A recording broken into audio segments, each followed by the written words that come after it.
The Mystery of the Yellow Room by Gaston Leroux, Chapter I, in which we begin not to understand it, is not without a certain emotion that I begin to recount here the extraordinary adventures of Joseph Rouletabille. Down to the present time, he had so firmly opposed my doing it that I had come to despair of ever publishing the most curious of police stories of the past 15 years. I had even imagined that the public would never know the whole truth of the prodigious case known as that of the Yellow Room, out of which grew so many mysterious, cruel, and sensational dramas, with which my friend was so closely mixed up, if propos of a recent nomination of the illustrious Stangerson to the grade of Grand Cross of the Legion of Honor. An evening journal, in an article miserable for its ignorance or audacious for its perfidy, had not resuscitated a terrible adventure of which Joseph Rouletabille had told me he wished to be forever forgotten.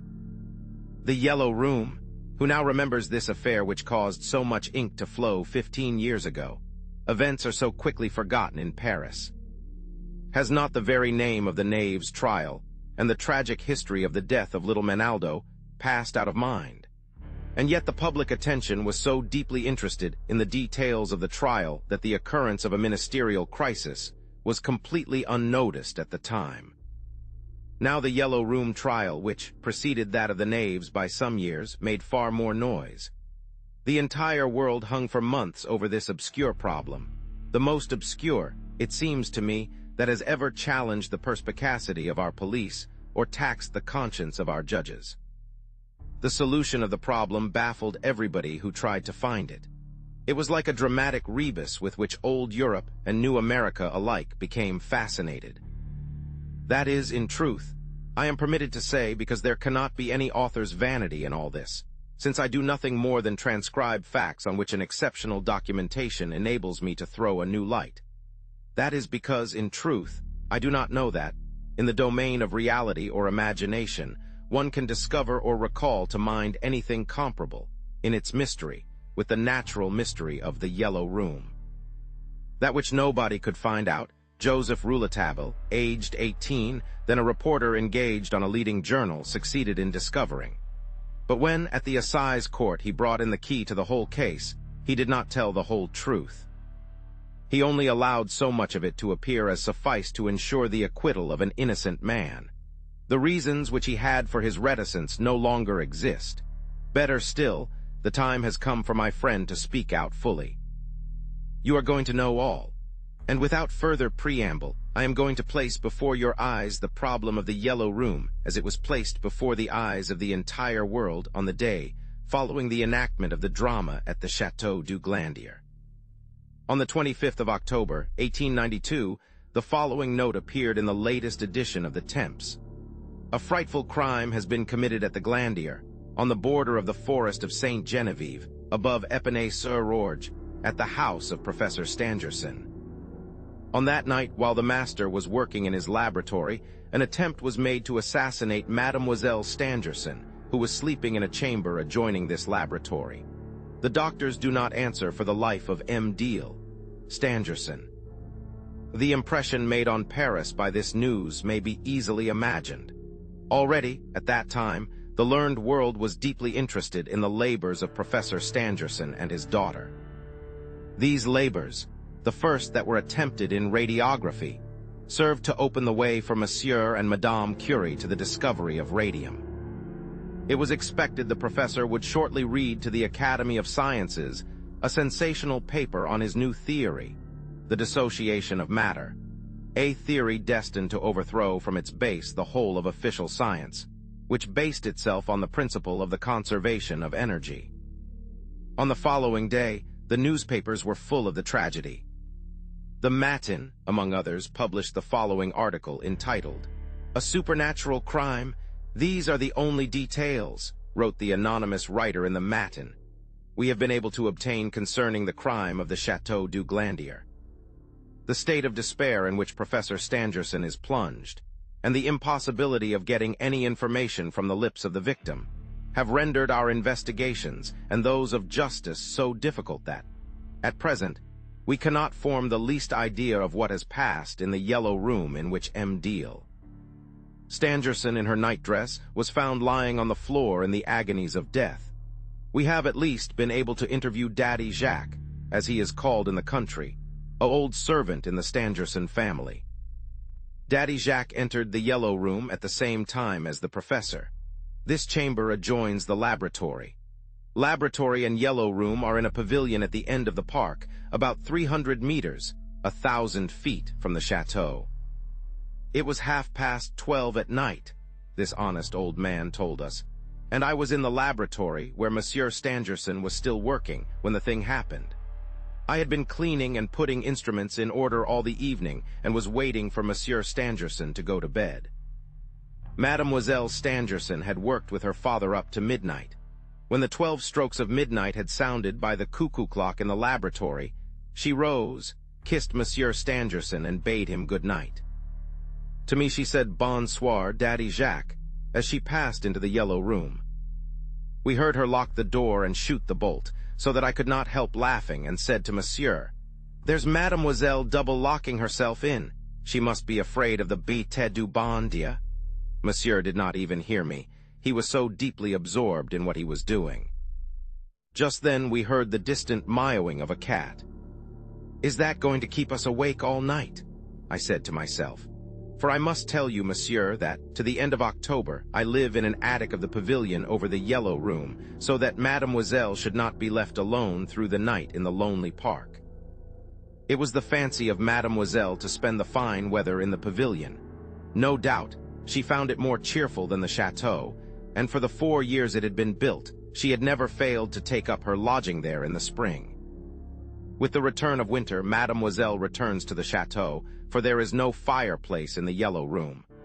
We were staying in the pavilion then, Monsieur Stangerson and me. We made no noise. He was seated at his desk. As for me, I was sitting on a chair, having finished my work, and looking at him, I said to myself, "What a man! What intelligence! What knowledge!" I attach importance to the fact that we made no noise, for because of that the assassin certainly thought that we had left the place. And suddenly, while the cuckoo was sounding the half after midnight, a desperate clamor broke out in the yellow room. It was the voice of Mademoiselle crying, "Murder! Murder! Help!" Immediately afterwards revolver shots rang out, and there was a great noise of tables and furniture being thrown to the ground, as if in the course of a struggle, and again the voice of Mademoiselle calling, "Murder! Help! Papa! Papa!"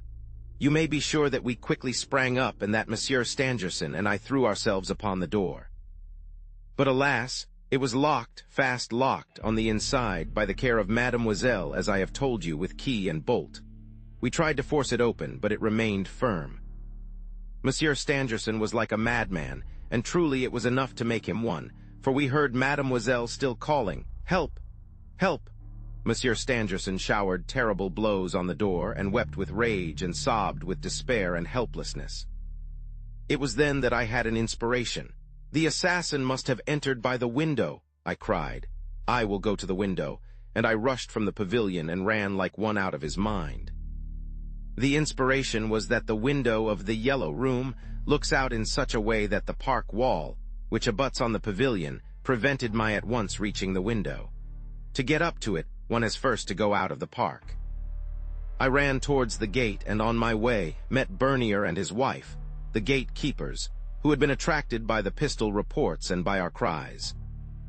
In a few words I told them what had happened, and directed the concierge to join Monsieur Stangerson with all speed, while his wife came with me to open the park gate. 5 minutes later she and I were before the window of the yellow room. The moon was shining brightly, and I saw clearly that no one had touched the window. Not only were the bars that protect it intact, but the blinds inside of them were drawn, as I had myself drawn them early in the evening, as I did every day, though Mademoiselle, knowing that I was tired from the heavy work I had been doing, had begged me not to trouble myself, but leave her to do it. And they were just as I had left them, fastened with an iron catch on the inside. The assassin, therefore, could not have passed either in or out that way, but neither could I get in. It was unfortunate enough to turn one's brain. The door of the room locked on the inside, and the blinds on the only window also fastened on the inside, and Mademoiselle still calling for help. No, she had ceased to call. She was dead, perhaps. but I still heard her father in the pavilion trying to break down the door. With the concierge, I hurried back to the pavilion. The door, in spite of the furious attempts of Monsieur Stangerson and Bernier to burst it open, was still holding firm. But at length, it gave way before our united efforts, and then what a sight met our eyes. I should tell you that behind us, the concierge held the laboratory lamp, a powerful lamp that lit the whole chamber. I must also tell you, monsieur, that the yellow room is a very small room. Mademoiselle had furnished it with a fairly large iron bedstead, a small table, a night commode, a dressing table, and 2 chairs. By the light of the big lamp, we saw all at a glance. Mademoiselle, in her nightdress, was lying on the floor in the midst of the greatest disorder. Tables and chairs had been overthrown, showing that there had been a violent struggle. Mademoiselle had certainly been dragged from her bed. She was covered with blood and had terrible marks of fingernails on her throat, the flesh of her neck having been almost torn by the nails. From a wound on the right temple, a stream of blood had run down and made a little pool on the floor. When Monsieur Stangerson saw his daughter in that state, he threw himself on his knees beside her, uttering a cry of despair. He ascertained that she still breathed. As to us, we searched for the wretch who had tried to kill our mistress, and I swear to you, monsieur, that if we had found him, it would have gone hard with him. But how to explain that he was not there, that he had already escaped? It passes all imagination. Nobody under the bed, nobody behind the furniture. All that we discovered were traces, blood-stained marks of a man's large hand on the walls and on the door. A big handkerchief red with blood, without any initials, an old cap, and many fresh footmarks of a man on the floor. Footmarks of a man with large feet whose boot soles had left a sort of sooty impression. How had this man got away? How had he vanished? Don't forget, monsieur, that there is no chimney in the yellow room. He could not have escaped by the door, which is narrow, and on the threshold of which the concierge stood with the lamp, while her husband and I searched for him in every corner of the little room, where it is impossible for anyone to hide himself. The door, which had been forced open against the wall, could not conceal anything behind it, as we assured ourselves. By the window, still in every way secured, no flight had been possible. What then? I began to believe in the devil. But we discovered my revolver on the floor. Yes, my revolver. Oh, that brought me back to the reality. The devil would not have needed to steal my revolver to kill Mademoiselle. The man who had been there had first gone up to my attic and taken my revolver from the drawer where I kept it. We then ascertained, by counting the cartridges, that the assassin had fired 2 shots.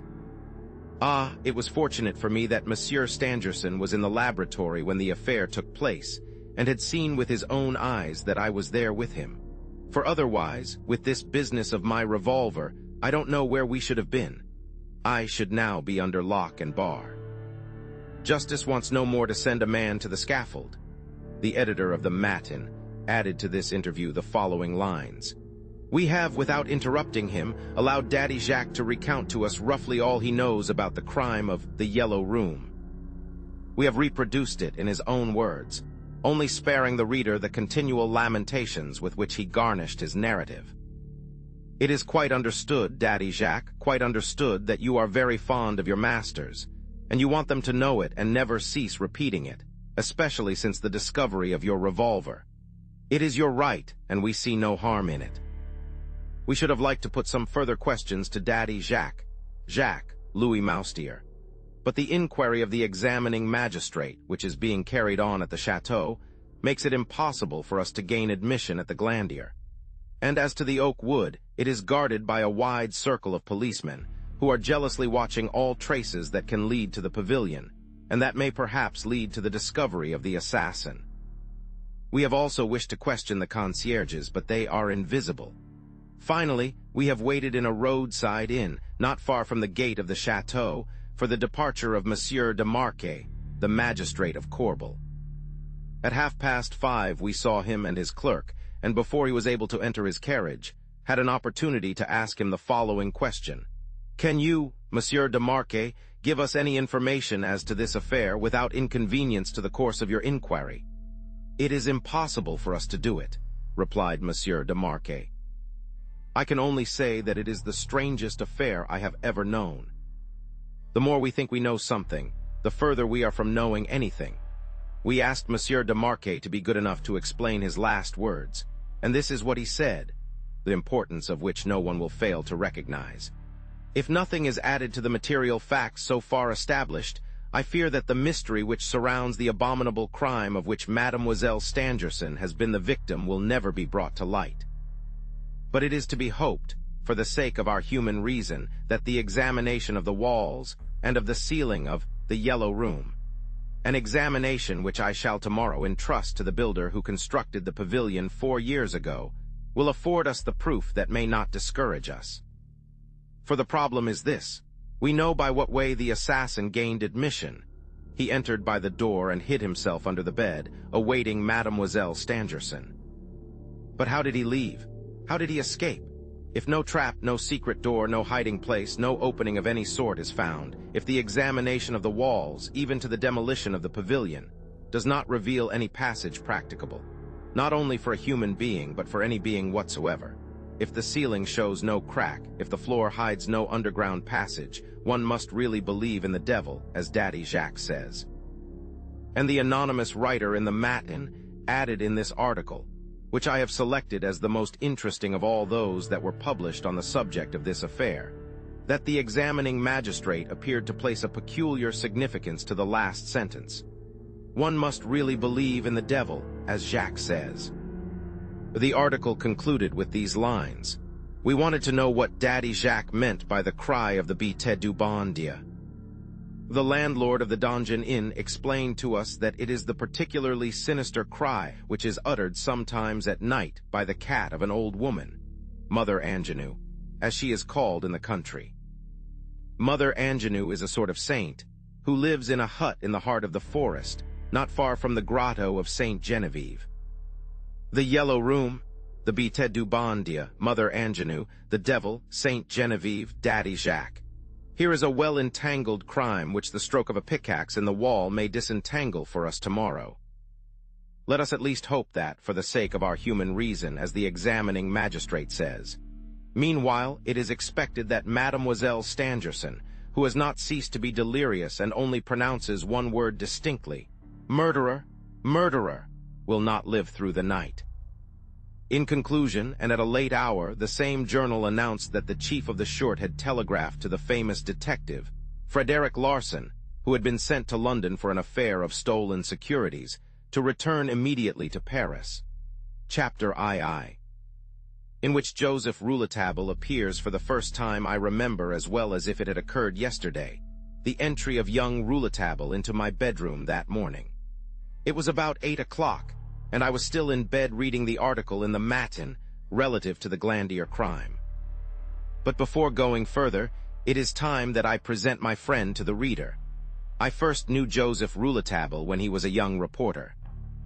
At that time, I was a beginner at the bar and often met him in the corridors of examining magistrates, when I had gone to get a permit to communicate for the prison of Mazas or for Saint Lazare. He had, as they say, a good nut. He seemed to have taken his head, round as a bullet, out of a box of marbles, and it is from that, I think, that his comrades of the press, all determined billiard players, had given him that nickname which was to stick to him and be made illustrious by him.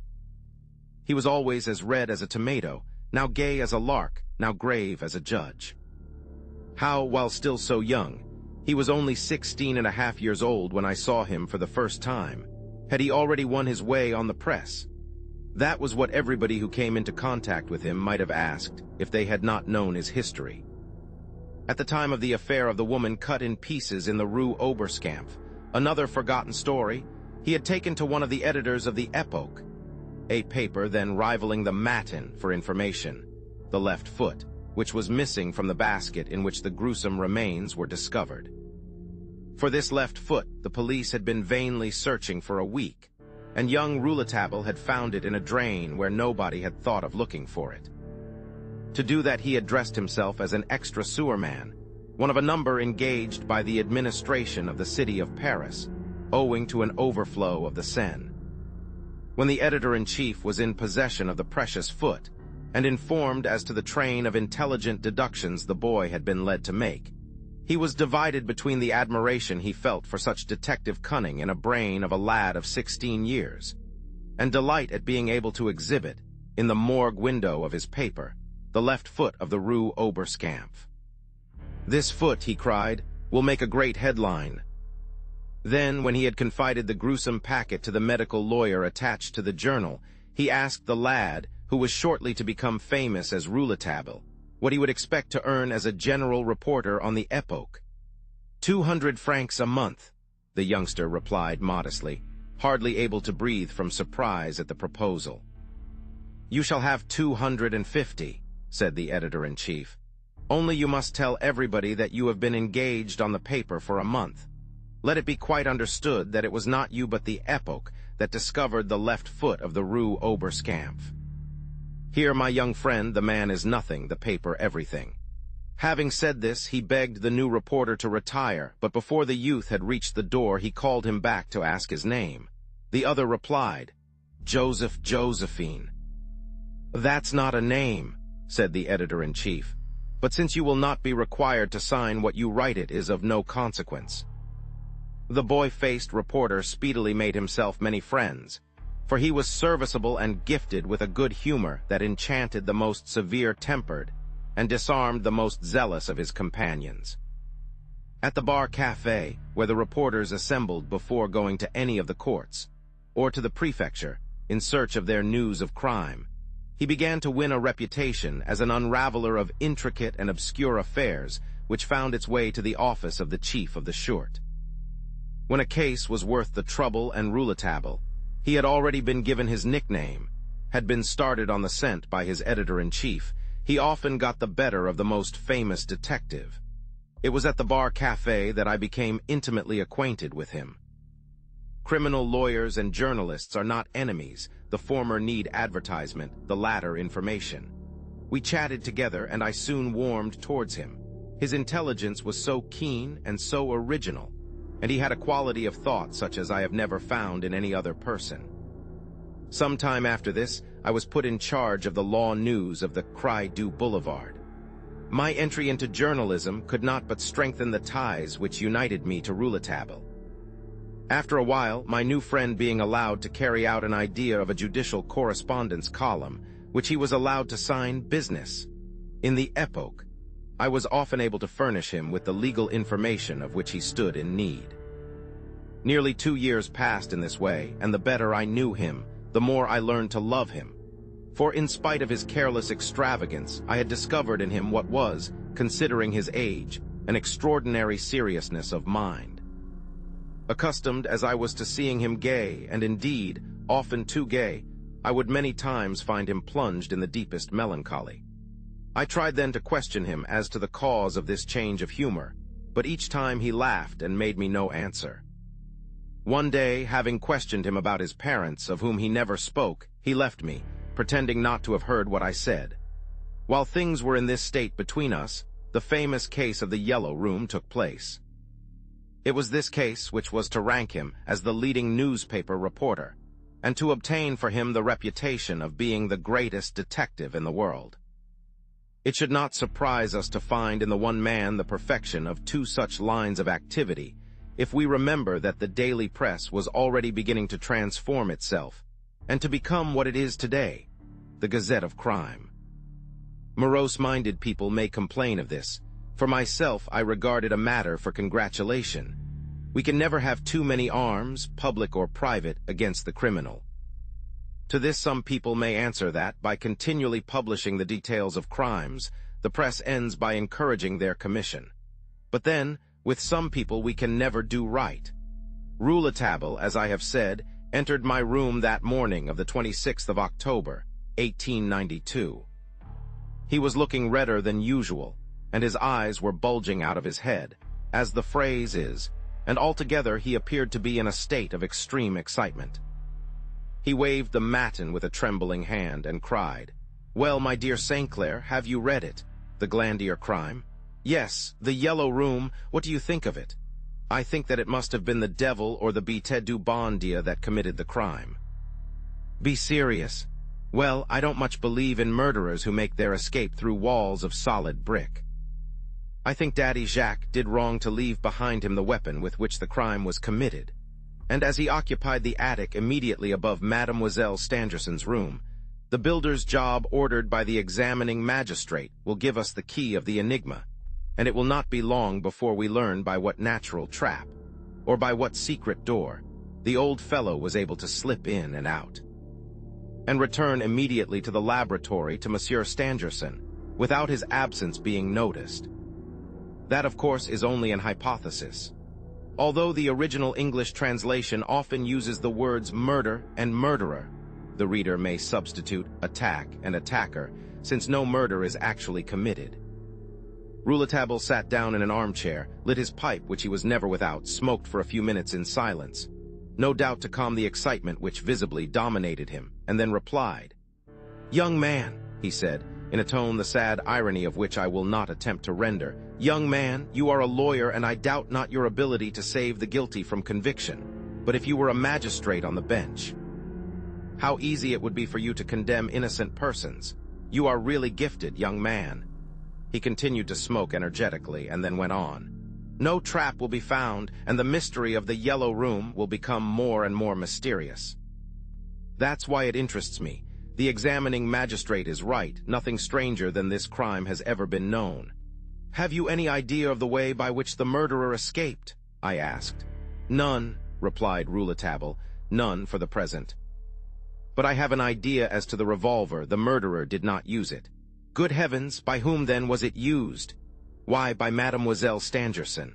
"I do understand, or rather, I have never understood," I said. Rouletabille shrugged his shoulders. "Is there nothing in this article in the Matin by which you were particularly struck?" "Nothing. I have found the whole of the story it tells equally strange." "Well, but the locked door with the key on the inside. That's the only perfectly natural thing in the whole article." "Really? And the bolt?" "The bolt?" "Yes, the bolt also inside the room, a still further protection against entry. Mademoiselle Stangerson took quite extraordinary precautions. It is clear to me that she feared someone. That was why she took such precautions, even Daddy Jacques' revolver, without telling him of it. No doubt she didn't wish to alarm anybody, and least of all her father. What she dreaded took place, and she defended herself. There was a struggle, and she used the revolver skillfully enough to wound the assassin in the hand, which explains the impression on the wall and on the door of the large, blood-stained hand of the man who was searching for a means of exit from the chamber. But she didn't fire soon enough to avoid the terrible blow on the right temple. Then the wound on the temple was not done with the revolver. The paper doesn't say it was, and I don't think it was, because logically it appears to me that the revolver was used by Mademoiselle Stangerson against the assassin. Now, what weapon did the murderer use? The blow on the temple seems to show that the murderer wished to stun Mademoiselle Stangerson after he had unsuccessfully tried to strangle her.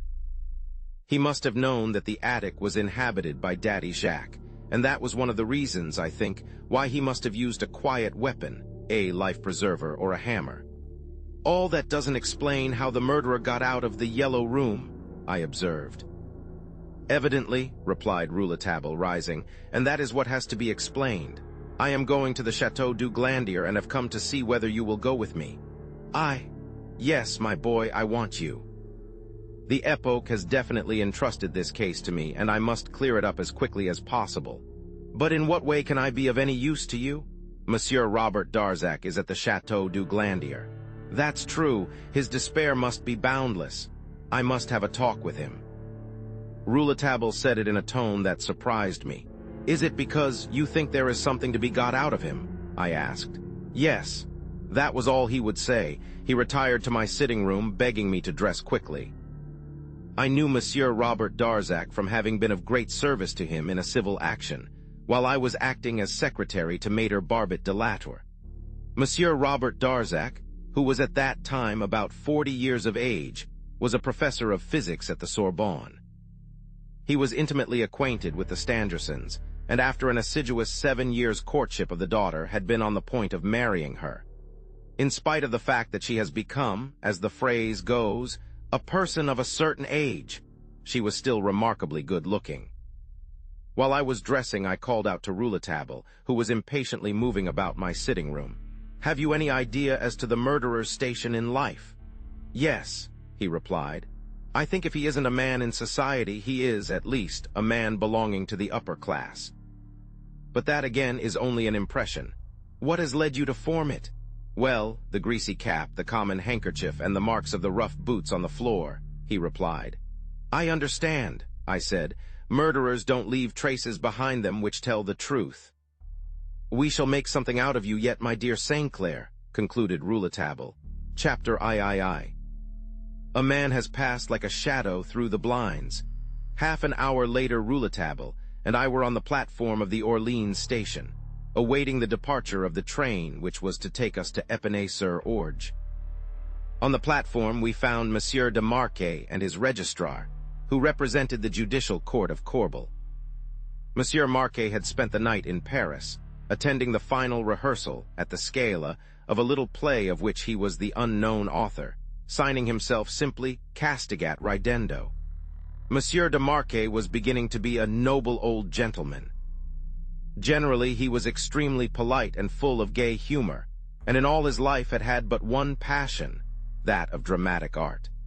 Throughout his magisterial career, he was interested solely in cases capable of furnishing him with something in the nature of a drama. Though he might very well have aspired to the highest judicial positions, he had never really worked for anything but to win a success at the romantic Porte Saint Martin or at the somber Odeon.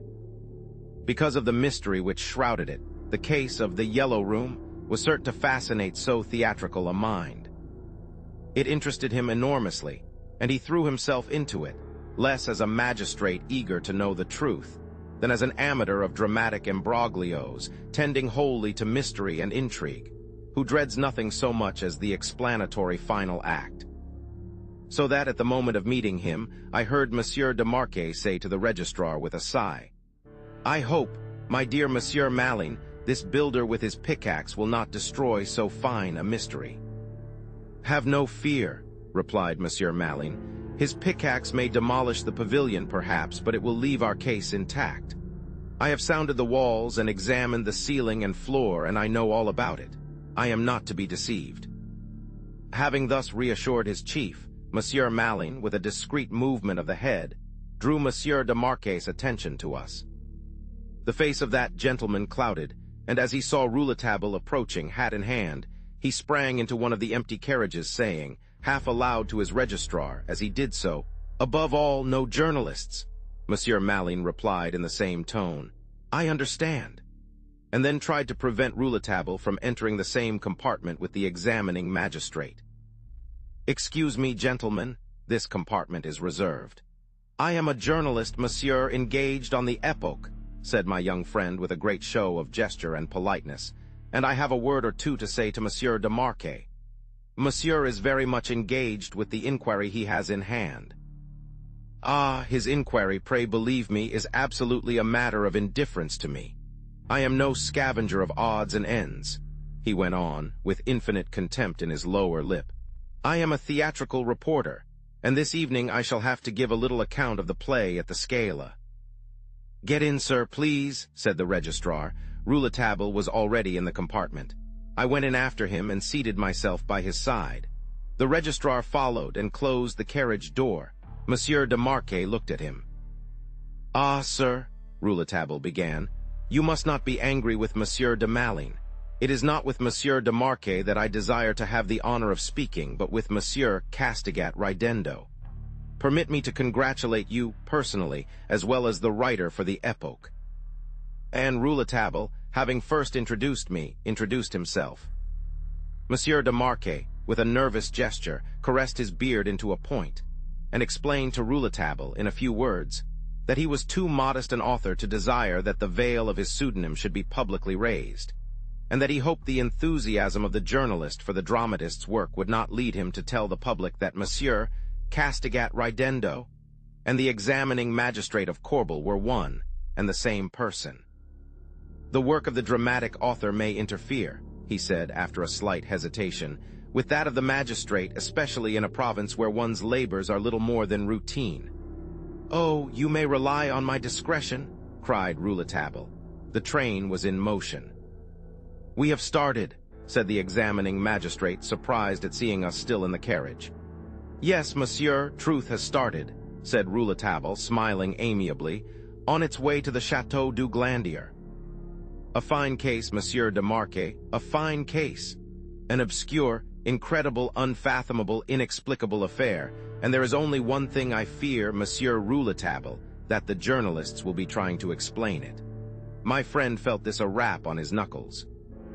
"Yes," he said simply, "that is to be feared. They meddle in everything. As for my interest, monsieur, I only referred to it by mere chance. The mere chance of finding myself in the same train with you and in the same compartment of the same carriage." "Where are you going, then?" asked Monsieur de Marquet. "To the Château du Glandier," replied Rouletabille without turning. "You'll not get in, Monsieur Rouletabille." "Will you prevent me?" said my friend, already prepared to fight. "Not I. I like the press and journalists too well to be in any way disagreeable to them. But Monsieur Stangerson has given orders for his door to be closed against everybody, and it is well guarded. Not a journalist was able to pass through the gate of the Glandier yesterday." Monsieur de Marquet compressed his lips and seemed ready to relapse into obstinate silence.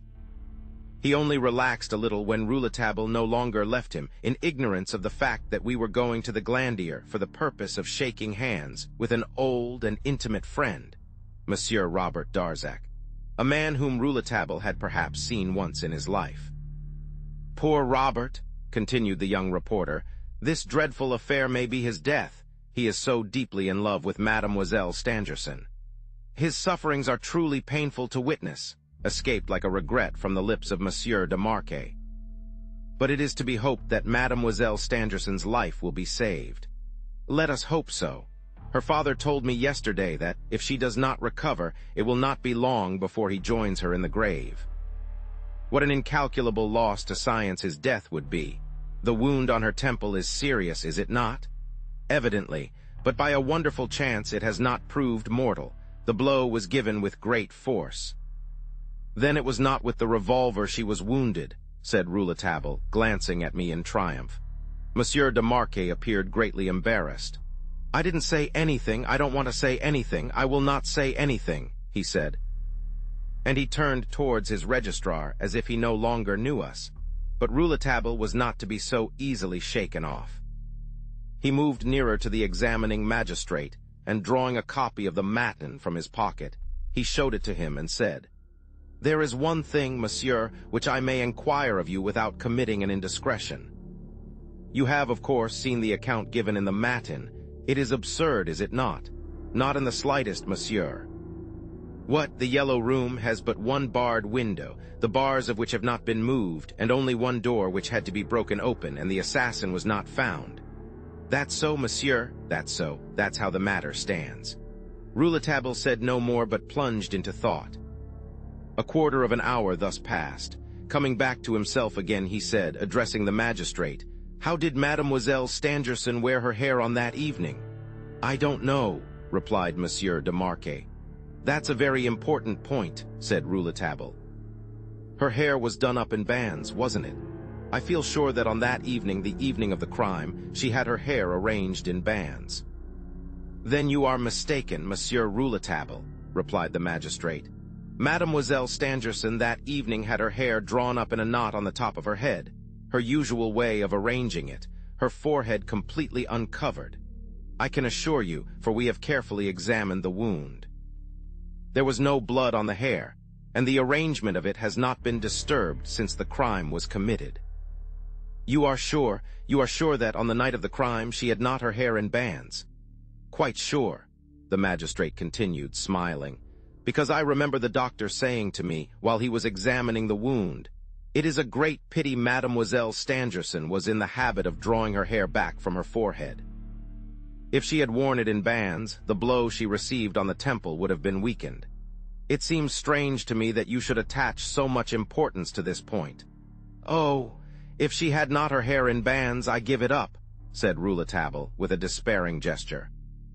"And was the wound on her temple a bad one?" he asked presently. "Terrible. With what weapon was it made?" "That is a secret of the investigation. Have you found the weapon, whatever it was? The magistrate did not answer. And the wound in the throat?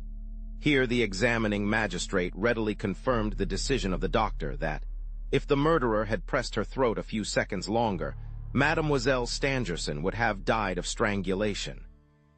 The affair as reported in the Matin, said Rouletabille eagerly, seems to me more and more inexplicable.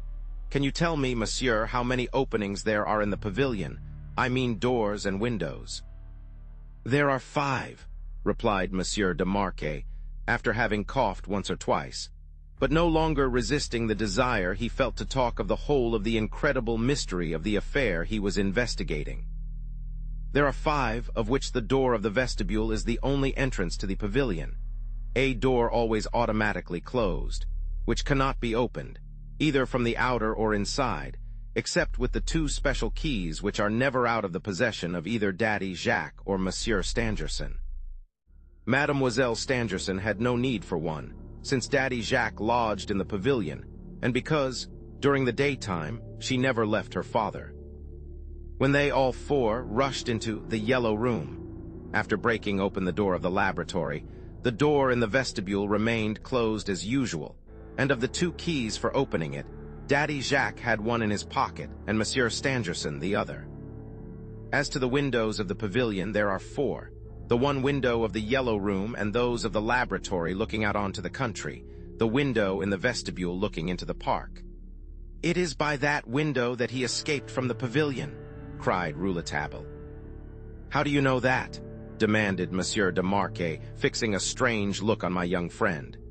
We'll see later how he got away from the Yellow Room, replied Rouletabille, but he must have left the pavilion by the vestibule window.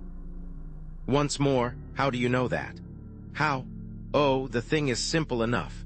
As soon as he found he could not escape by the door of the pavilion, his only way out was by the window in the vestibule, unless he could pass through a grated window. The window of the Yellow Room is secured by iron bars, because it looks out upon the open country. The 2 windows of the laboratory have to be protected in like manner for the same reason. As the murderer got away, I conceive that he found a window that was not barred, that of the vestibule which opens on to the park, that is to say, into the interior of the estate. There's not much magic in all that. Yes, said Monsieur de Marquet, but what you have not guessed is that this single window in the vestibule, though it has no iron bars, has solid iron blinds. Now these iron blinds have remained fastened by their iron latch, and yet we have proof that the murderer made his escape from the pavilion by that window. Traces of blood on the inside wall and on the blinds as well as on the floor, and footmarks, of which I have taken the measurements, attest the fact that the murderer made his escape that way. But then how did he do it, seeing that the blinds remained fastened on the inside? He passed through them like a shadow. But what is more bewildering than all is that it is impossible to form any idea as to how the murderer got out of the Yellow Room, or how he got across the laboratory to reach the vestibule. Ah, yes, Monsieur Rouletabille, it is altogether, as you said, a fine case, the key to which will not be discovered for a long time, I hope. You hope, monsieur? Monsieur de Marquet corrected himself. I do not hope so, I think so. Could that window have been closed and refastened after the flight of the assassin? Asked Rouletabille. That is what occurred to me for a moment, but it would imply an accomplice or accomplices, and I don't see. After a short silence, he added, Ah, if Mademoiselle Stangerson were only well enough today to be questioned. Rouletabille, following up his thought, asked, And the attic, there must be some opening to that. Yes, there is a window, or rather skylight in it, which, as it looks out towards the country, Monsieur Stangerson has had barred like the rest of the windows. These bars, as in the other windows, have remained intact, and the blinds, which naturally open inwards, have not been unfastened. For the rest, we have not discovered anything to lead us to suspect that the murderer had passed through the attic. It seems clear to you then, monsieur, that the murderer escaped, nobody knows how, by the window in the vestibule. Everything goes to prove it. I think so, too, confessed Rouletabille gravely. After a brief silence, he continued, If you have not found any traces of the murderer in the attic, such as the dirty footmarks similar to those on the floor of the Yellow Room, you must come to the conclusion that it was not he who stole Daddy Jacques' revolver. There are no footmarks in the attic other than those of Daddy Jacques himself, said the magistrate with a significant turn of his head. Then, after an apparent decision, he added, Daddy Jacques was with Monsieur Stangerson in the laboratory, and it was lucky for him he was. Then what part did his revolver play in the tragedy? It seems very clear that this weapon did less harm to Mademoiselle Stangerson than it did to the murderer. The magistrate made no reply to this question, which doubtless embarrassed him. Monsieur Stangerson, he said, tells us that the 2 bullets have been found in the yellow room, one embedded in the wall stained with the impression of a red hand, a man's large hand, and the other in the ceiling. Oh, in the ceiling, muttered Rouletabille. In the ceiling, that's very curious. In the ceiling. He puffed a while in silence at his pipe, enveloping himself in the smoke. When we reached Savigny-sur-Orge, I had to tap him on the shoulder to arouse him from his dream and come out on to the platform of the station.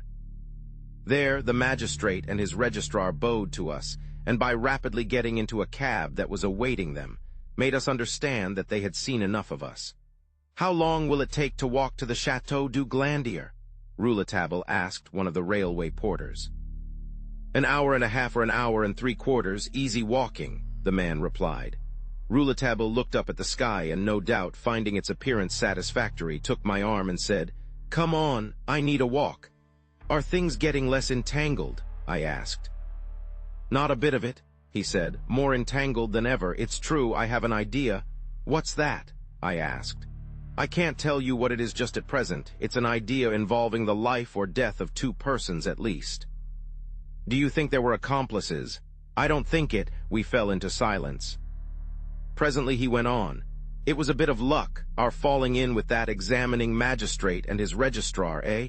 What did I tell you about that revolver? His head was bent down, he had his hands in his pockets, and he was whistling. After a while I heard him murmur, Poor woman! Is it Mademoiselle Stangerson you are pitying? Yes, she's a noble woman and worthy of being pitied, a woman of a very great character, I imagine. You know her then? Not at all, I have never seen her. Why then do you say that she is a woman of great character? Because she bravely faced the murderer, because she courageously defended herself, and above all, because of the bullet in the ceiling. I looked at Rouletabille and inwardly wondered whether he was not mocking me, or whether he had not suddenly gone out of his senses. But I saw that he had never been less inclined to laugh, and the brightness of his keenly intelligent eyes assured me that he retained all his reason.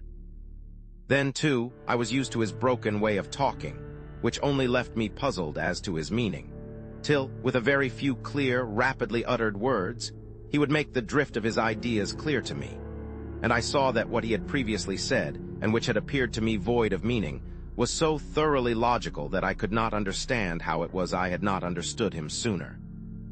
Chapter IV. In the bosom of wild nature, the Château du Glandier is one of the oldest chateaux in the Isle de France, where so many building remains of the feudal period are still standing. Built originally in the heart of the forest, in the reign of Philip le Bel, it now could be seen a few hundred yards from the road leading from the village of Saint Genevieve to Monthery. A mass of inharmonious structures, it is dominated by a donjon. When the visitor has mounted the crumbling steps of this ancient donjon, he reaches a little plateau where, in the 17th century, Georges Philibert de Séquigny, lord of the Glandier, Mason's Neuves, and other places, built the existing town in an abominably rococo style of architecture. It was in this place, seemingly belonging entirely to the past, that Professor Stangerson and his daughter installed themselves to lay the foundations for the science of the future. Its solitude, in the depths of woods, was what more than all had pleased them. They would have none to witness their labors and intrude on their hopes, but the aged stones and grand old oaks. The Glandier, ancient Glanderum, was so called from the quantity of glands, acorns, which in all times had been gathered in that neighborhood. This land of present mournful interest had fallen back, owing to the negligence or abandonment of its owners, into the wild character of primitive nature. The buildings alone, which were hidden there, had preserved traces of their strange metamorphoses. Every age had left on them its imprint, a bit of architecture with which was bound up the remembrance of some terrible event, some bloody adventure. Such was the chateau in which science had taken refuge, a place seemingly designed to be the theater of mysteries, terror, and death.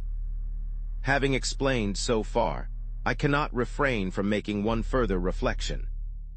If I have lingered a little over this description of the Glandier, it is not because I have reached the right moment for creating the necessary atmosphere for the unfolding of the tragedy before the eyes of the reader. Indeed, in all this matter, my first care will be to be as simple as is possible. I have no ambition to be an author. An author is always something of a romancer, and God knows, the mystery of the Yellow Room is quite full enough of real tragic horror to require no aid from literary effects. I am, and only desire to be, a faithful reporter. My duty is to report the event, and I place the event in its frame, that is all. It is only natural that you should know where the things happened. I return to Monsieur Stangerson. When he bought the estate, 15 years before the tragedy with which we are engaged occurred, the Château du Glandier had for a long time been unoccupied. Another old chateau in the neighborhood, built in the 14th century by Jean de Belmont, was also abandoned, so that that part of the country was very little inhabited. Some small houses on the side of the road leading to Corbel, an inn called the Auberge du Donjon, which offered passing hospitality to wagoners. These were about all to represent civilization in this out-of-the-way part of the country, but a few leagues from the capital. But this deserted condition of the place had been the determining reason for the choice made by Monsieur Stangerson and his daughter. Monsieur Stangerson was already celebrated. He had returned from America, where his works had made a great stir. The book which he had published at Philadelphia on the dissociation of matter by electric action had aroused opposition throughout the whole scientific world. Monsieur Stangerson was a Frenchman, but of American origin. Important matters relating to a legacy had kept him for several years in the United States, where he had continued the work begun by him in France, whither he had returned in possession of a large fortune. This fortune was a great boon to him, for though he might have made millions of dollars by exploiting 2 or 3 of his chemical discoveries relative to new processes of dyeing, it was always repugnant to him to use for his own private gain the wonderful gift of invention he had received from nature. He considered he owed it to mankind, and all that his genius brought into the world went, by this philosophical view of his duty, into the public lap. If he did not try to conceal his satisfaction at coming into possession of this fortune, which enabled him to give himself up to his passion for pure science, he had equally to rejoice, it seemed to him, for another cause. Mademoiselle Stangerson was, at the time when her father returned from America and bought the Glandier estate, 20 years of age. She was exceedingly pretty, having at once the Parisian grace of her mother, who had died in giving her birth, and all the splendor, all the riches of the young American blood of her parental grandfather, William Stangerson. A citizen of Philadelphia, William Stangerson had been obliged to become naturalized in obedience to family exigencies at the time of his marriage with a French lady, she who was to be the mother of the illustrious Stangerson. In that way, the professor's French nationality is accounted for. 20 years of age, a charming blonde with blue eyes, milk-white complexion, and radiant with divine health, Mathilde Stangerson was one of the most beautiful marriageable girls in either the Old or the New World. It was her father's duty, in spite of the inevitable pain which a separation from her would cause him, to think of her marriage, and he was fully prepared for it. Nevertheless, he buried himself and his child at the Glandier at the moment when his friends were expecting him to bring her out into society. Some of them expressed their astonishment, and to their questions he answered, "It is my daughter's wish. I can refuse her nothing." She has chosen the Glandier. Interrogated in her turn, the young girl replied calmly, "Where could we work better than in this solitude?" For Mademoiselle Stangerson had already begun to collaborate with her father in his work. It could not at the time be imagined that her passion for science would lead her so far as to refuse all the suitors who presented themselves to her for over 15 years. So secluded was the life led by the two, father and daughter, that they showed themselves only at a few official receptions, and at certain times in the year in 2 or 3 friendly drawing rooms, where the fame of the professor and the beauty of Mathilda made a sensation. The young girl's extreme reserve did not at first discourage suitors, but at the end of a few years they tired of their quest. One alone persisted with tender tenacity and deserved the name of eternal fiancé, a name he accepted with melancholy resignation. That was Monsieur Robert Darzac. Mademoiselle Stangerson was now no longer young, and it seemed that, having found no reason for marrying at 35, she would never find one. But such an argument evidently found no acceptance with Monsieur Robert Darzac. He continued to pay his court, if the delicate and tender attention with which he ceaselessly surrounded this woman of 35 could be called courtship, in face of her declared intention never to marry. Suddenly, some weeks before the events with which we are occupied, a report to which nobody attached any importance, so incredible did it sound, was spread about Paris, that Mademoiselle Stangerson had at last consented to crown the inextinguishable flame of Monsieur Robert Darzac. It needed that Monsieur Robert Darzac himself should not deny this matrimonial rumor to give it an appearance of truth, so unlikely did it seem to be well-founded. One day, however, Monsieur Stangerson, as he was leaving the Academy of Science, announced that the marriage of his daughter and Monsieur Robert Darzac would be celebrated in the privacy of the Château du Glandier. As soon as he and his daughter had put the finishing touches to their report summing up their labors on the dissociation of matter. The new household would install itself in the Glandier, and the son-in-law would lend his assistance in the work to which the father and daughter had dedicated their lives. The scientific world had barely had time to recover from the effect of this news, when it learned of the attempted assassination of Mademoiselle under the extraordinary conditions which we have detailed, and which our visit to the chateau was to enable us to ascertain with yet greater precision. I have not hesitated to furnish the reader with all these retrospective details, known to me through my business relations with Monsieur Robert Darzac. On crossing the threshold of the Yellow Room, he was as well posted as I was. Chapter V, in which Joseph Rouletabille makes a remark to Monsieur Robert Darzac, which produces its little effect Rouletabille, and I had been walking for several minutes, by the side of a long wall bounding the vast property of Monsieur Stangerson, and had already come within sight of the entrance gate, when our attention was drawn to an individual who, half bent to the ground, seemed to be so completely absorbed in what he was doing as not to have seen us coming towards him. At one time he stooped so low as almost to touch the ground. At another he drew himself up and attentively examined the wall. Then he looked into the palm of one of his hands and walked away with rapid strides. Finally he set off running, still looking into the palm of his hand. Rouletabille had brought me to a standstill by a gesture. "Hush! Frederick Larsan is at work. Don't let us disturb him." Rouletabille had a great admiration for the celebrated detective. I had never before seen him, but I knew him well by reputation. At that time, before Rouletabille had given proof of his unique talent, Larsan was reputed as the most skillful unraveler of the most mysterious and complicated crimes. His reputation was worldwide, and the police of London and even of America often called him in to their aid when their own national inspectors and detectives found themselves at the end of their wits and resources. No one was astonished, then, that the head of the short had, at the outset of the mystery of the Yellow Room, telegraphed his precious subordinate to London, where he had been sent on a big case of stolen securities, to return with all haste. Frederick, who at the short was called the Great Frederick, had made all speed, doubtless knowing by experience that, if he was interrupted in what he was doing, it was because his services were urgently needed in another direction. So, as Rouletabille said, he was that morning already at work. We soon found out in what it consisted. What he was continually looking at in the palm of his right hand was nothing but his watch, the minute hand of which he appeared to be noting intently. Then he turned back, still running, stopping only when he reached the park gate, where he again consulted his watch and then put it away in his pocket, shrugging his shoulders with a gesture of discouragement. He pushed open the park gate, reclosed and locked it, raised his head, and through the bars perceived us. Rouletabille rushed after him, and I followed. Frederick Larsan waited for us.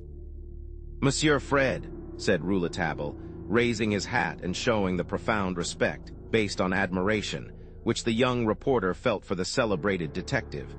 "Can you tell me whether Monsieur Robert Darzac is at the chateau at this moment? Here is one of his friends of the Paris bar who desires to speak with him." "I really don't know Monsieur Rouletabille," replied Fred, shaking hands with my friend, whom he had several times met in the course of his difficult investigations. "I have not seen him." "The concierges will be able to inform us, no doubt," said Rouletabille, pointing to the lodge, the door and windows of which were close shut. "The concierges will not be able to give you any information, Monsieur Rouletabille."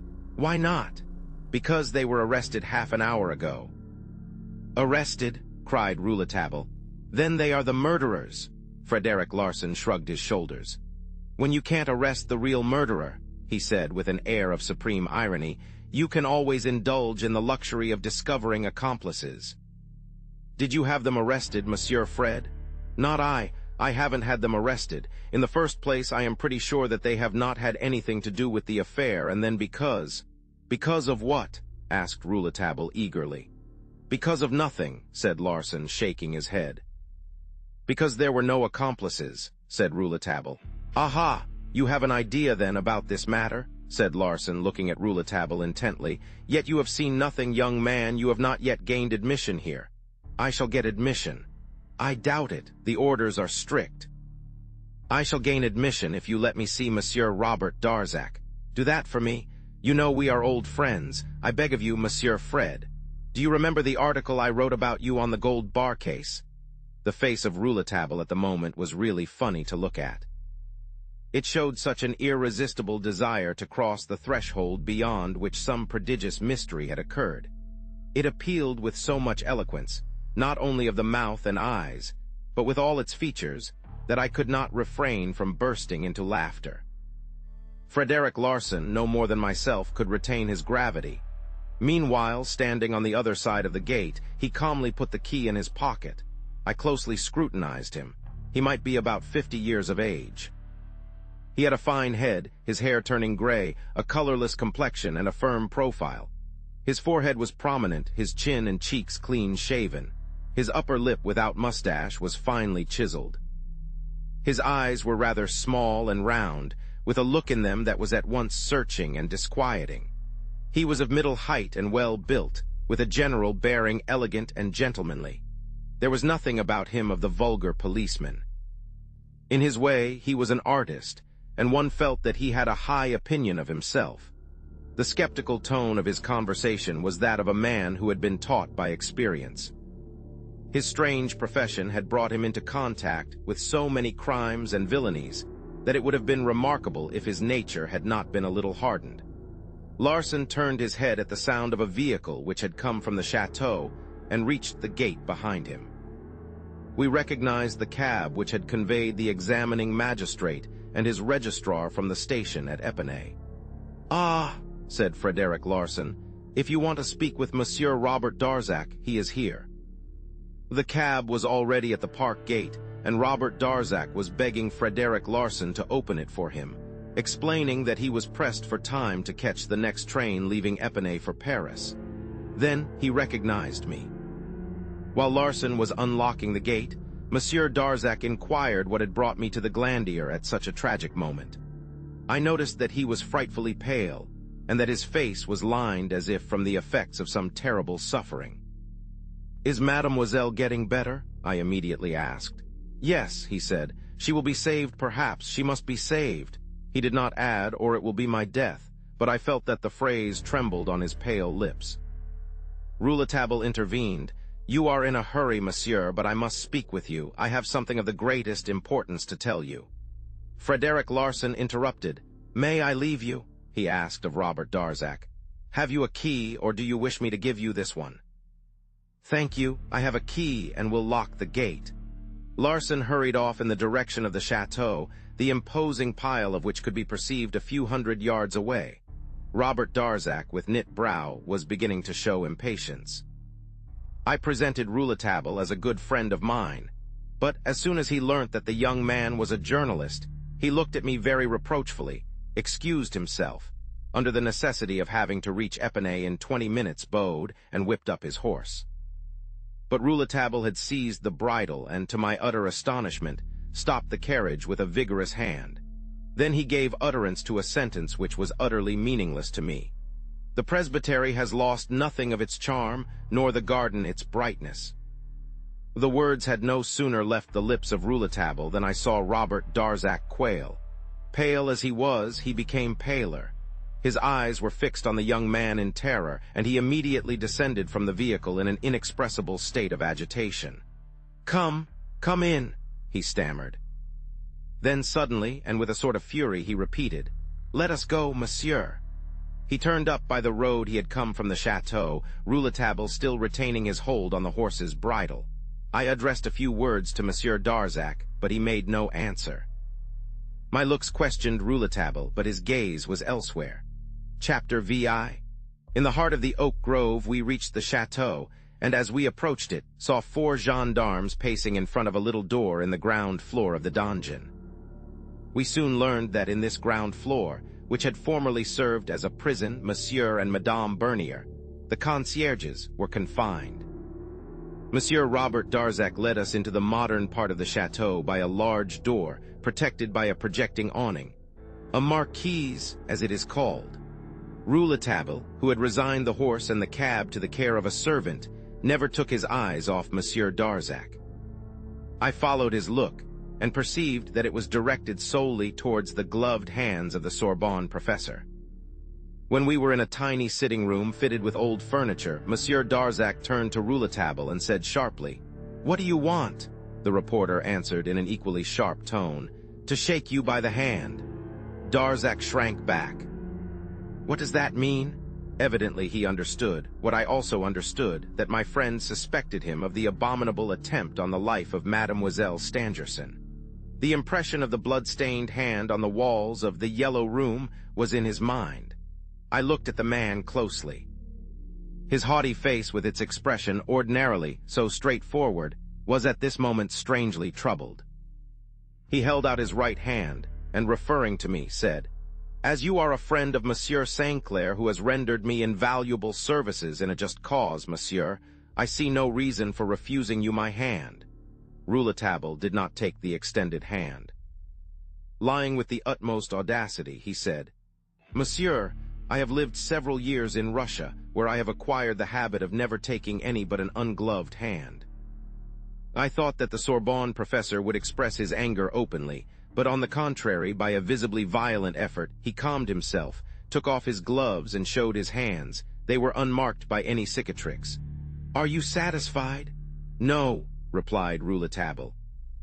"My dear friend," he said, turning to me, "I am obliged to ask you to leave us alone for a moment." I bowed and retired, stupefied by what I had seen and heard. I could not understand why Monsieur Robert Darzac had not already shown the door to my impertinent, insulting, and stupid friend. I was angry myself with Rouletabille at that moment, for his suspicions, which had led to this scene of the gloves.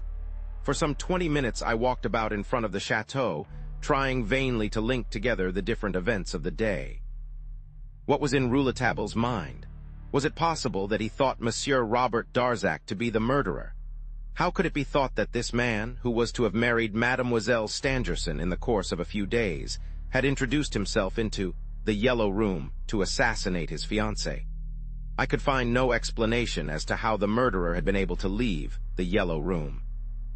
And so long as that mystery, which appeared to me so inexplicable, remained unexplained, I thought it was the duty of all of us to refrain from suspecting anybody. But then that seemingly senseless phrase, "The presbytery has lost nothing of its charm, nor the garden its brightness," still rang in my ears. What did it mean? I was eager to rejoin Rouletabille and question him.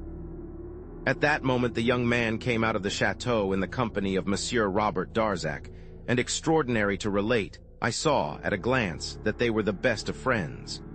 "We are going to the Yellow Room. Come with us," Rouletabille said to me. You know, my dear boy, I am going to keep you with me all day. We'll breakfast together somewhere about here. You'll breakfast with me here, gentlemen? No, thanks, replied the young man. We shall breakfast at the Donjon Inn. You'll fare very badly there. You'll not find anything. Do you think so? Well, I hope to find something there, replied Rouletabille. After breakfast, we'll set to work again. I'll write my article, and if you'll be so good as to take it to the office for me. Won't you come back with me to Paris? No, I shall remain here. I turned towards Rouletabille. He spoke quite seriously, and Monsieur Robert Darzac did not appear to be in the least degree surprised. We were passing by the donjon and heard wailing voices. Rouletabille asked, "Why have these people been arrested?" "It is a little my fault," said Monsieur Darzac. "I happened to remark to the examining magistrate yesterday that it was inexplicable that the concierges had had time to hear the revolver shots, to dress themselves, and to cover so great a distance as that which lies between their lodge and the pavilion in the space of 2 minutes. For not more than that interval of time had elapsed after the firing of the shots when they were met by Daddy Jacques." "That was suspicious, evidently," acquiesced Rouletabille. "And were they dressed?" "That is what is so incredible. They were dressed, completely, not one part of their costume wanting. The woman wore sabots, but the man had on laced boots. Now they assert that they went to bed at 9:30. On arriving this morning, the examining magistrate brought with him from Paris a revolver of the same caliber as that found in the room, for he couldn't use the one held for evidence, and made his registrar fire 2 shots in the Yellow Room, while the doors and windows were closed. We were with him in the lodge of the concierges, and yet we heard nothing, not a sound. The concierges have lied, of that there can be no doubt. They must have been already waiting, not far from the pavilion, waiting for something. Certainly they are not to be accused of being the authors of the crime, but their complicity is not improbable. That was why Monsieur de Marquet had them arrested at once. If they had been accomplices, said Rouletabille, they would not have been there at all. When people throw themselves into the arms of justice with the proofs of complicity on them, you can be sure they are not accomplices. I don't believe there are any accomplices in this affair. Then why were they abroad at midnight? Why don't they say? They have certainly some reason for their silence. What that reason is has to be found out, for even if they are not accomplices, it may be of importance. Everything that took place on such a night is important. We had crossed an old bridge thrown over the Douve, and were entering the part of the park called the Oak Grove. The oaks here were centuries old. Autumn had already shriveled their tawny leaves, and their high branches, black and contorted, looked like horrid heads of hair, mingled with quaint reptiles such as the ancient sculptors have made on the head of Medusa. This place, which Mademoiselle found cheerful, and in which she lived in the summer season, appeared to us as sad and funereal now. The soil was black and muddy from the recent rains and the rotting of the fallen leaves. The trunks of the trees were black, and the sky above us was now, as if in mourning, charged with great heavy clouds. And it was in this somber and desolate retreat that we saw the white walls of the pavilion as we approached. A queer-looking building without a window visible on the side by which we neared it. A little door alone marked the entrance to it. It might have passed for a tomb, a vast mausoleum in the midst of a thick forest. As we came nearer, we were able to make out its disposition. The building obtained all the light it needed from the south, that is to say, from the open country. The little door closed on the park. Monsieur and Mademoiselle Stangerson must have found it an ideal seclusion for their work and their dreams. Door enclosing wall here is the ground plan of the pavilion. It had a ground floor which was reached by a few steps, and above it was an attic with which we need not concern ourselves. The plan of the ground floor only, sketched roughly, is what I here submit to the reader. 1. The Yellow Room, with its one window and its one door opening into the laboratory. 2 laboratory with its 2 large, barred windows and its doors, one serving for the vestibule, the other for the Yellow Room. 3 vestibule with its unbarred window and door opening into the park. 4. Lavatory, 5 stairs leading to the attic. 6 large and the only chimney in the pavilion, serving for the experiments of the laboratory. The plan was drawn by Rouletabille. and I assured myself that there was not a line in it that was wanting to help to the solution of the problem then set before the police.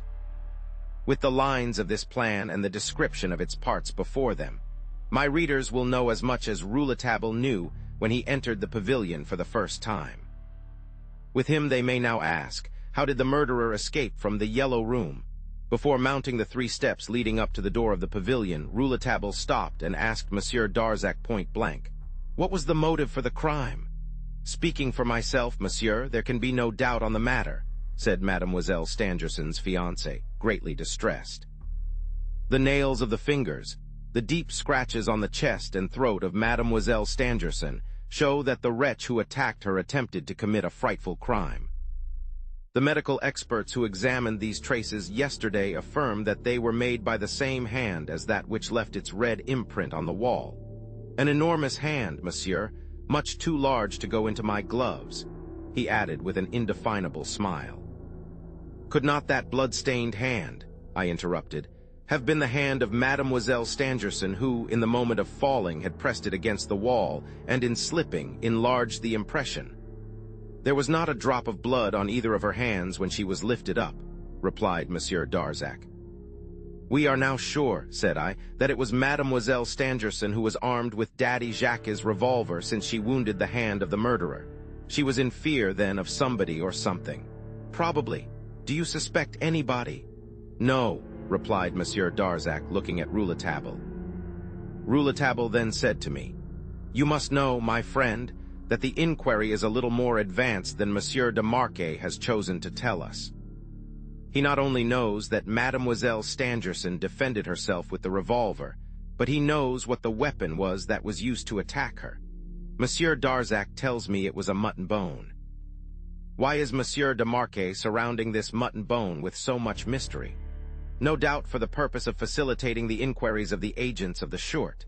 He imagines, perhaps, that the owner of this instrument of crime, the most terrible invented, is going to be found amongst those who are well known in the slums of Paris who use it. But who can ever say what passes through the brain of an examining magistrate? Rouletabille added with contemptuous irony.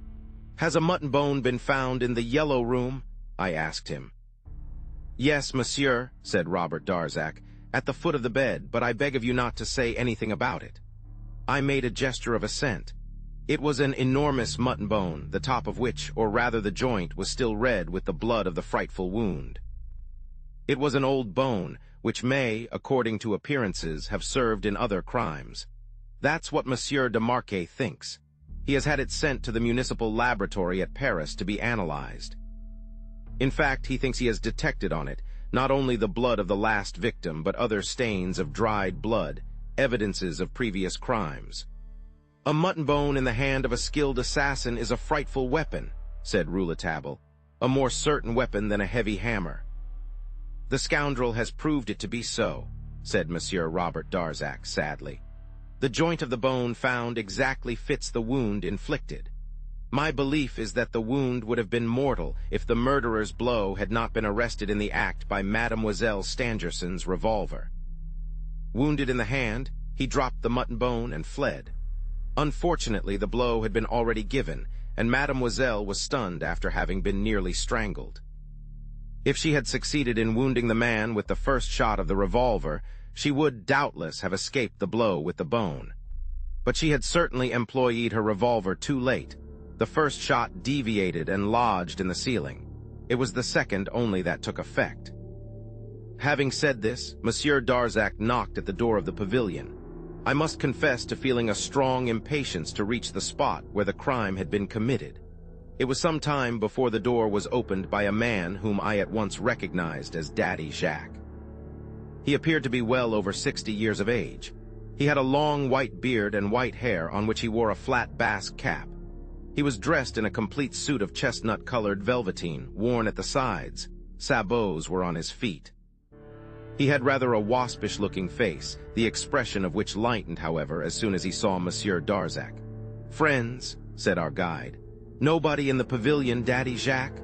I ought not to allow anybody to enter, Monsieur Robert, but of course the order does not apply to you. These gentlemen of justice have seen everything there is to be seen, and made enough drawings and drawn up enough reports. "Excuse me, Monsieur Jacques, one question before anything else," said Rouletabille. "What is it, young man, if I can answer it? Did your mistress wear her hair in bands that evening? You know what I mean, over her forehead." "No, young man, my mistress never wore her hair in the way you suggest, neither on that day nor on any other. She had her hair drawn up, as usual, so that her beautiful forehead could be seen, pure as that of an unborn child." Rouletabille grunted and set to work examining the door, finding that it fastened itself automatically. He satisfied himself that it could never remain open and needed a key to open it. Then we entered the vestibule, a small, well-lit room paved with square red tiles. "Ah, this is the window by which the murderer escaped," said Rouletabille. "So they keep on saying, monsieur, so they keep on saying. But if he had gone off that way, we should have been sure to have seen him. We are not blind, neither Monsieur Stangerson nor me, nor the concierges who are in prison.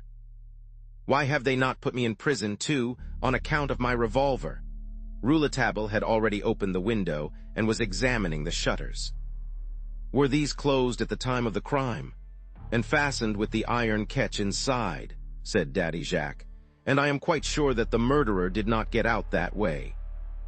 "Are there any blood stains?" "Yes, on the stones outside, but blood of what?" "Ah," said Rouletabille, "there are footmarks visible on the path. The ground was very moist. I will look into that presently." "Nonsense," interrupted Daddy Jacques. "The murderer did not go that way." "Which way did he go then?" "How do I know?" Rouletabille looked at everything, smelled everything. He went down on his knees and rapidly examined every one of the paving tiles. Daddy Jacques went on. "Ah, you can't find anything, monsieur. Nothing has been found, and now it is all dirty. Too many persons have tramped over it. They wouldn't let me wash it, but on the day of the crime I had washed the floor thoroughly, and if the murderer had crossed it with his hobnailed boots, I should not have failed to see where he had been. He has left marks enough in Mademoiselle's chamber." Rouletabille rose. "When was the last time you washed these tiles?" he asked, and he fixed on Daddy Jacques a most searching look. "Why, as I told you, on the day of the crime, towards 5:30, while Mademoiselle and her father were taking a little walk before dinner, here in this room. They had dined in the laboratory. The next day, the examining magistrate came and saw all the marks there were on the floor as plainly as if they had been made with ink on white paper. Well, neither in the laboratory nor in the vestibule, which were both as clean as a new pin, were there any traces of a man's footmarks. Since they have been found near this window outside, he must have made his way through the ceiling of the yellow room into the attic, then cut his way through the roof and dropped to the ground outside the vestibule window. But there's no hole, neither in the ceiling of the yellow room nor in the roof of my attic. That's absolutely certain. So you see, we know nothing, and nothing will ever be known. It's a mystery of the devil's own making." Rouletabille went down upon his knees again, almost in front of a small lavatory at the back of the vestibule. In that position he remained for about a minute. "Well?" I asked him when he got up. "Oh, nothing very important. A drop of blood," he replied, turning towards Daddy Jacques as he spoke. "While you were washing the laboratory and this vestibule, was the vestibule window open?" he asked. "No, monsieur, it was closed. But after I had done washing the floor, I lit some charcoal for monsieur in the laboratory furnace, and as I lit it with old newspapers, it smoked. So I opened both the windows in the laboratory and this one to make a current of air. Then I shut those in the laboratory and left this one open when I went out. When I returned to the pavilion, this window had been closed, and monsieur and mademoiselle were already at work in the laboratory. Monsieur or Mademoiselle Stangerson had no doubt shut it. No doubt." "You did not ask them?" After a close scrutiny of the little lavatory and of the staircase leading up to the attic, Rouletabille, to whom we seemed no longer to exist, entered the laboratory. I followed him. It was, I confess, in a state of great excitement. Robert Darzac lost none of my friend's movements. As for me, my eyes were drawn at once to the door of the yellow room. It was closed and, as I immediately saw, partially shattered and out of commission. My friend, who went about his work methodically, silently studied the room in which we were. It was large and well lighted. Two big windows, almost bays, were protected by strong iron bars and looked out upon a wide extent of country. Through an opening in the forest, they commanded a wonderful view through the length of the valley and across the plain to the large town, which could be clearly seen in fair weather. Today, however, a mist hung over the ground and blood in that room. The whole of one side of the laboratory was taken up with a large chimney, crucibles, ovens, and such implements as are needed for chemical experiments. Tables loaded with files, papers, reports, and electrical machine. An apparatus, as Monsieur Darzac informed me, employed by Professor Stangerson to demonstrate the dissociation of matter under the action of solar light, and other scientific implements. Along the walls were cabinets, plain or glass-fronted, through which were visible microscopes, special photographic apparatus, and a large quantity of crystals. Rouletabille, who was ferreting in the chimney, put his fingers into one of the crucibles. Suddenly he drew himself up and held up a piece of half-consumed paper in his hand. He stepped up to where we were talking by one of the windows. "Keep that for us, Monsieur Darzac," he said. I bent over the piece of scorched paper which Monsieur Darzac took from the hand of Rouletabille and read distinctly the only words that remained legible. "Presbytery lost nothing, charm nor the gar, its brightness." Twice since the morning these same meaningless words had struck me, and for the second time I saw that they produced on the Sorbonne professor the same paralyzing effect. Monsieur Darzac's first anxiety showed itself when he turned his eyes in the direction of Daddy Jacques. But occupied as he was at another window, he had seen nothing. Then tremblingly opening his pocket-book, he put the piece of paper into it, sighing, "My God!" During this time, Rouletabille had mounted into the opening of the fire grate. That is to say, he had got upon the bricks of a furnace, and was attentively examining the chimney, which grew narrower towards the top, the outlet from it being closed with sheets of iron, fastened into the brickwork, through which passed 3 small chimneys. "Impossible to get out that way," he said, jumping back into the laboratory. "Besides, even if he had tried to do it, he would have brought all that ironwork down to the ground. No, it is not on that side we have to search."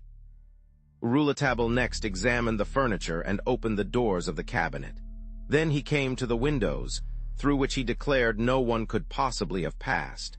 At the second window he found Daddy Jacques in contemplation.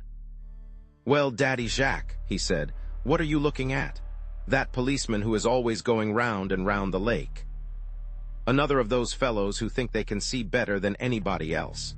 You don't know Frederic Larsan, Daddy Jacques, or you wouldn't speak of him in that way," said Rouletabille in a melancholy tone. "If there is anyone who will find the murderer, it will be he." And Rouletabille heaved a deep sigh. "Before they find him, they will have to learn how they lost him," said Daddy Jacques stolidly. At length we reached the door of the yellow room itself. "There is the door behind which some terrible scene took place," said Rouletabille, with a solemnity which, under any other circumstances, would have been comical. Chapter VII, in which Rouletabille sets out on an expedition under the bed. Rouletabille, having pushed open the door of the yellow room, paused on the threshold, saying, with an emotion which I only later understood, "Ah, the perfume of the lady in black!" The chamber was dark.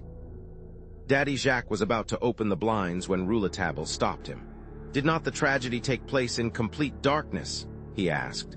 "No, young man, I don't think so. Mademoiselle always had a nightlight on her table, and I lit it every evening before she went to bed. I was a sort of chambermaid, you must understand, when the evening came. The real chambermaid did not come here much before the morning. Mademoiselle worked late, far into the night. Where did the table with the nightlight stand? Far from the bed. Some way from the bed. Can you light the burner now? The lamp is broken, and the oil that was in it was spilled when the table was upset. All the rest of the things in the room remain just as they were. I have only to open the blinds for you to see. Wait." Rouletabille went back into the laboratory, closed the shutters of the 2 windows and the door of the vestibule. When we were in complete darkness, he lit a wax vesta, and asked Daddy Jacques to move to the middle of the chamber with it to the place where the nightlight was burning that night. Daddy Jacques, who was in his stockings, he usually left his sabots in the vestibule, entered the yellow room with his bit of a vesta. We vaguely distinguished objects overthrown on the floor, a bed in one corner, and in front of us to the left, the gleam of a looking-glass hanging on the wall near to the bed. "That will do. You may now open the blinds," said Rouletabille. "Don't come any further," Daddy Jacques begged. "You may make marks with your boots, and nothing must be deranged. It's an idea of the magistrate S, though he has nothing more to do here." And he pushed open the shutter. The pale daylight entered from without, throwing a sinister light on the saffron-colored walls. The floor, for though the laboratory and the vestibule were tiled, the yellow room had a flooring of wood, was covered with a single yellow mat which was large enough to cover nearly the whole room, under the bed and under the dressing table, the only piece of furniture that remained upright. The center round table, the night table, and 2 chairs had been overturned. These did not prevent a large stain of blood being visible on the mat, made, as Daddy Jacques informed us, by the blood which had flowed from the wound on Mademoiselle Stangerson's forehead. Besides these stains, drops of blood had fallen in all directions, in line with the visible traces of the footsteps, large and black, of the murderer. Everything led to the presumption that these drops of blood had fallen from the wound of the man who had, for a moment, placed his red hand on the wall. There were other traces of the same hand on the wall, but much less distinct. See this blood on the wall?" I could not help exclaiming. The man who pressed his hand so heavily upon it in the darkness must certainly have thought that he was pushing at a door. That's why he pressed on it so hard, leaving on the yellow paper the terrible evidence. I don't think there are many hands in the world of that sort. It is big and strong, and the fingers are nearly all one as long as the other. The thumb is wanting, and we have only the mark of the palm. But if we follow the trace of the hand," I continued, "we see that after leaving its imprint on the wall, the touch sought the door, found it, and then felt for the lock." "No doubt," interrupted Rouletabille, chuckling. "Only there is no blood either on the lock or on the bolt." "What does that prove?"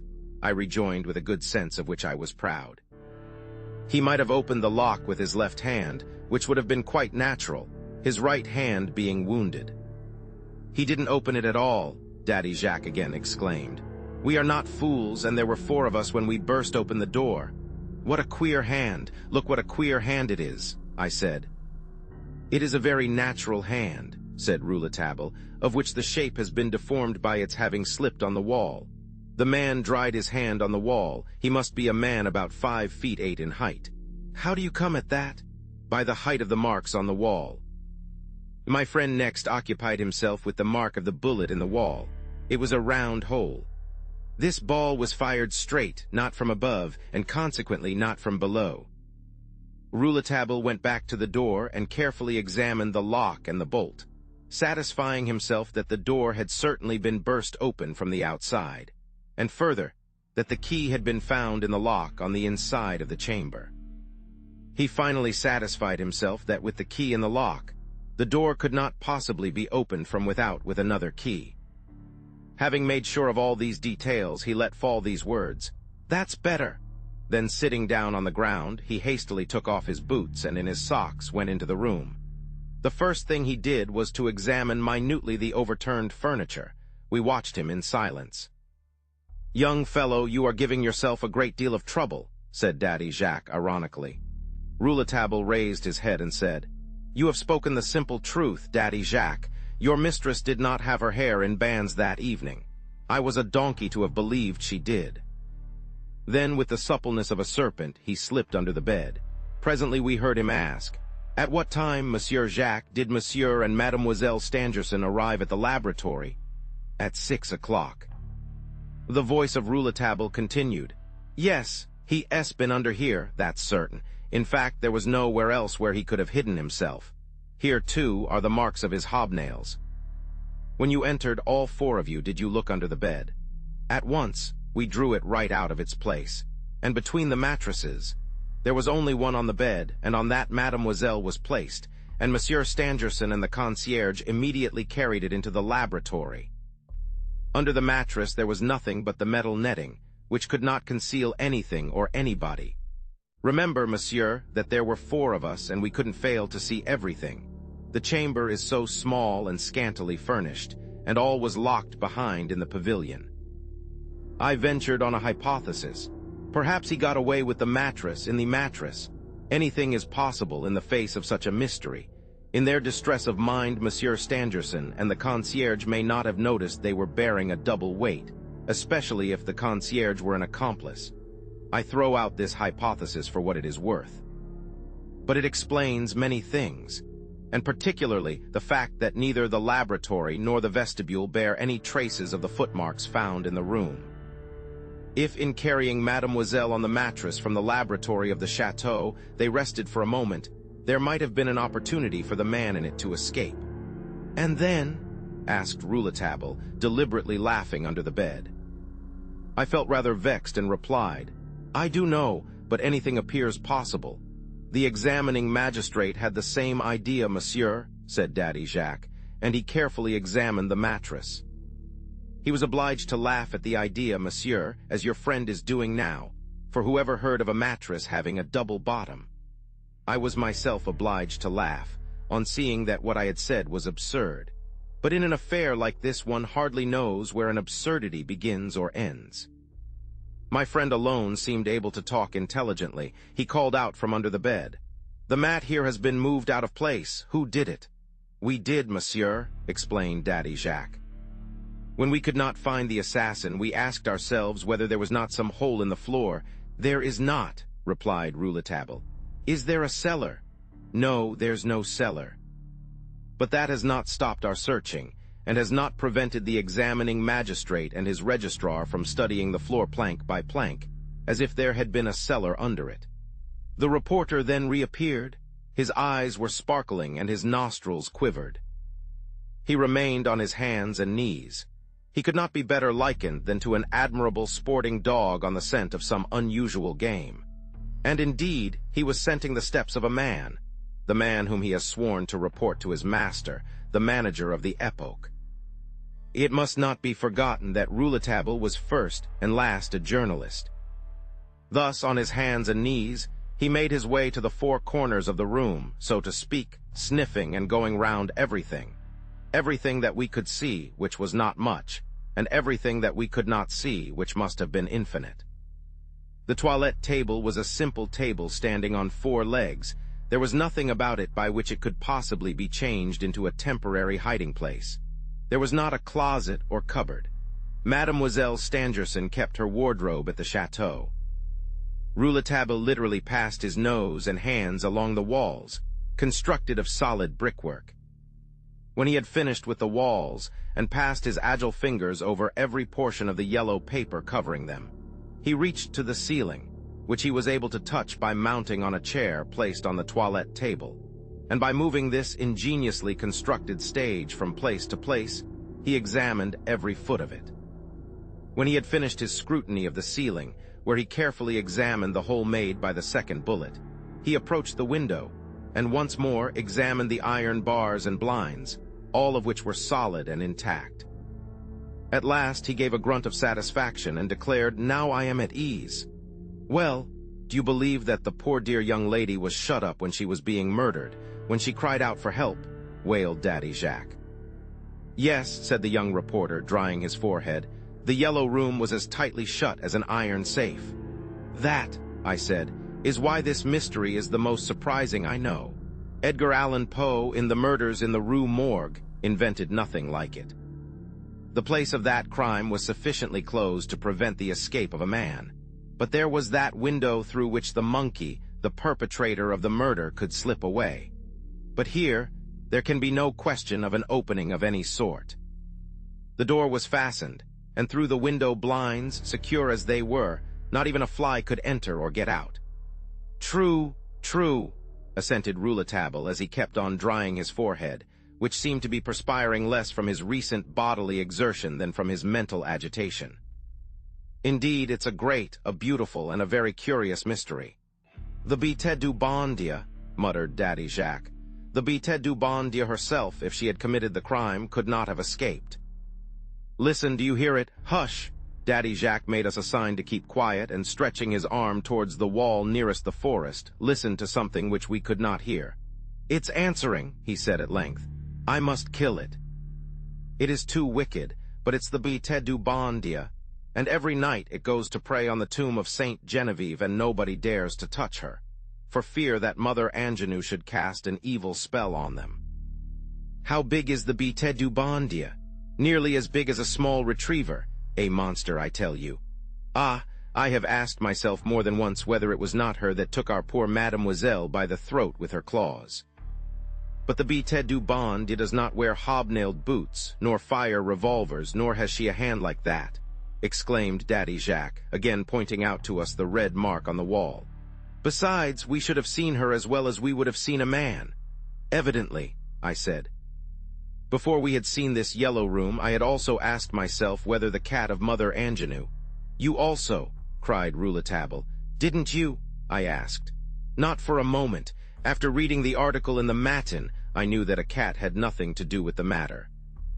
But I swear now that a frightful tragedy has been enacted here. You say nothing about the Basque cap or the handkerchief found here, Daddy Jacques. Of course, the magistrate has taken them, the old man answered hesitatingly. I haven't seen either the handkerchief or the cap, yet I can tell you how they are made, the reporter said to him gravely. Oh, you are very clever, said Daddy Jacques, coughing and embarrassed.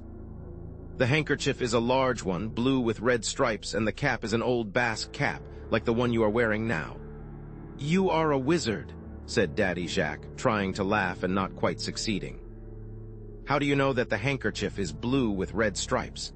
Because, if it had not been blue with red stripes, it would not have been found at all. Without giving any further attention to Daddy Jacques, my friend took a piece of paper from his pocket and, taking out a pair of scissors, bent over the footprints. Placing the paper over one of them, he began to cut. In a short time, he had made a perfect pattern which he handed to me, begging me not to lose it. He then returned to the window and, pointing to the figure of Frederick Larsen, who had not quitted the side of the lake, asked Daddy Jacques whether the detective had, like himself, been working in the yellow room. No, replied Robert Darzac, who, since Rouletabille had handed him the piece of scorched paper, had not uttered a word. He pretends that he does not need to examine the yellow room. He says that the murderer made his escape from it in quite a natural way, and that he will, this evening, explain how he did it. As he listened to what Monsieur Darzac had to say, Rouletabille turned pale. Has Frederick Larsen found out the truth, which I can only guess at? He murmured. He is very clever, and I admire him. But what we have to do today is something more than the work of a policeman, something quite different from the teachings of experience. We have to take hold of our reason by the right end. The reporter rushed into the open air, agitated by the thought that the great and famous Fred might anticipate him in the solution of the problem of the yellow room. I managed to reach him on the threshold of the pavilion. Calm yourself, my dear fellow, I said. Aren't you satisfied? Yes, he confessed to me with a deep sigh. I am quite satisfied. I have discovered many things, moral or material. Several moral, one material, this, for example. And rapidly he drew from his waistcoat pocket a piece of paper in which he had placed a light-colored hair from a woman's head. Chapter Roman 8. The examining magistrate questions Mademoiselle Stangerson 2 minutes later, as Rouletabille was bending over the footprints discovered in the park, under the window of the vestibule. A man, evidently a servant at the chateau, came towards us rapidly and called out to Monsieur Darzac, then coming out of the pavilion. Monsieur Robert, the magistrate, you know, is questioning Mademoiselle. Monsieur Darzac uttered a muttered excuse to us and set off running towards the chateau, the man running after him. If the corpse can speak, I said, it would be interesting to be there. We must know, said my friend. Let's go to the chateau, and he drew me with him. But at the chateau, a gendarme placed in the vestibule denied us admission up the staircase of the first floor. We were obliged to wait downstairs. This is what passed in the chamber of the victim while we were waiting below. The family doctor, finding that Mademoiselle Stangerson was much better, but fearing a relapse which would no longer permit of her being questioned, had thought it his duty to inform the examining magistrate of this, who decided to proceed immediately with a brief examination. At this examination, the registrar, Monsieur Stangerson, and the doctor were present. Later, I obtained the text of the report of the examination, and I give it here in all its legal dryness. Question: Are you able, mademoiselle, without too much fatiguing yourself, to give some necessary details of the frightful attack of which you have been the victim? Answer. I feel much better, monsieur, and I will tell you all I know. When I entered my chamber, I did not notice anything unusual there. Excuse me, mademoiselle. If you will allow me, I will ask you some questions and you will answer them. That will fatigue you less than making a long recital. Do so, monsieur. What did you do on that day? I want you to be as minute and precise as possible. I wish to know all you did that day, if it is not asking too much of you. I rose late at 10 o'clock, for my father and I had returned home late on the night previously, having been to dinner at the reception given by the President of the Republic, in honor of the Academy of Science of Philadelphia. When I left my chamber at 10:30, my father was already at work in the laboratory. We worked together till midday. We then took half an hour's walk in the park, as we were accustomed to do before breakfasting at the chateau. After breakfast, we took another walk for half an hour, and then returned to the laboratory. There we found my chambermaid, who had come to set my room in order. I went into the yellow room to give her some slight orders, and she directly afterwards left the pavilion, and I resumed my work with my father. At 5 o'clock, we again went for a walk in the park and afterward had tea. Before leaving the pavilion at 5 o'clock, did you go into your chamber? No, monsieur, my father went into it at my request to bring me my hat. And he found nothing suspicious there. Evidently no, monsieur. It is then almost certain that the murderer was not yet concealed under the bed. When you went out, was the door of the room locked? No, there was no reason for locking it. You were absent from the pavilion some length of time, Monsieur Stangerson, and you? About an hour. It was during that hour, no doubt, that the murderer got into the pavilion. But how? Nobody knows. Footmarks have been found in the park, leading away from the window of the vestibule, but none has been found going towards it. Did you notice whether the vestibule window was open when you went out? I don't remember. Monsieur Stangerson, it was closed. And when you returned? Mademoiselle Stangerson, I did not notice. Stangerson, it was still closed. I remember remarking aloud, Daddy Jacques must surely have opened it while we were away.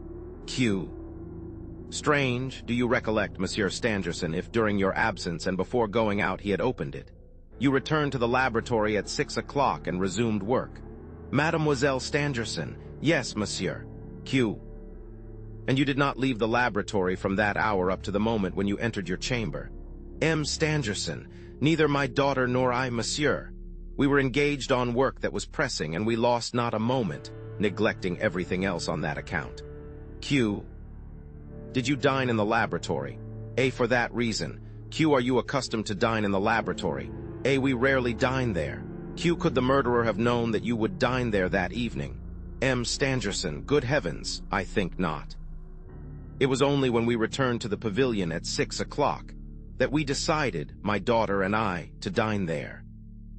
At that moment I was spoken to by my gamekeeper, who detained me a moment, to ask me to accompany him on an urgent tour of inspection in a part of the woods which I had decided to thin. I put this off until the next day and begged him, as he was going by the chateau, to tell the steward that we should dine in the laboratory. He left me to execute the errand, and I rejoined my daughter, who was already at work. At what hour, mademoiselle, did you go to your chamber while your father continued to work there? At midnight. Did Daddy Jacques enter the yellow room in the course of the evening? To shut the blinds and light the nightlight. He saw nothing suspicious. He would have told us if he had seen. Daddy Jacques is an honest man and very attached to me. You affirm, Monsieur Stangerson, that Daddy Jacques remained with you all the time you were in the laboratory? Stangerson, I am sure of it. I have no doubt of that. When you entered your chamber, mademoiselle, you immediately shut the door and locked and bolted it. That was taking unusual precautions, knowing that your father and your servant were there. Were you in fear of something then? My father would be returning to the chateau, and Daddy Jacques would be going to his bed. And in fact, I did fear something. You were so much in fear of something that you borrowed Daddy Jacques' revolver without telling him you had done so. That is true. I did not wish to alarm anybody, the more because my fears might have proved to have been foolish. Q, what was it you feared?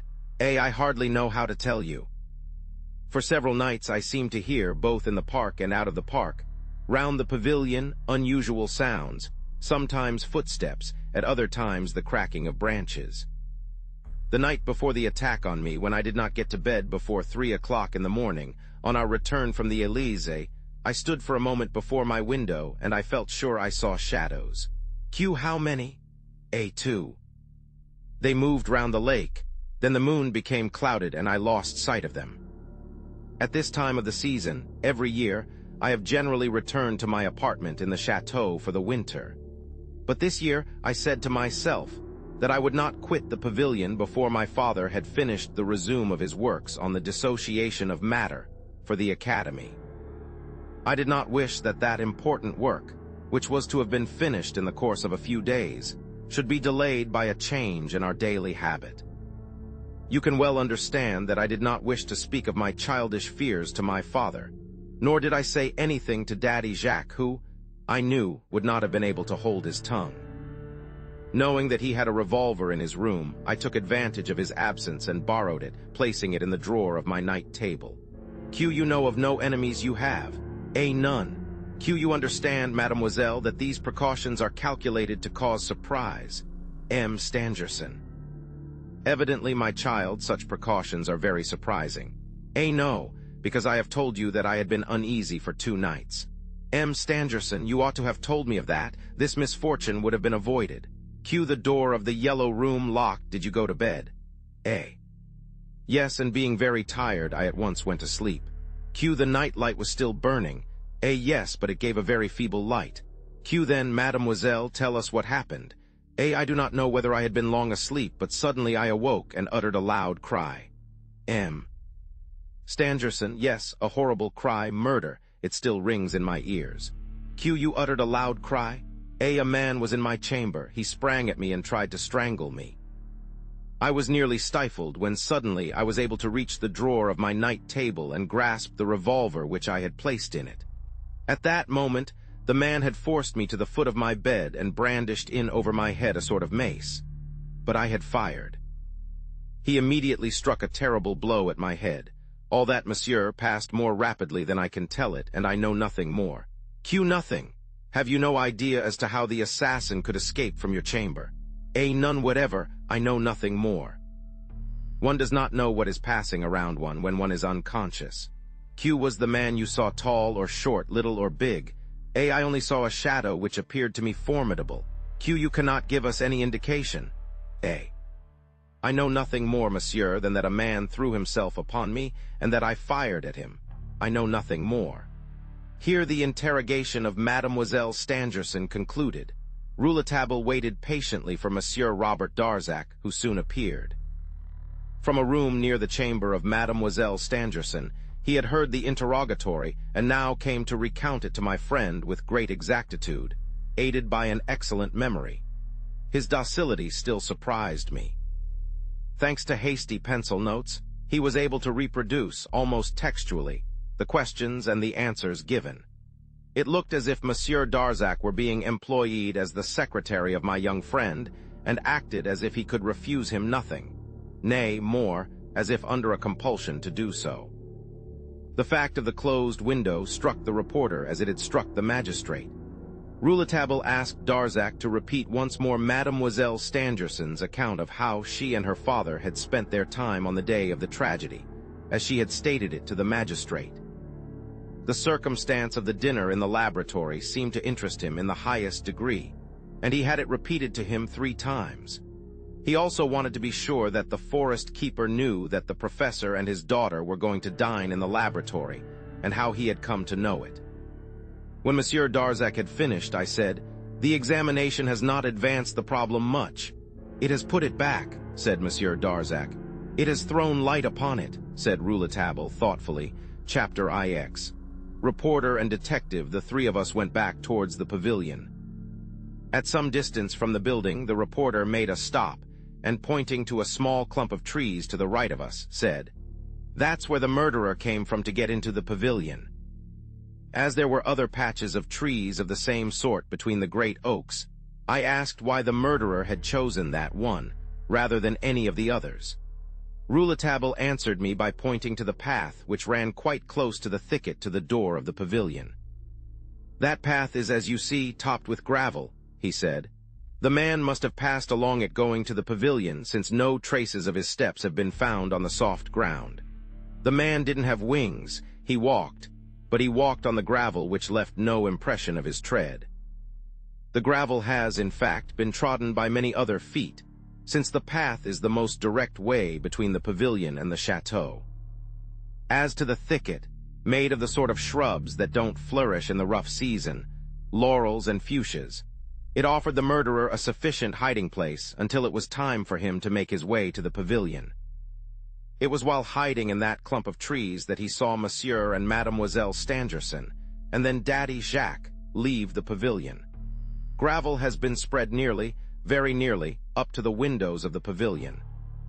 The footprints of a man, parallel with the wall, marks which we will examine presently, and which I have already seen, prove that he only needed to make one stride to find himself in front of the vestibule window, left open by Daddy Jacques.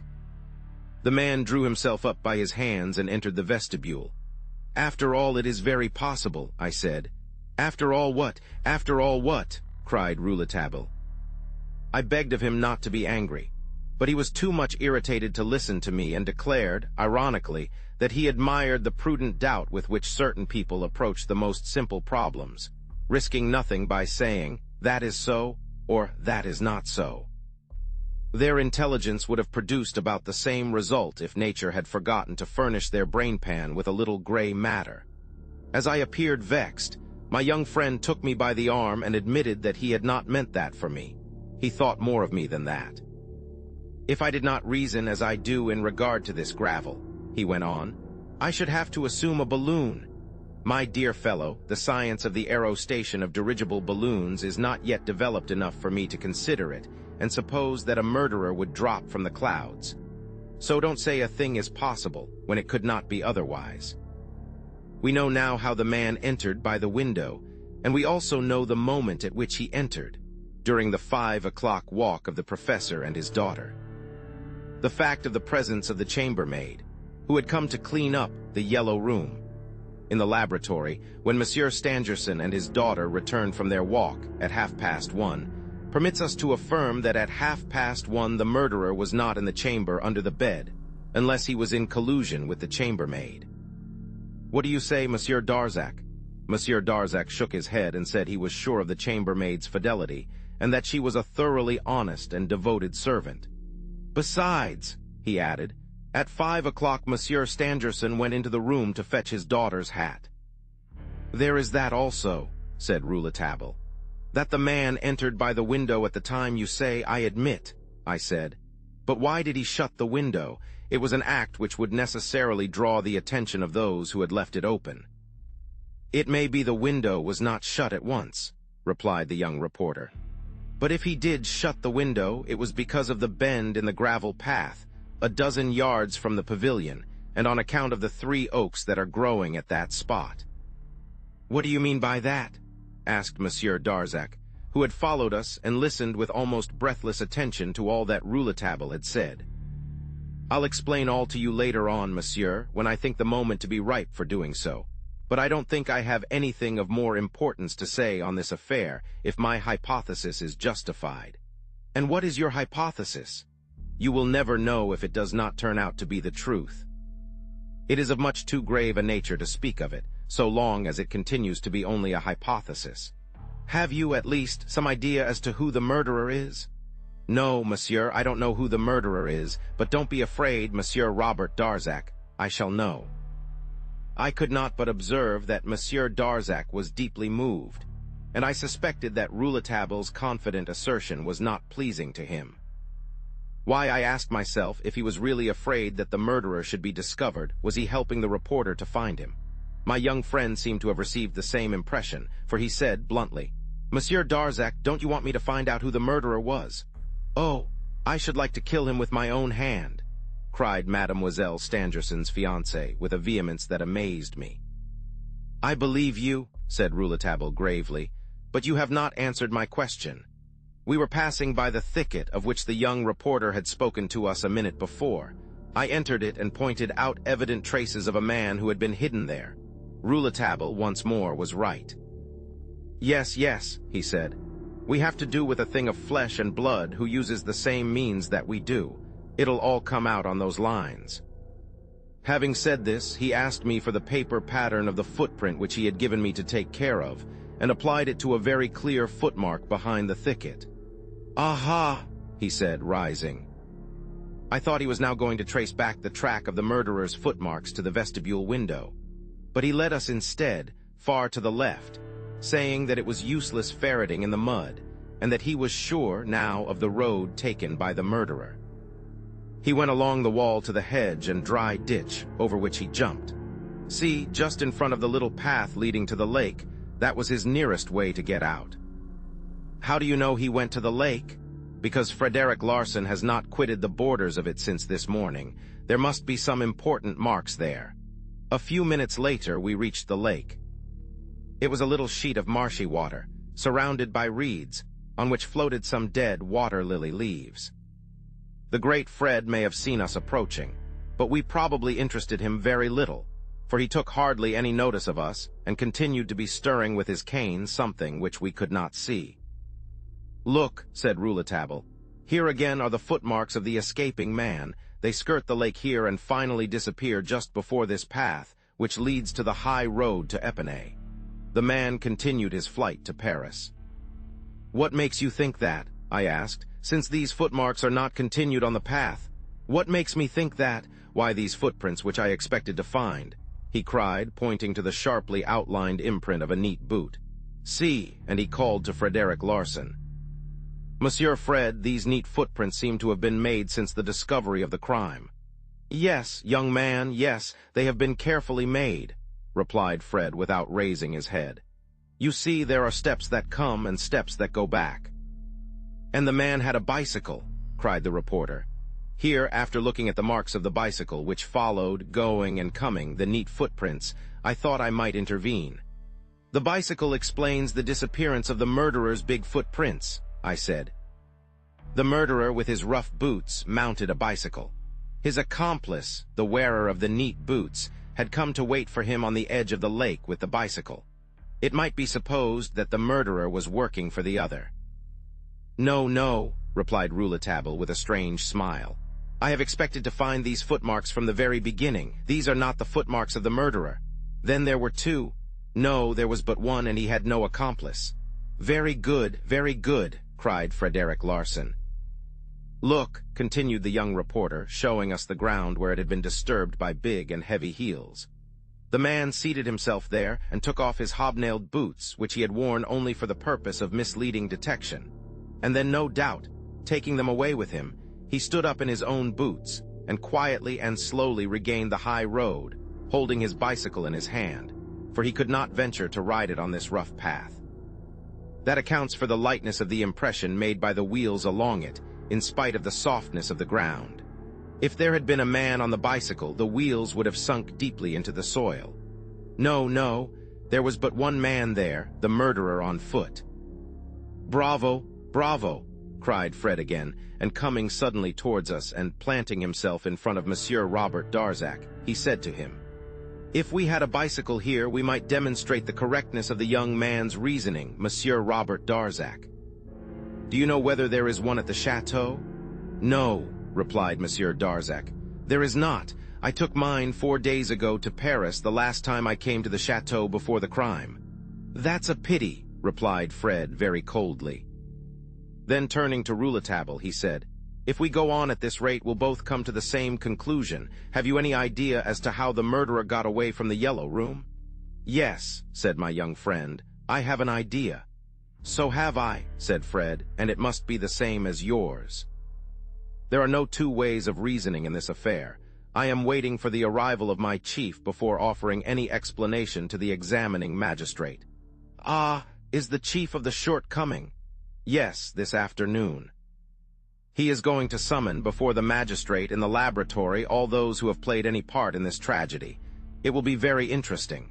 It is a pity you won't be able to be present." "I shall be present," said Rouletabille confidently. "Really, you are an extraordinary fellow for your age," replied the detective in a tone not wholly free from irony. "You'd make a wonderful detective if you had a little more method, if you didn't follow your instincts and that bump on your forehead. As I have already several times observed, Monsieur Rouletabille, you reason too much. You do not allow yourself to be guided by what you have seen. What do you say to the handkerchief full of blood and the red mark of the hand on the wall? You have seen the stain on the wall, but I have only seen the handkerchief." "Bah!" cried Rouletabille.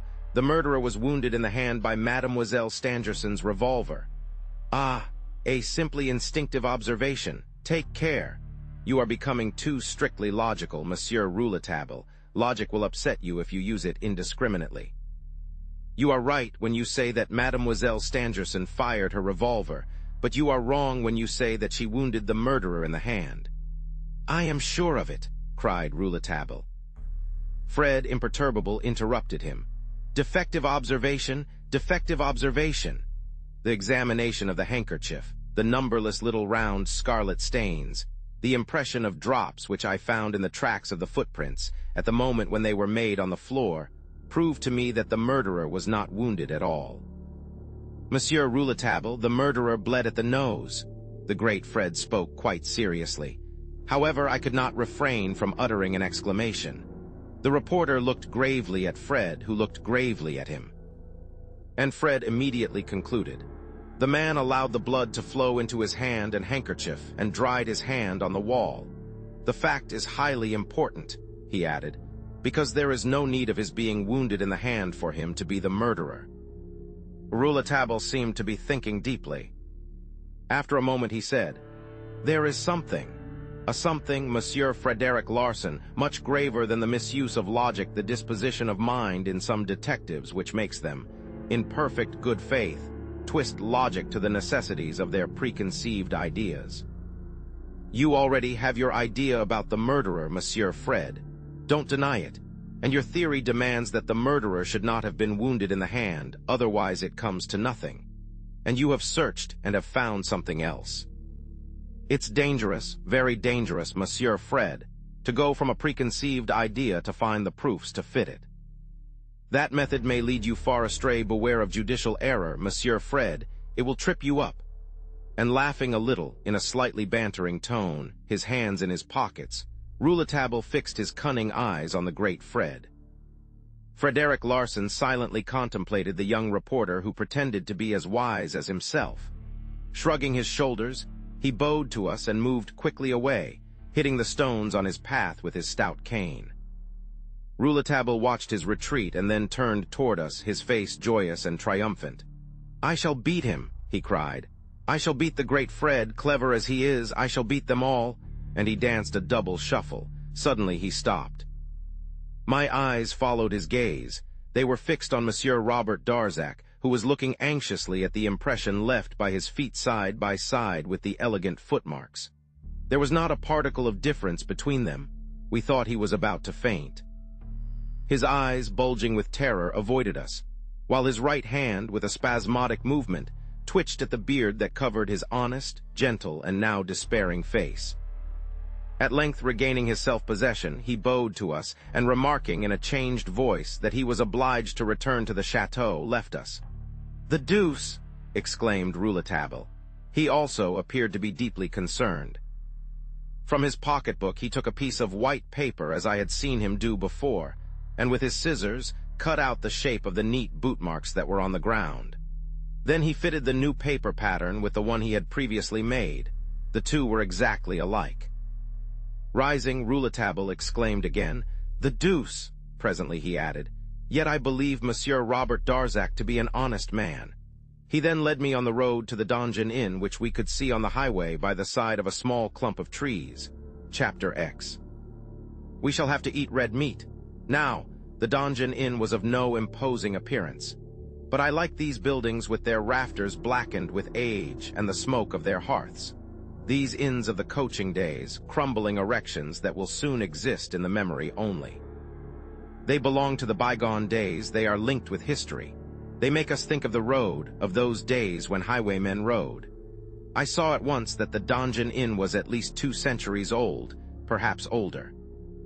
Under its signboard, over the threshold, a man with a crabbed-looking face was standing, seemingly plunged in unpleasant thought, if the wrinkles on his forehead and the knitting of his brows were any indication. When we were close to him, he deigned to see us and asked us, in a tone anything but engaging, whether we wanted anything. He was, no doubt, the not very amiable landlord of this charming dwelling place. As we expressed a hope that he would be good enough to furnish us with a breakfast, he assured us that he had no provisions, regarding us, as he said this, with a look that was unmistakably suspicious. "You may take us in," Rouletabille said to him. "We are not policemen." "I'm not afraid of the police. I'm not afraid of anyone," replied the man. I had made my friend understand by a sign that we should do better not to insist. But being determined to enter the inn, he slipped by the man on the doorstep and was in the common room. "Come on," he said. "It is very comfortable here." A good fire was blazing in the chimney, and we held our hands to the warmth it sent out. It was a morning in which the approach of winter was unmistakable. The room was a tolerably large one, furnished with 2 heavy tables, some stools, a counter decorated with rows of bottles of syrup and alcohol. 3 windows looked out onto the road. A colored advertisement lauded the many merits of a new vermouth. On the mantelpiece was arrayed the innkeeper's collection of figured earthenware pots and stone jugs. "That's a fine fire for roasting a chicken," said Rouletabille. "We have no chicken, not even a wretched rabbit," said the landlord. "I know," said my friend slowly. "I know we shall have to eat red meat now." I confess I did not in the least understand what Rouletabille meant by what he had said. But the landlord, as soon as he heard the words, uttered an oath, which he at once stifled, and placed himself at our orders as obediently as Monsieur Robert Darzac had done, when he heard Rouletabille's prophetic sentence, "The presbytery has lost nothing of its charm, nor the garden its brightness." Certainly my friend knew how to make people understand him by the use of wholly incomprehensible phrases. I observed as much to him, but he merely smiled. I should have proposed that he give me some explanation, but he put a finger to his lips, which evidently signified that he had not only determined not to speak, but also enjoined silence on my part. Meantime the man had pushed open a little side door, and called to somebody to bring him 6 eggs and a piece of beefsteak. The commission was quickly executed by a strongly built young woman with beautiful blonde hair and large, handsome eyes, who regarded us with curiosity. The innkeeper said to her roughly, "Get out, and if the green man comes, don't let me see him."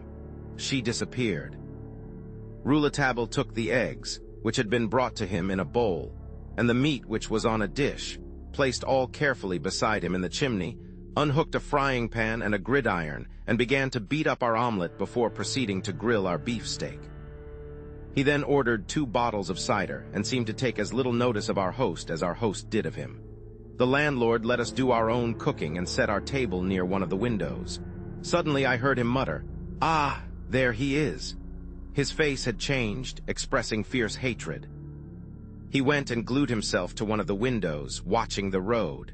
There was no need for me to draw Rouletabille's attention. He had already left our omelet and had joined the landlord at the window.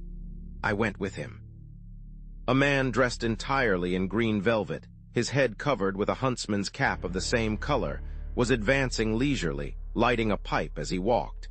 He carried a fowling piece slung at his back. His movements displayed an almost aristocratic ease. He wore eyeglasses and appeared to be about 45 years of age. His hair as well as his mustache were salt gray. He was remarkably handsome. As he passed near the inn, he hesitated, as if asking himself whether or no he should enter it, gave a glance towards us, took a few whiffs at his pipe, and then resumed his walk at the same nonchalant pace. Rouletabille and I looked at our host. His flashing eyes, his clenched hands, his trembling lips told us of the tumultuous feelings by which he was being agitated. "He has done well not to come in here today," he hissed. "Who is that man?" asked Rouletabille, returning to his omelet.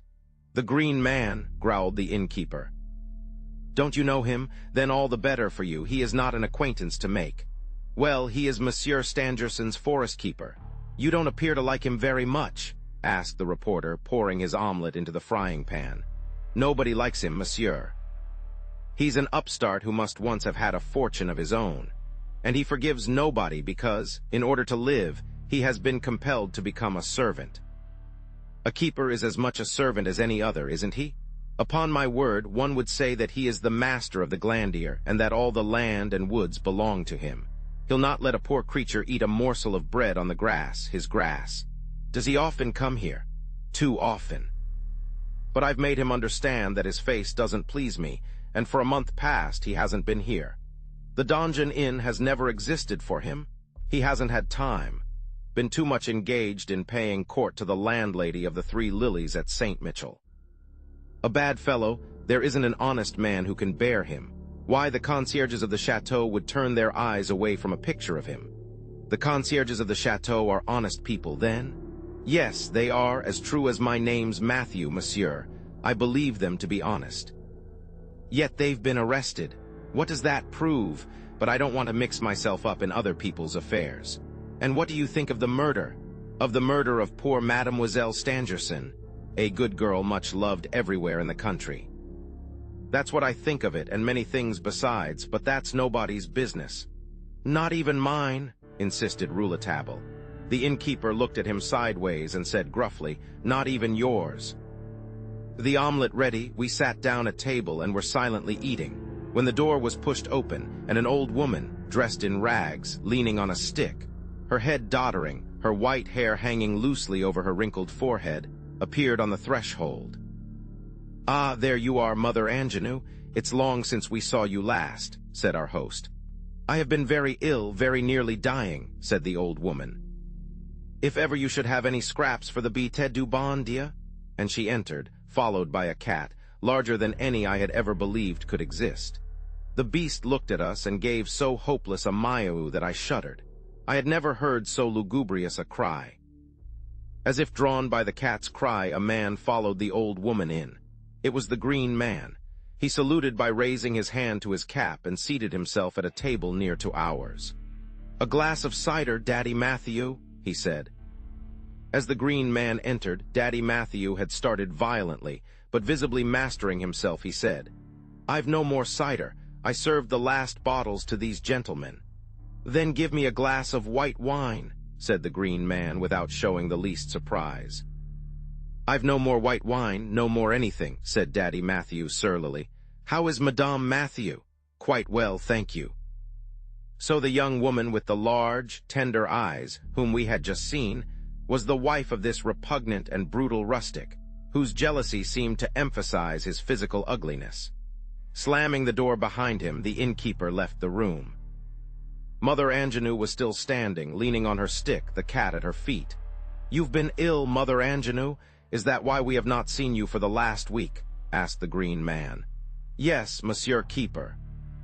I have been able to get up but 3 times to go to pray to Saint Genevieve, our good patroness, and the rest of the time I have been lying on my bed. There was no one to care for me but the Bête du Bon Dieu. Did she not leave you? Neither by day nor by night." "Are you sure of that? As I am of paradise. Then how was it, Madame Angenou, that all through the night of the murder nothing but the cry of the Bête du Bon Dieu was heard?" Mother Angenou planted herself in front of the forest keeper and struck the floor with her stick. "I don't know anything about it," she said. "But shall I tell you something? There are no 2 cats in the world that cry like that. Well, on the night of the murder, I also heard the cry of the Bête du Bon Dieu outside, and yet she was on my knees and did not mew once, I swear.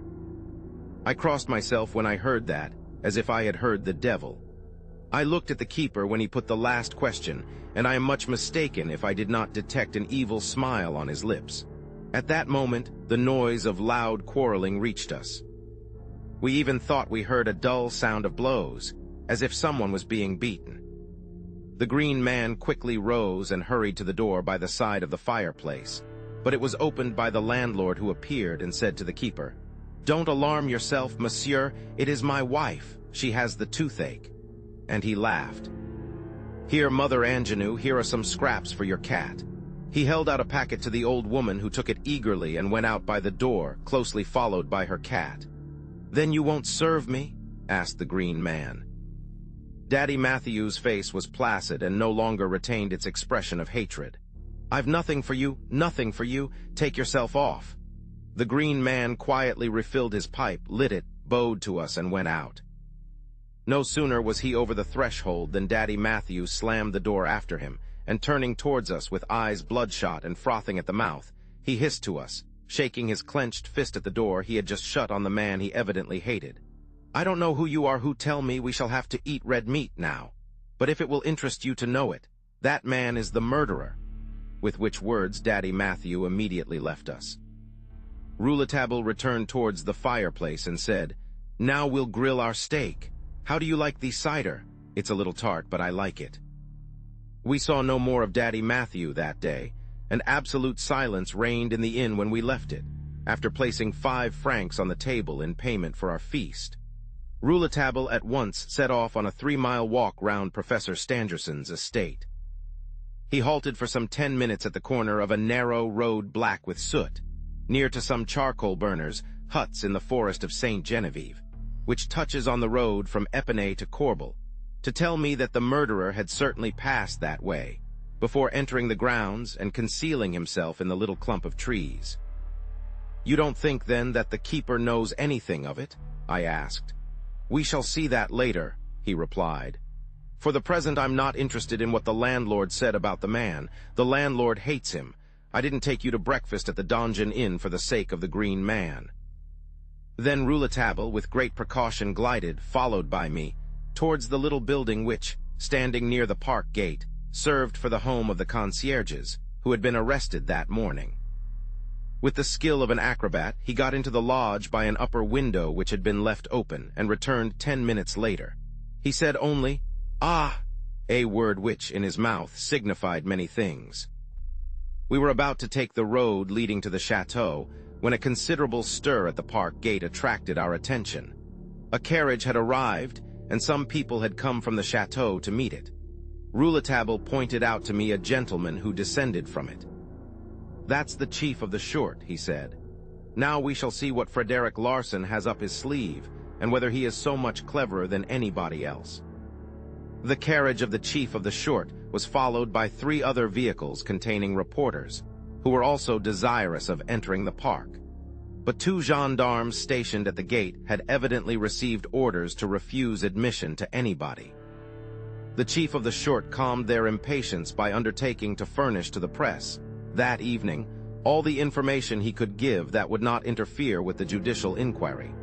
Chapter XI, in which Frederick Larsen explains how the murderer was able to get out of the Yellow Room, among the mass of papers, legal documents, memoirs, and extracts from newspapers, which I have collected relating to the mystery of the Yellow Room.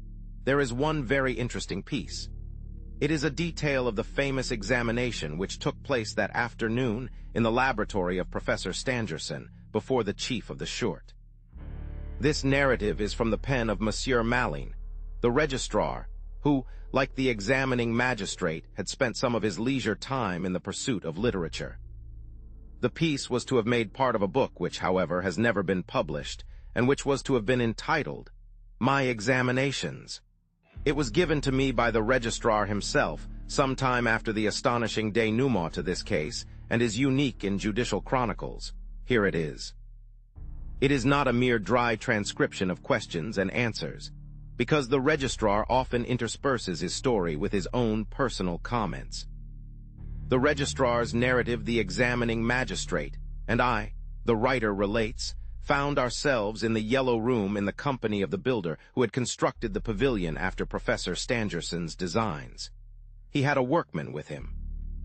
Monsieur de Marquet had had the walls laid entirely bare. That is to say, he had had them stripped of the paper which had decorated them. Blows with a pick here and there satisfied us of the absence of any sort of opening. The floor and the ceiling were thoroughly sounded. We found nothing.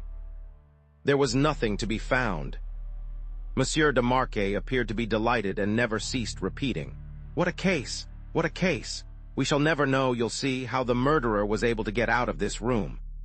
Then suddenly, with a radiant face, he called to the officer in charge of the gendarmes. "Go to the chateau," he said, and request Monsieur Stangerson and Monsieur Robert Darzac to come to me in the laboratory, also Daddy Jacques, and let your men bring here the 2 concierges. 5 minutes later all were assembled in the laboratory. The chief of the Shurt, who had arrived at the Glandier, joined us at that moment. I was seated at Monsieur Stangerson's desk ready for work, when Monsieur de Marquet made us the following little speech, as original as it was unexpected. With your permission, gentlemen, as examinations lead to nothing, we will, for once, abandon the old system of interrogation. I will not have you brought before me one by one, but we will all remain here as we are. Monsieur Stangerson, Monsieur Robert Darzac, Daddy Jacques, and the 2 concierges, the chief of the Shurt, the registrar, and myself. We shall all be on the same footing. The concierges may, for the moment, forget that they have been arrested. We are going to confer together. We are on the spot where the crime was committed. We have nothing else to discuss but the crime. So let us discuss it freely, intelligently or otherwise, so long as we speak just what is in our minds. There need be no formality or method, since this won't help us in any way. Then, passing before me, he said in a low voice, "What do you think of that, eh? What a scene! Could you have thought of that? I'll make a little piece out of it for the vaudeville." And he rubbed his hands with glee. I turned my eyes on Monsieur Stangerson. The hope he had received from the doctor's latest reports, which stated that Mademoiselle Stangerson might recover from her wounds, had not been able to efface from his noble features the marks of the great sorrow that was upon him. He had believed his daughter to be dead, and he was still broken by that belief. His clear, soft, blue eyes expressed infinite sorrow. I had had occasion, many times, to see Monsieur Stangerson at public ceremonies, and from the first had been struck by his countenance, which seemed as pure as that of a child, the dreamy gaze with the sublime and mystical expression of the inventor and thinker. On those occasions his daughter was always to be seen either following him or by his side, for they never quitted each other, it was said, and had shared the same labors for many years. The young lady, who was then 35, though she looked no more than 30, had devoted herself entirely to science. She still won admiration for her imperial beauty, which had remained intact, without a wrinkle, withstanding time and love. Who would have dreamed that I should one day be seated by her pillow with my papers, and that I should see her, on the point of death, painfully recounting to us the most monstrous and most mysterious crime I have heard of in my career? Who would have thought that I should be, that afternoon, listening to the despairing father vainly trying to explain how his daughter's assailant had been able to escape from him? Why bury ourselves with our work in obscure retreats in the depths of woods, if it may not protect us against those dangerous threats to life which meet us in the busy cities? "Now, Monsieur Stangerson," said Monsieur de Marquet, with somewhat of an important air, "place yourself exactly where you were when Mademoiselle Stangerson left you to go to her chamber."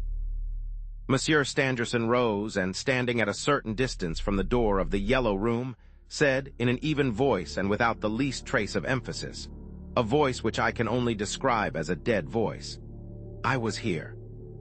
About 11 o'clock, after I had made a brief chemical experiment at the furnaces of the laboratory, needing all the space behind me, I had my desk moved here by Daddy Jacques, who spent the evening in cleaning some of my apparatus. My daughter had been working at the same desk with me. When it was her time to leave, she rose, kissed me, and bade Daddy Jacques good night. She had to pass behind my desk and the door to enter her chamber, and she could do this only with some difficulty.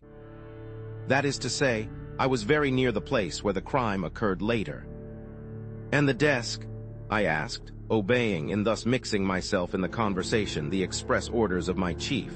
"As soon as you heard the cry of murder followed by the revolver shots, what became of the desk?" Daddy Jacques answered. "We pushed it back against the wall, here, close to where it is at the present moment, so as to be able to get at the door at once." I followed up my reasoning, to which, however, I attached but little importance, regarding it as only a weak hypothesis, with another question. Might not a man in the room, the desk being so near to the door, by stooping and slipping under the desk, have left it unobserved? "You are forgetting," interrupted Monsieur Stangerson wearily, "that my daughter had locked and bolted her door, that the door had remained fastened, that we vainly tried to force it open when we heard the noise, and that we were at the door while the struggle between the murderer and my poor child was going on. Immediately after we heard her stifled cries, as she was being held by the fingers that have left their red mark upon her throat. Rapid as the attack was, we were no less rapid in our endeavors to get into the room where the tragedy was taking place. I rose from my seat and once more examined the door with the greatest care. Then I returned to my place with a despairing gesture. If the lower panel of the door, I said, could be removed without the whole door being necessarily opened, the problem would be solved. But unfortunately, that last hypothesis is untenable after an examination of the door. It's of oak, solid and massive. You can see that quite plainly, in spite of the injury done in the attempt to burst it open. "Ah!" cried Daddy Jacques. "It is an old and solid door that was brought from the chateau. They don't make such doors now." We had to use this bar of iron to get it open, all four of us, for the concierge, brave woman she is, helped us. It pains me to find them both in prison now. Daddy Jacques had no sooner uttered these words of pity and protestation than tears and lamentations broke out from the concierges. I never saw two accused people crying more bitterly. I was extremely disgusted.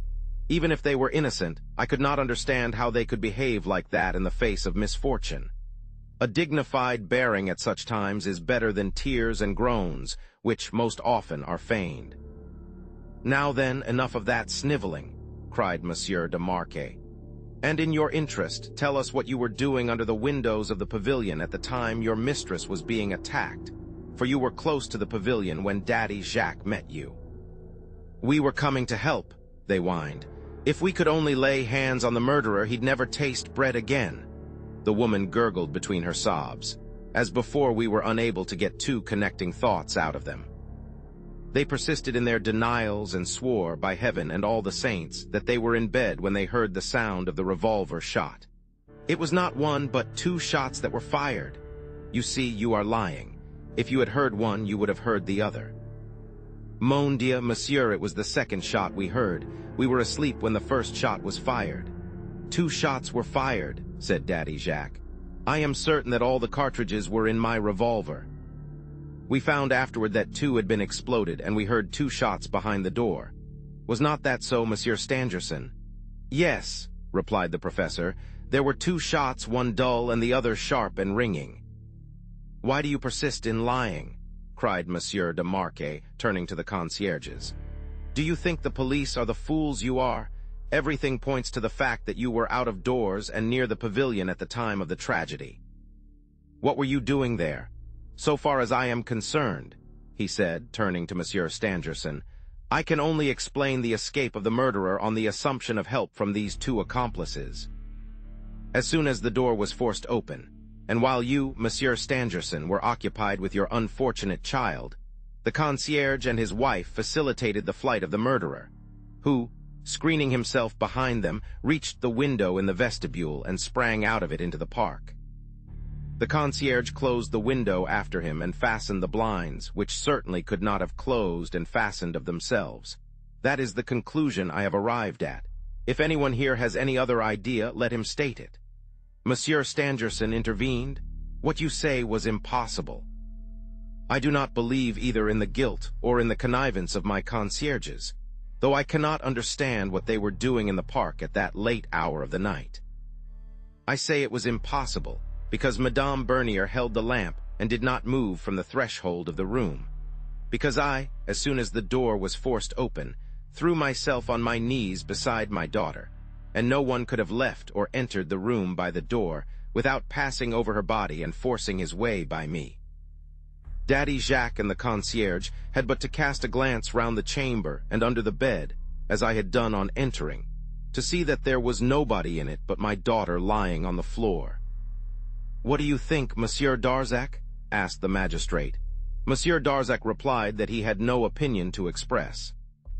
Monsieur Dax, the chief of the Shurt, who so far had been listening and examining the room, at length deigned to open his lips.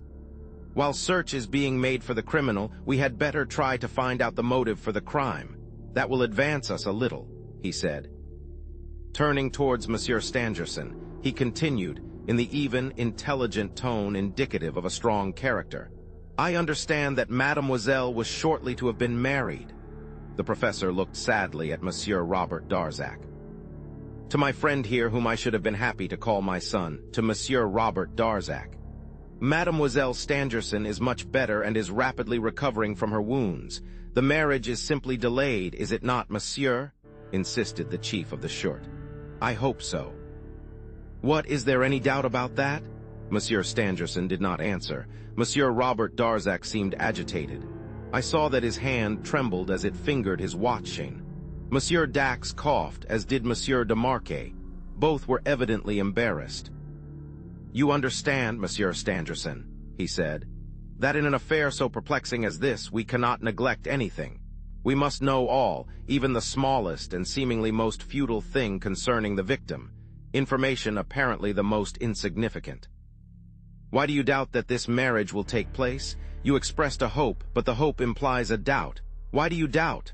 Monsieur Stangerson made a visible effort to recover himself. "Yes, monsieur," he said at length, "you are right. It will be best that you should know something which, if I concealed it, might appear to be of importance. Monsieur Darzac agrees with me in this." Monsieur Darzac, whose pallor at that moment seemed to me to be altogether abnormal, made a sign of assent. I gathered he was unable to speak. "I want you to know then," continued Monsieur Stangerson, "that my daughter has sworn never to leave me and adheres firmly to her oath, in spite of all my prayers and all that I have argued to induce her to marry. We have known Monsieur Robert Darzac many years. He loves my child, and I believed that she loved him, because she only recently consented to this marriage which I desire with all my heart. I am an old man, monsieur, and it was a happy hour to me when I knew that, after I had gone, she would have at her side one who loved her and who would help her in continuing our common labors. I love and esteem Monsieur Darzac both for his greatness of heart and for his devotion to science. But 2 days before the tragedy, for I know not what reason, my daughter declared to me that she would never marry Monsieur Darzac. A dead silence followed Monsieur Stangerson's words. It was a moment fraught with suspense. "Did Mademoiselle give you any explanation? Did she tell you what her motive was?" asked Monsieur Dax. "She told me she was too old to marry, that she had waited too long. She said she had given much thought to the matter, and while she had a great esteem, even affection, for Monsieur Darzac, she felt it would be better if things remained as they were. She would be happy, she said, to see the relations between ourselves and Monsieur Darzac become closer, but only on the understanding that there would be no more talk of marriage." "That is very strange," muttered Monsieur Dax. "Strange," repeated Monsieur de Marquet. "You'll certainly not find the motive there, Monsieur Dax," Monsieur Stangerson said with a cold smile. "In any case, the motive was not theft," said the chief impatiently. "Oh, we are quite convinced of that," cried the examining magistrate. At that moment the door of the laboratory opened, and the officer in charge of the gendarmes entered and handed a card to the examining magistrate. Monsieur de Marquet read it and uttered a half-angry exclamation. "This is really too much," he cried. "What is it?" asked the chief. "It's the card of a young reporter engaged on the Epoque, a Monsieur Joseph Rouletabille. It has these words written on it. One of the motives of the crime was robbery." The chief smiled. "Ah, young Rouletabille, I've heard of him. He is considered rather clever. Let him come in." Monsieur Joseph Rouletabille was allowed to enter. I had made his acquaintance in the train that morning on the way to Épinay-sur-Orge. He had introduced himself almost against my wish into our compartment. I had better say at once that his manners, and the arrogance with which he assumed to know what was incomprehensible even to us, impressed him unfavorably on my mind. I do not like journalists. They are a class of writers to be avoided as the pest. They think that everything is permissible and they respect nothing. Grant them the least favor, allow them even to approach you, and you never can tell what annoyance they may give you. This one appears to be scarcely 20 years old, and the effrontery with which he dared to question us and discuss the matter with us made him particularly obnoxious to me. Besides, he had a way of expressing himself that left us guessing as to whether he was mocking us or not. I know quite well that the Epoque is an influential paper with which it is well to be on good terms, but the paper ought not to allow itself to be represented by sneaking reporters. Monsieur Joseph Rouletabille entered the laboratory, bowed to us, and waited for Monsieur de Marquet to ask him to explain his presence. You pretend, monsieur, that you know the motive for the crime and that that motive, in the face of all the evidence that has been forthcoming, was robbery. No, monsieur, I do not pretend that. I do not say that robbery was the motive for the crime, and I don't believe it was. Then what is the meaning of this card? It means that robbery was one of the motives for the crime. What leads you to think that? If you will be good enough to accompany me, I will show you. The young man asked us to follow him into the vestibule, and we did.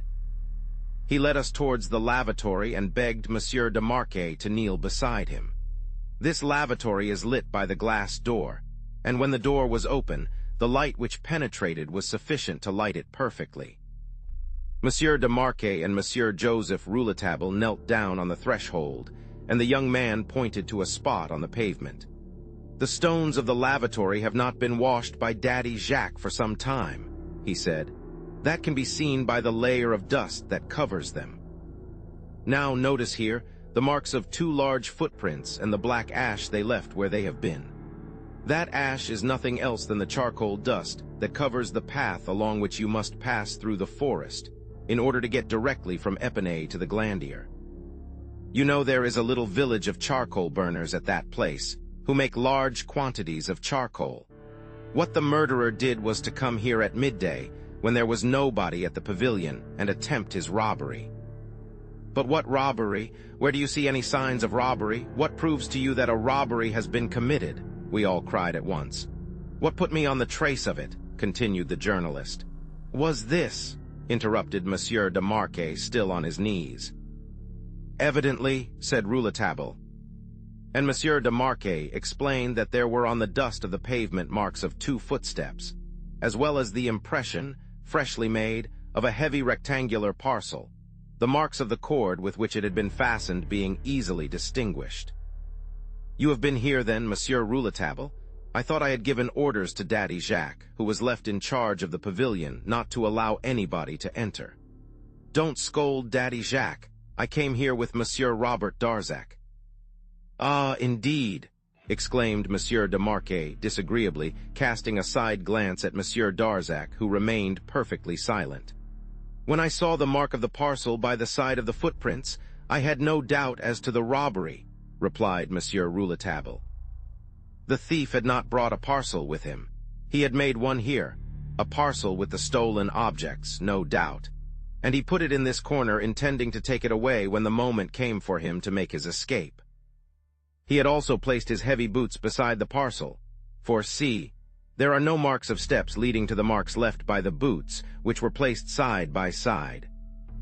That accounts for the fact that the murderer left no trace of his steps when he fled from the Yellow Room, nor any in the laboratory, nor in the vestibule. After entering the Yellow Room in his boots, he took them off, finding them troublesome, or because he wished to make as little noise as possible. The marks made by him in going through the vestibule and the laboratory were subsequently washed out by Daddy Jacques. Having, for some reason or other, taken off his boots, the murderer carried them in his hand and placed them by the side of the parcel he had made. By that time, the robbery had been accomplished. The man then returned to the Yellow Room and slipped under the bed, where the mark of his body is perfectly visible on the floor and even on the mat, which has been slightly moved from its place and creased. Fragments of straw also, recently torn, bear witness to the murderer's movements under the bed. Yes, we know all about that, said Monsieur de Marquet. The robber had another motive for returning to hide under the bed, continued the astonishing boy journalist. You might think that he was trying to hide himself quickly on seeing, through the vestibule window, Monsieur and Mademoiselle Stangerson about to enter the pavilion. It would have been much easier for him to have climbed up to the attic and hidden there, waiting for an opportunity to get away if his purpose had been only flight. No, he had to be in the Yellow Room. Here the chief intervened. That's not at all bad, young man, I compliment you. If we do not know yet how the murderer succeeded in getting away, we can at any rate see how he came in and committed the robbery. But what did he steal? Something very valuable, replied the young reporter. At that moment we heard a cry from the laboratory. We rushed in and found Monsieur Stangerson, his eyes haggard, his limbs trembling, pointing to a sort of bookcase which he had opened, and which, we saw, was empty. At the same instant he sank into the large armchair that was placed before the desk and groaned, the tears rolling down his cheeks. "I have been robbed again. For God's sake, do not say a word of this to my daughter. She would be more pained than I am." He heaved a deep sigh and added, in a tone I shall never forget, "After all, what does it matter, so long as she lives?" "She will live," said Monsieur Darzac in a voice strangely touching. "And we will find the stolen articles," said Monsieur Dax. "But what was in the cabinet?" 20 years of my life," replied the illustrious professor sadly. "Or rather of our lives, the lives of myself and my daughter. Yes, our most precious documents, the records of our secret experiments and our labors of 20 years were in that cabinet. It is an irreparable loss to us, and I venture to say, to science. All the processes by which I had been able to arrive at the precious proof of the destructibility of matter were there. All. The man who came wished to take all from me, my daughter and my work, my heart and my soul." And the great scientist wept like a child. We stood around him in silence, deeply affected by his great distress. Monsieur Darzac pressed closely to his side, and tried in vain to restrain his tears, a sight which, for the moment, almost made me like him, in spite of an instinctive repulsion which his strange demeanor and his inexplicable anxiety had inspired me. Monsieur Rouletabille alone, as if his precious time and mission on earth did not permit him to dwell in the contemplation on human suffering, had very calmly stepped up to the empty cabinet and, pointing at it, broke the almost solemn silence.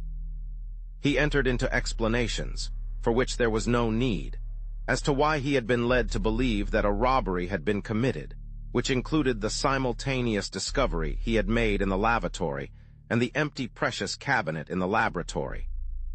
The first thing that had struck him, he said, was the unusual form of that piece of furniture. It was very strongly built of fireproof iron, clearly showing that it was intended for the keeping of most valuable objects. Then he noticed that the key had been left in the lock. "One does not ordinarily have a safe and leave it open," he had said to himself. This little key, with its brass head and complicated wards, had strongly attracted him. Its presence had suggested robbery. Monsieur de Marquet appeared to be greatly perplexed, as if he did not know whether he ought to be glad of the new direction given to the inquiry by the young reporter, or sorry that it had not been done by himself. In our profession, and for the general welfare, we have to put up with such mortifications and very selfish feelings. That was why Monsieur de Marquet controlled himself and joined his compliments with those of Monsieur Dax. As for Monsieur Rouletabille, he simply shrugged his shoulders and said, "There's nothing at all in that." I should have liked to box his ears, especially when he added, "You will do well, monsieur, to ask Monsieur Stangerson who usually kept that key." "My daughter," replied Monsieur Stangerson. "She was never without it." "Ah, then that changes the aspect of things which no longer corresponds with Monsieur Rouletabille's ideas," cried Monsieur de Marquet. "If that key never left Mademoiselle Stangerson, the murderer must have waited for her in her room for the purpose of stealing it, and the robbery could not have been committed until after the attack had been made on her. But after the attack, 4 persons were in the laboratory. I can't make it out." "The robbery," said the reporter, "could only have been committed before the attack upon Mademoiselle Stangerson in her room. When the murderer entered the pavilion, he already possessed the brass-headed key." "That is impossible," said Monsieur Stangerson in a low voice. "It is quite possible, monsieur, as this proves." And the young rascal drew a copy of the Epoque from his pocket, dated the 21st of October. I recall the fact that the crime was committed on the night between the 24th and 25th. And showing us an advertisement, he read, "Yesterday a black satin reticule was lost in the Grands Magasins de la Louvre." It contained, amongst other things, a small key with a brass head. A handsome reward will be given to the person who has found it. This person must write Poste Restante, Bureau 40 to this address, MATHSN. Do not these letters suggest Mademoiselle Stangerson? Continued the reporter. The key with a brass head, is not this the key? I always read advertisements. In my business, as in yours, monsieur, one should always read the personals. They are often the keys to intrigues that are not always brass-headed, but which are none the less interesting. This advertisement interested me specially. The woman of the key surrounded it with a kind of mystery.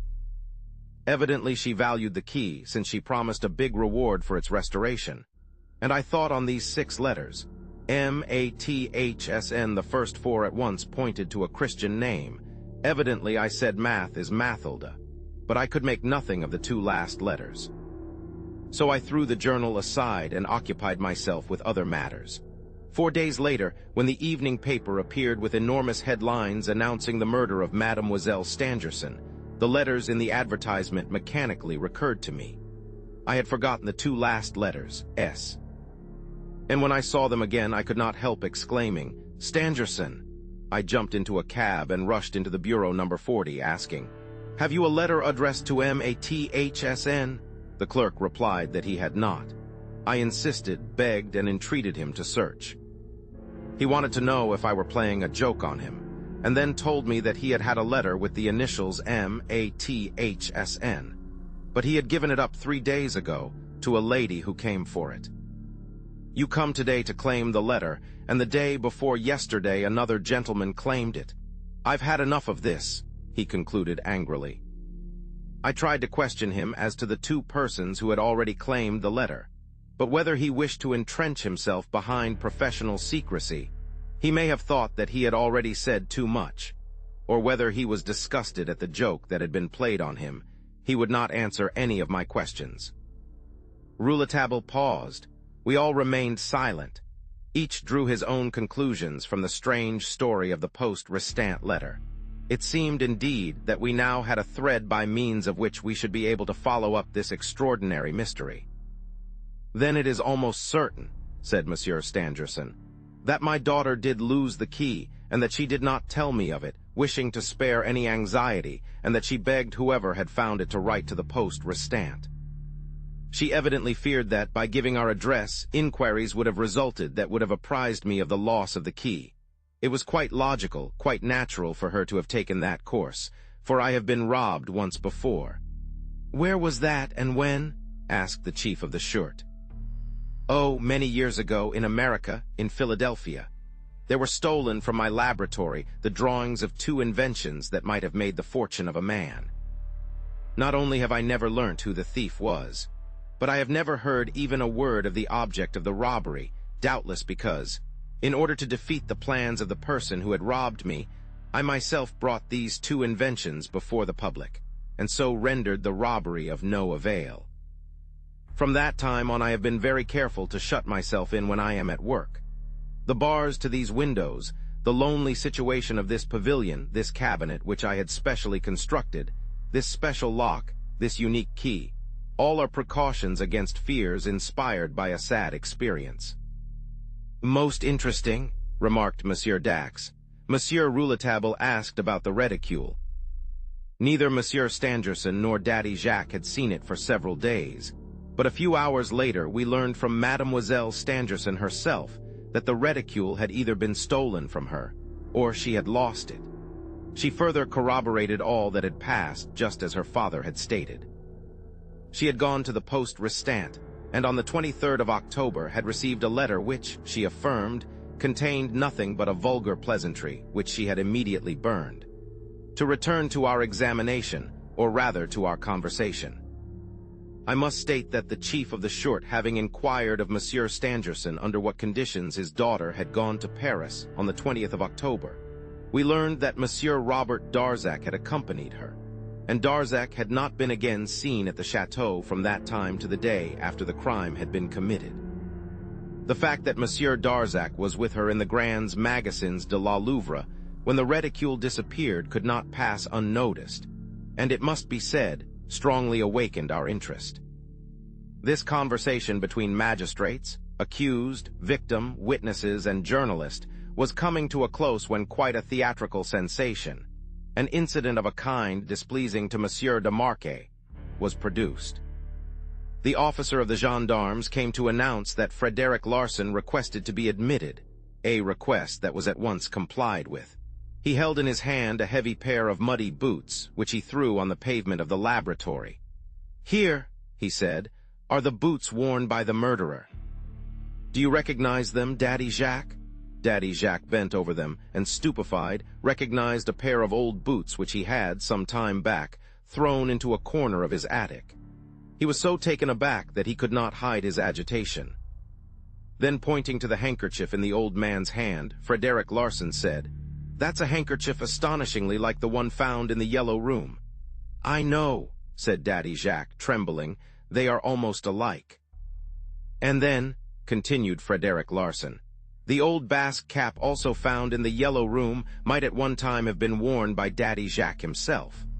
All this, gentlemen, proves, I think, that the murderer wished to disguise his real personality. He did it in a very clumsy way, or at least so it appears to us. Don't be alarmed, Daddy Jacques. We are quite sure that you were not the murderer. You never left the side of Monsieur Stangerson. But if Monsieur Stangerson had not been working that night, and had gone back to the chateau after parting with his daughter, and Daddy Jacques had gone to sleep in his attic, no one would have doubted that he was the murderer. He owes his safety, therefore, to the tragedy having been enacted too soon. The murderer, no doubt, from the silence in the laboratory, imagined that it was empty, and that the moment for action had come. The man who had been able to introduce himself here so mysteriously and to leave so many evidences against Daddy Jacques was, there can be no doubt, familiar with the house. At what hour exactly he entered, whether in the afternoon or in the evening, I cannot say. One familiar with the proceedings and persons of this pavilion could choose his own time for entering the Yellow Room. He could not have entered it if anybody had been in the laboratory, said Monsieur de Marquet. How do we know that? Replied Larsan. There was the dinner in the laboratory, the coming and going of the servants in attendance. There was a chemical experiment being carried on between 10 and 11 o'clock, with Monsieur Stangerson, his daughter, and Daddy Jacques engaged at the furnace in a corner of the high chimney. Who can say that the murderer, an intimate, a friend, did not take advantage of that moment to slip into the Yellow Room after having taken off his boots in the lavatory? It is very improbable, said Monsieur Stangerson. Doubtless, but it is not impossible. I assert nothing. As to the escape from the pavilion, that's another thing, the most natural thing in the world.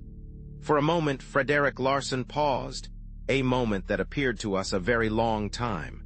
The eagerness with which we awaited what he was going to tell us may be imagined. I have not been in the Yellow Room, he continued, but I take it for granted that you have satisfied yourselves that he could have left the room only by way of the door. It is by the door, then, that the murderer made his way out. At what time? At the moment when it was most easy for him to do so. At the moment when it became most explainable, so completely explainable that there can be no other explanation.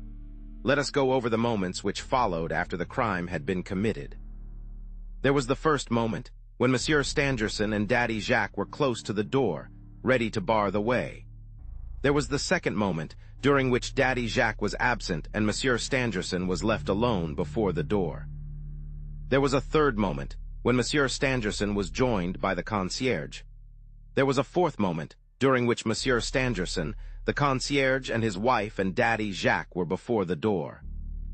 There was a fifth moment, during which the door was burst open, and the Yellow Room entered. The moment at which the flight is explainable is the very moment when there was the least number of persons before the door. There was one moment when there was but one person, Monsieur Stangerson. Unless a complicity of silence on the part of Daddy Jacques is admitted, in which I do not believe, the door was opened in the presence of Monsieur Stangerson alone, and the man escaped. Here we must admit that Monsieur Stangerson had powerful reasons for not arresting, or not causing the arrest of the murderer, since he allowed him to reach the window in the vestibule and closed it after him. That done, Mademoiselle Stangerson, though horribly wounded, had still strength enough, and no doubt in obedience to the entreaties of her father, to refasten the door of her chamber with both the bolt and the lock, before sinking on the floor. We do not know who committed the crime. We do not know of what wretch Monsieur and Mademoiselle Stangerson are the victims, but there is no doubt that they both know. The secret must be a terrible one, for the father had not hesitated to leave his daughter to die behind a door which she had shut upon herself. Terrible for him to have allowed the assassin to escape. For there is no other way in the world to explain the murderer's flight from the Yellow Room. The silence which followed this dramatic and lucid explanation was appalling. We all of us felt grieved for the illustrious professor, driven into a corner by the pitiless logic of Frederick Larsan, forced to confess the whole truth of his martyrdom or to keep silent, and thus make a yet more terrible admission. The man himself, a veritable statue of sorrow, raised his hand with a gesture so solemn that we bowed our heads to it as before something sacred. He then pronounced these words, in a voice so loud that it seemed to exhaust him.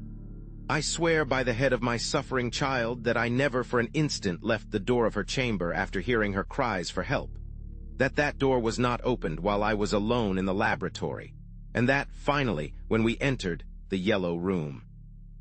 My 3 domestics and I, the murderer was no longer there. I swear I do not know the murderer. Must I say it? In spite of the solemnity of Monsieur Stangerson's words, we did not believe in his denial. Frederick Larsan had shown us the truth, and it was not so easily given up. Monsieur de Marquet announced that the conversation was at an end, and as we were about to leave the laboratory, Joseph Rouletabille approached Monsieur Stangerson, took him by the hand with the greatest respect, and I heard him say, "I believe you, monsieur." I here close the citation which I have thought it my duty to make from Monsieur Maline's narrative. I need not tell the reader that all that passed in the laboratory was immediately and faithfully reported to me by Rouletabille. Chapter XII. Frederick Larsan's cane. It was not till 6 o'clock that I left the chateau, taking with me the article hastily written by my friend in the little sitting room which Monsieur Robert Darzac had placed at our disposal. The reporter was to sleep at the chateau, taking advantage of the to me inexplicable hospitality offered him by Monsieur Robert Darzac, to whom Monsieur Stangerson, in that sad time, left the care of all his domestic affairs.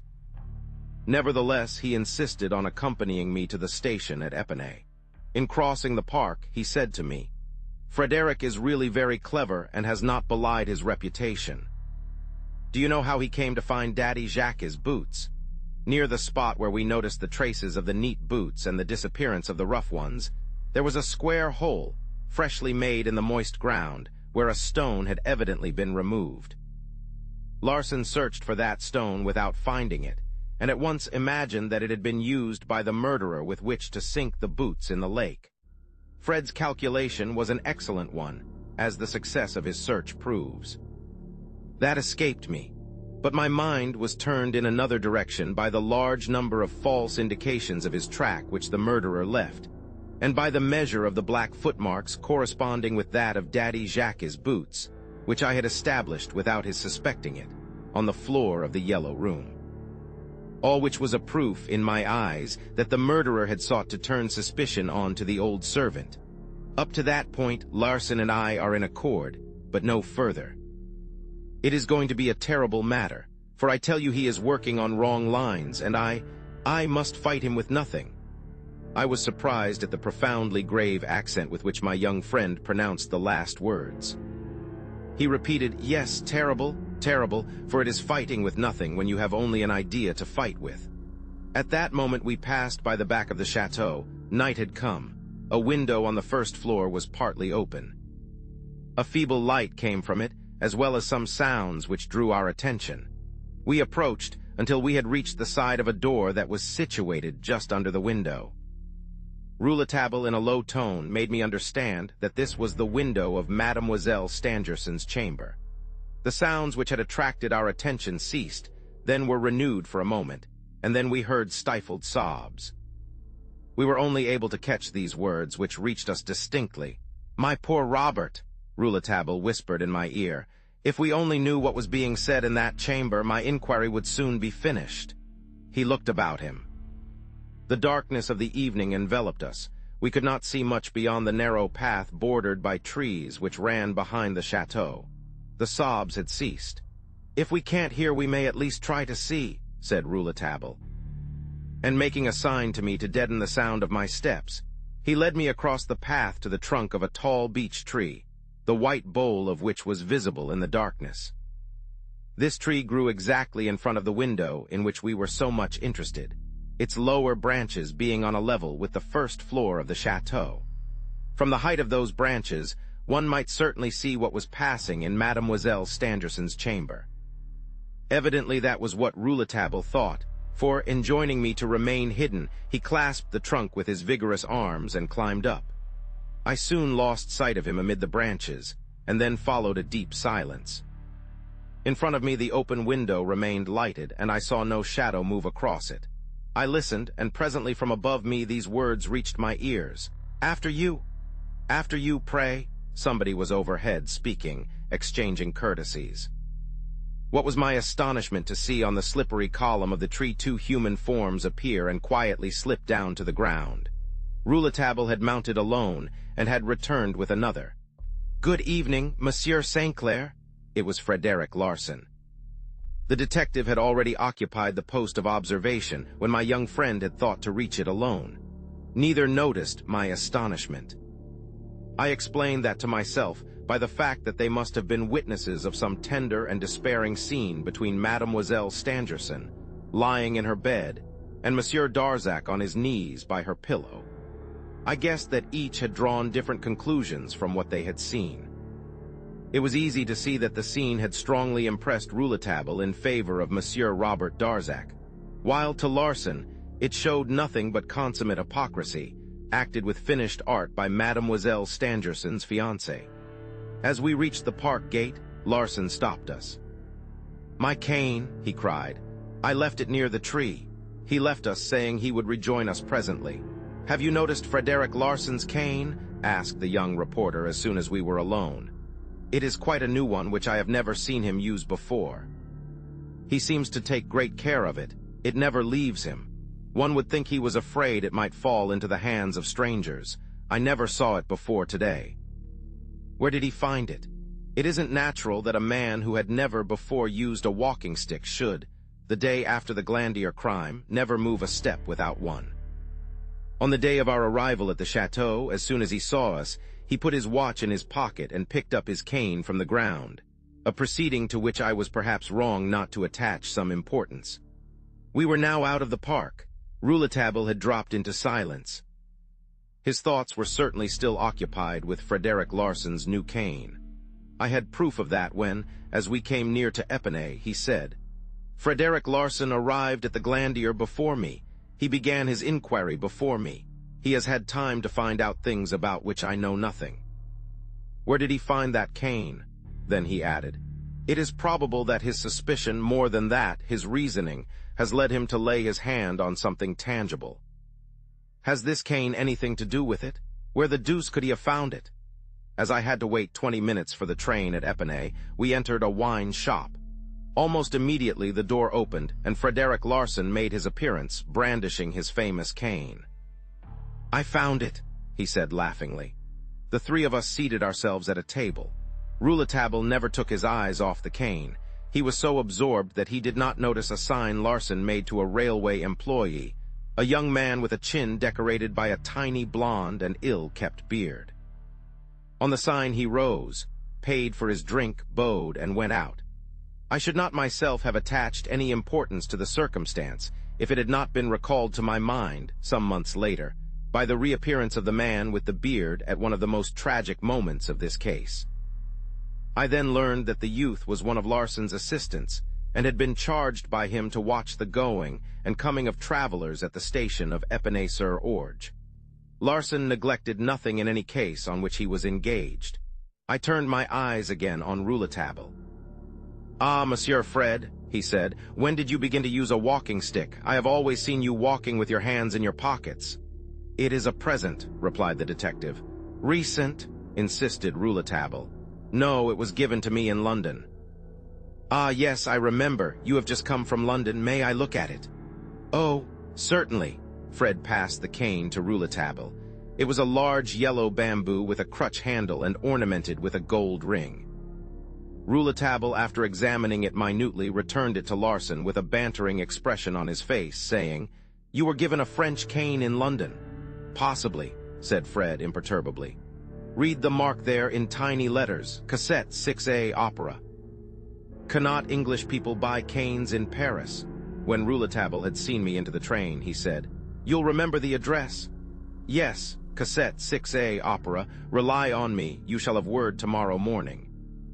That evening on reaching Paris, I saw Monsieur Cassette, dealer in walking sticks and umbrellas, and wrote to my friend. A man unmistakably answering to the description of Monsieur Robert Darzac. Same height, slightly stooping, putty-colored overcoat, bowler hat. Purchased a cane similar to the one in which we are interested, on the evening of the crime, about 8 o'clock. Monsieur Cassette had not sold another such cane during the last 2 years. Fred's cane is new. It is quite clear that it's the same cane. Fred did not buy it since he was in London. Like you, I think that he found it somewhere near Monsieur Robert Darzac. But if, as you suppose, the murderer was in the Yellow Room for 5 or even 6 hours, and the crime was not committed until towards midnight, the purchase of this cane proves an incontestable alibi for Darzac. Chapter Roman 13. The presbytery has lost nothing of its charm, nor the garden its brightness. A week after the occurrence of the events I have just recounted, on the 2nd of November to be exact, I received at my home in Paris the following telegraphic message. "Come to the Glandier by the earliest train. Bring revolvers. Friendly greetings, Rouletabille." I have already said, I think, that at that period, being a young barrister with but few briefs, I frequented the Palais de Justice rather for the purpose of familiarizing myself with my professional duties than for the defense of the widow and orphan. I could, therefore, feel no surprise at Rouletabille disposing of my time. Moreover, he knew how keenly interested I was in his journalistic adventures in general, and above all, in the murder at the Glandier. I had not heard from him for a week, nor of the progress made with that mysterious case, except by the innumerable paragraphs in the newspapers and by the very brief notes of Rouletabille in the Epoque. Those notes had divulged the fact that traces of human blood had been found on the mutton bone, as well as fresh traces of the blood of Mademoiselle Stangerson. The old stains belonged to other crimes, probably dating years back. It may be easily imagined that the crime engaged the attention of the press throughout the world. No crime known had more absorbed the minds of people. It appeared to me, however, that the judicial inquiry was making but very little progress, and I should have been very glad if, on the receipt of my friend's invitation to rejoin him at the Glandier, the dispatch had not contained the words, "Bring revolvers." That puzzled me greatly. Rouletabille telegraphing for revolvers meant that there might be occasion to use them. Now, I confess it without shame, I am not a hero. But here was a friend, evidently in danger, calling on me to go to his aid. I did not hesitate long, and after assuring myself that the only revolver I possessed was properly loaded, I hurried towards the Orleans station. On the way, I remembered that Rouletabille had asked for 2 revolvers. I therefore entered a gunsmith's shop and bought an excellent weapon for my friend. I had hoped to find him at the station at Epinay, but he was not there. However, a cab was waiting for me, and I was soon at the Glandier. Nobody was at the gate, and it was only on the threshold of the chateau that I met the young man. He saluted me with a friendly gesture and threw his arms about me, inquiring warmly as to the state of my health. When we were in the little sitting room of which I have spoken, Rouletabille made me sit down. "It's going badly," he said. "What's going badly?" I asked. "Everything." He came nearer to me and whispered, "Frederick Larsan is working with might and main against Darzac." This did not astonish me. I had seen the poor show Mademoiselle Stangerson's fiancé had made at the time of the examination of the footprints. However, I immediately asked, "What about that cane?" "It is still in the hands of Frederick Larsan. He never lets go of it." "But doesn't it prove the alibi for Monsieur Darzac?" "Not at all. Gently questioned by me, Darzac denied having on that evening or on any other purchased a cane at Cassette S. However, said Rouletabille, I'll not swear to anything. Monsieur Darzac has such strange fits of silence that one does not know exactly what to think of what he says. To Frederick Larsan, this cane must mean a piece of very damaging evidence. But in what way? The time when it was bought shows it could not have been in the murderer's possession. The time doesn't worry Larsan. He is not obliged to adopt my theory, which assumes that the murderer got into the Yellow Room between 5 and 6 o'clock. But there's nothing to prevent him assuming that the murderer got in between 10 and 11 o'clock at night. At that hour, Monsieur and Mademoiselle Stangerson, assisted by Daddy Jacques, were engaged in making an interesting chemical experiment in the part of the laboratory taken up by the furnaces. Larsan says, unlikely as that may seem, that the murderer may have slipped behind them. He has already got the examining magistrate to listen to him. When one looks closely into it, the reasoning is absurd, seeing that the intimate, if there is one, must have known that the professor would shortly leave the pavilion and that the friend had only to put off operating till after the professor's departure. Why should he have risked crossing the laboratory while the professor was in it? And then, when he had got into the Yellow Room, there are many points to be cleared up before Larsan's theory can be admitted. I shan't waste my time over it, for my theory won't allow me to occupy myself with mere imagination. Only, as I am obliged for the moment to keep silent, and Larsan sometimes talks, he may finish by coming out openly against Monsieur Darzac. If I'm not there, added the young reporter proudly. For there are surface evidences against Darzac, much more convincing than that cane, which remains incomprehensible to me, all the more so as Larsan does not in the least hesitate to let Darzac see him with it. I understand many things in Larsan's theory, but I can't make anything of that cane. Is he still at the chateau? Yes, he hardly ever leaves it. He sleeps there as I do at the request of Monsieur Stangerson, who has done for him what Monsieur Robert Darzac has done for me. In spite of the accusation made by Larsan that Monsieur Stangerson knows who the murderer is, he yet affords him every facility for arriving at the truth, just as Darzac is doing for me. But you are convinced of Darzac's innocence. At one time I did believe in the possibility of his guilt. That was when we arrived here for the first time. The time has come for me to tell you what has passed between Monsieur Darzac and myself. Here Rouletabille interrupted himself and asked me if I had brought the revolvers. I showed him them. Having examined both, he pronounced them excellent and handed them back to me. Shall we have any use for them? I asked. No doubt, this evening. We shall pass the night here if that won't tire you. On the contrary, I said with an expression that made Rouletabille laugh. No, no, he said. This is no time for laughing. You remember the phrase which was the open sesame of this chateau full of mystery? Yes, I said, perfectly. The presbytery has lost nothing of its charm, nor the garden its brightness. It was the phrase which you found on the half-burned piece of paper amongst the ashes in the laboratory. Yes, at the bottom of the paper where the flame had not reached was this date, 23rd of October. Remember this date, it is highly important. I am now going to tell you about that curious phrase. On the evening before the crime, that is to say, on the 23rd, Monsieur and Mademoiselle Stangerson were at a reception at the Élysée. I know that because I was there on duty, having to interview one of the savants of the Academy of Philadelphia, who was being feted there. I had never before seen either Monsieur or Mademoiselle Stangerson. I was seated in the room which precedes the Salon des Ambassadeurs, and tired of being jostled by so many noble personages, I had fallen into a vague reverie, when I scented near me the perfume of the lady in black. Do you ask me what is the perfume of the lady in black? It must suffice for you to know that it is a perfume of which I am very fond, because it was that of a lady who had been very kind to me in my childhood, a lady whom I had always seen dressed in black. The lady who, that evening, was scented with the perfume of the lady in black was dressed in white. She was wonderfully beautiful. I could not help rising and following her. An old man gave her his arm, and as they passed, I heard voices say, "Professor Stangerson and his daughter." It was in that way I learned who it was I was following. They met Monsieur Robert Darzac, whom I knew by sight, Professor Stangerson accosted by Mr. Arthur William Rance, one of the American savants, seated himself in the great gallery, and Monsieur Robert Darzac led Mademoiselle Stangerson into the conservatory. I followed. The weather was very mild that evening. The garden doors were open. Mademoiselle Stangerson threw a fichu shawl over her shoulders, and I plainly saw that it was she who was begging Monsieur Darzac to go with her into the garden.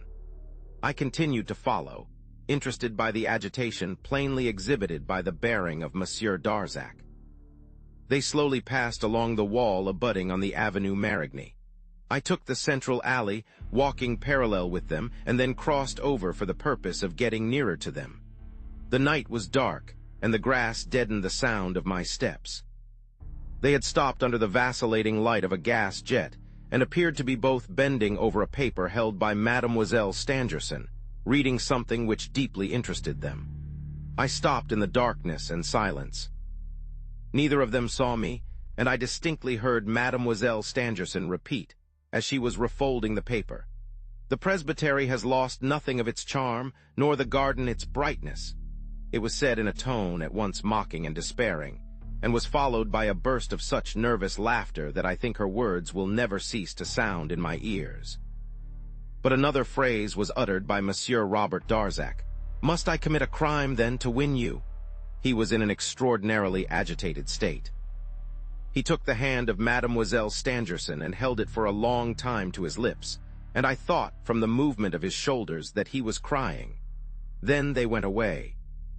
When I returned to the great gallery, continued Rouletabille, I saw no more of Monsieur Robert Darzac, and I was not to see him again until after the tragedy at the Glandier. Mademoiselle was near Mr. Rance, who was talking with much animation, his eyes, during the conversation, glowing with a singular brightness.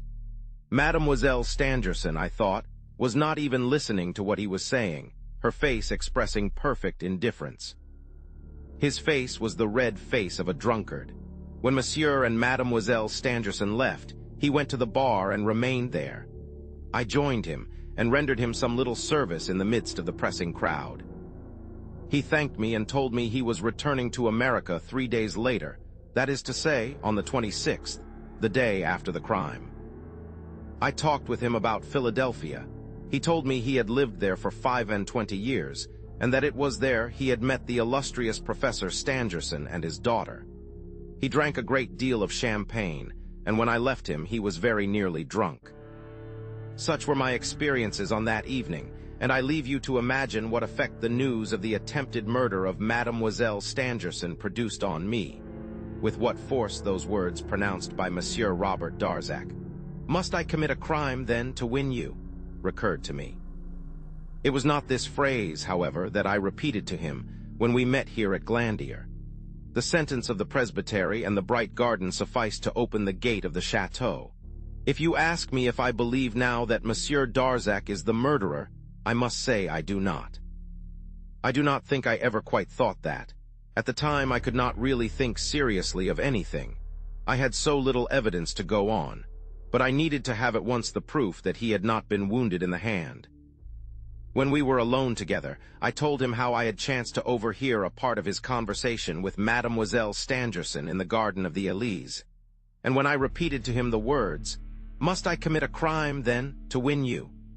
he was greatly troubled, though much less so than he had been by hearing me repeat the phrase about the presbytery. What threw him into a state of real consternation was to learn from me that the day on which he had gone to meet Mademoiselle Stangerson at the Élysées was the very day on which she had gone to the post office for the letter.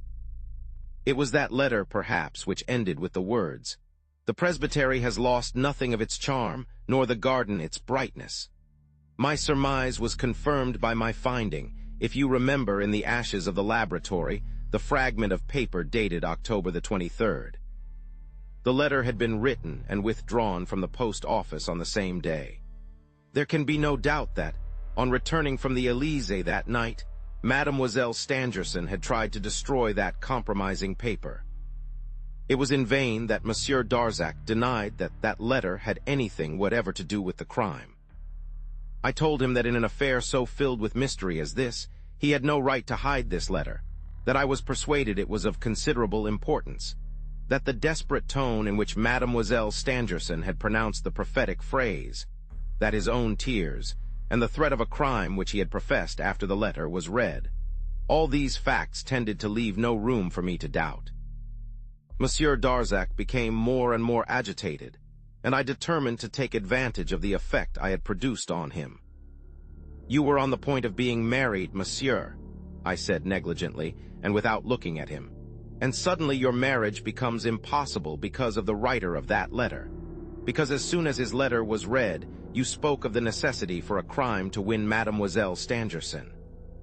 Therefore there is someone between you and her, someone who is preventing your marriage with her, someone who has attempted to kill her so that she should not be able to marry." And I concluded with these words, "Now, monsieur, you have only to tell me in confidence the name of the murderer." The words I had uttered must have struck him ominously, for when I turned my eyes on him, I saw that his face was haggard, the perspiration standing on his forehead and terror showing in his eyes.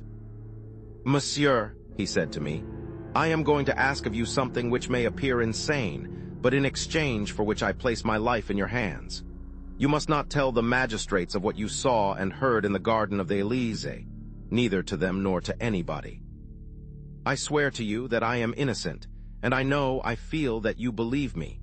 But I would rather be taken for the guilty man than see justice go astray on that phrase.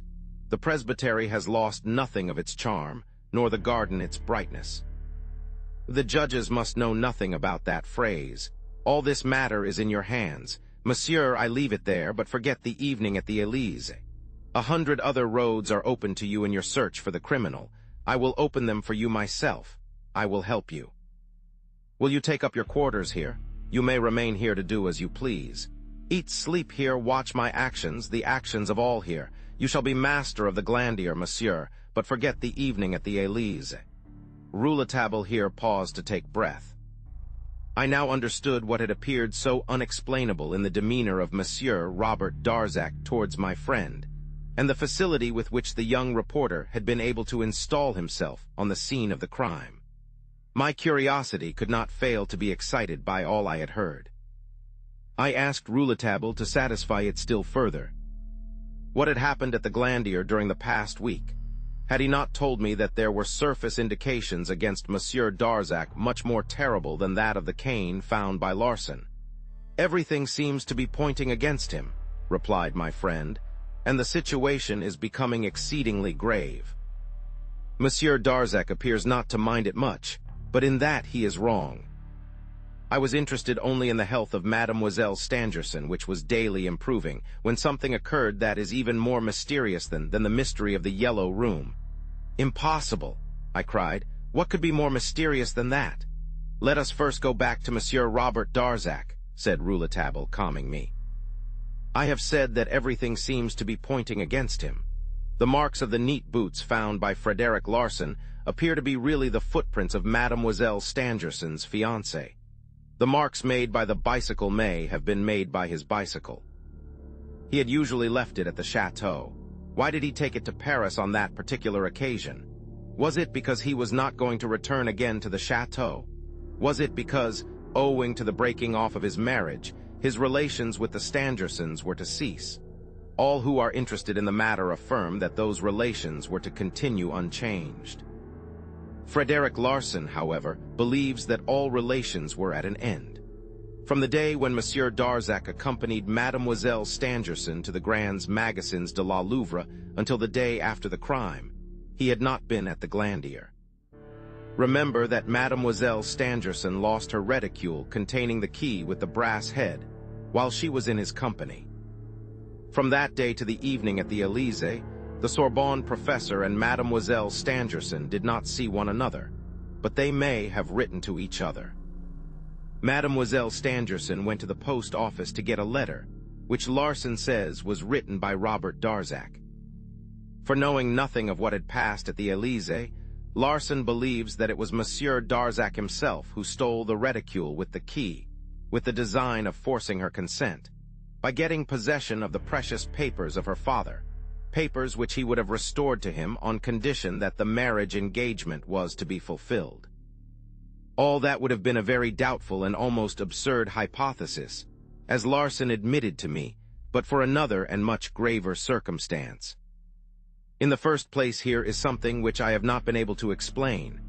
Monsieur Darzac had himself, on the 24th, gone to the post office to ask for the letter which Mademoiselle had called for and received on the previous evening. The description of the man who made application tallies in every respect with the appearance of Monsieur Darzac, who, in answer to the questions put to him by the examining magistrate, denies that he went to the post office. Now, even admitting that the letter was written by him, which I do not believe, he knew that Mademoiselle Stangerson had received it, since he had seen it in her hands in the garden at the Élysée.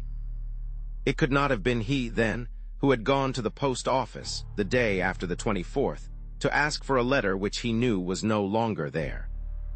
To me it appears clear that somebody, strongly resembling him, stole Mademoiselle Stangerson's reticule, and in that letter had demanded of her something which she had not sent him.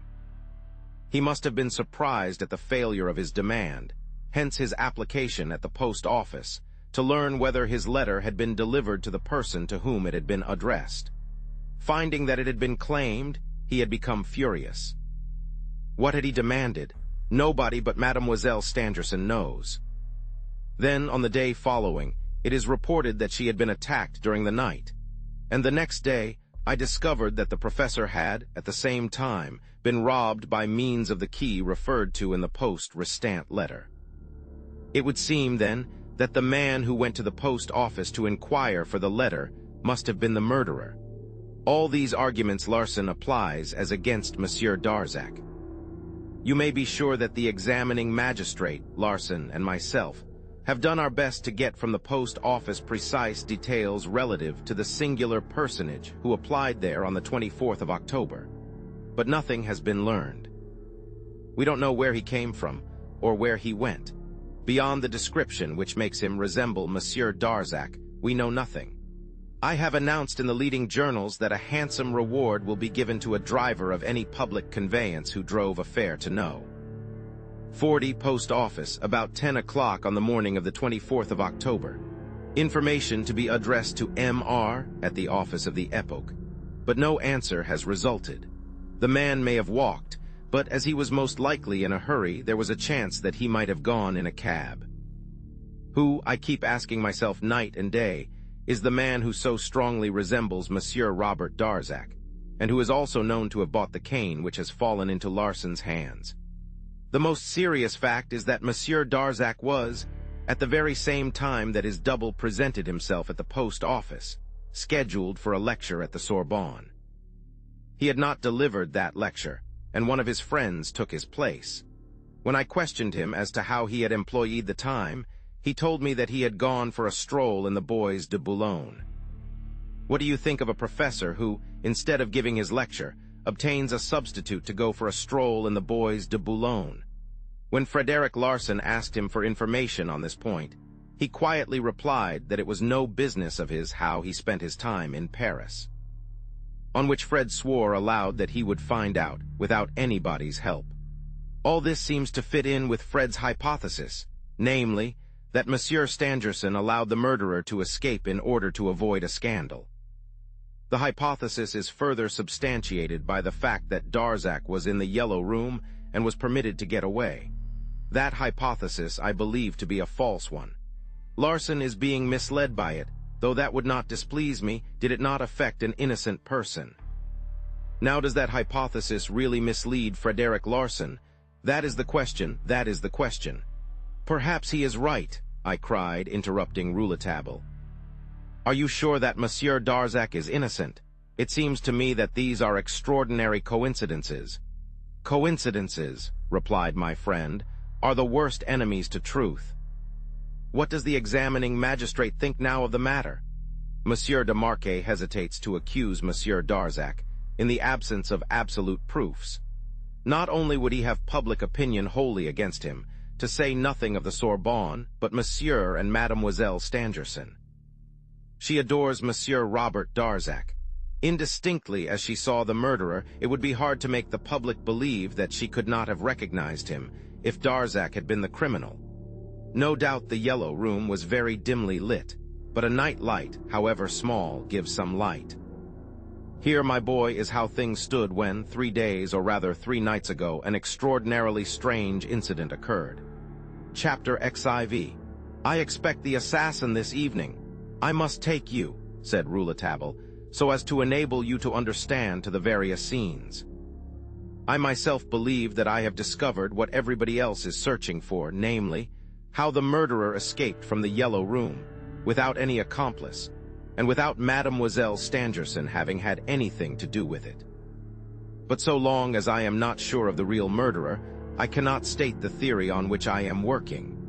I can only say that I believe it to be correct, and in any case, a quite natural and simple one. As to what happened in this place 3 nights ago, I must say it kept me wondering for a whole day and a night. It passes all belief. The theory I have formed from the incident is so absurd that I would rather matters remained as yet unexplained. Saying which, the young reporter invited me to go and make the tour of the chateau with him. The only sound to be heard was the crunching of the dead leaves beneath our feet. The silence was so intense that one might have thought the chateau had been abandoned. The old stones, the stagnant water of the ditch surrounding the donjon, the bleak ground strewn with the dead leaves, the dark, skeleton-like outlines of the trees, all contributed to give to the desolate place, now filled with its awful mystery, a most funereal aspect. As we passed round the donjon, we met the green man, the forest keeper, who did not greet us, but walked by as if we had not existed. He was looking just as I had formerly seen him through the window of the donjon inn. He had still his fowling piece slung at his back, his pipe was in his mouth, and his eyeglasses on his nose. "An odd kind of fish," Rouletabille said to me in a low tone. "Have you spoken to him?" I asked. "Yes, but I could get nothing out of him.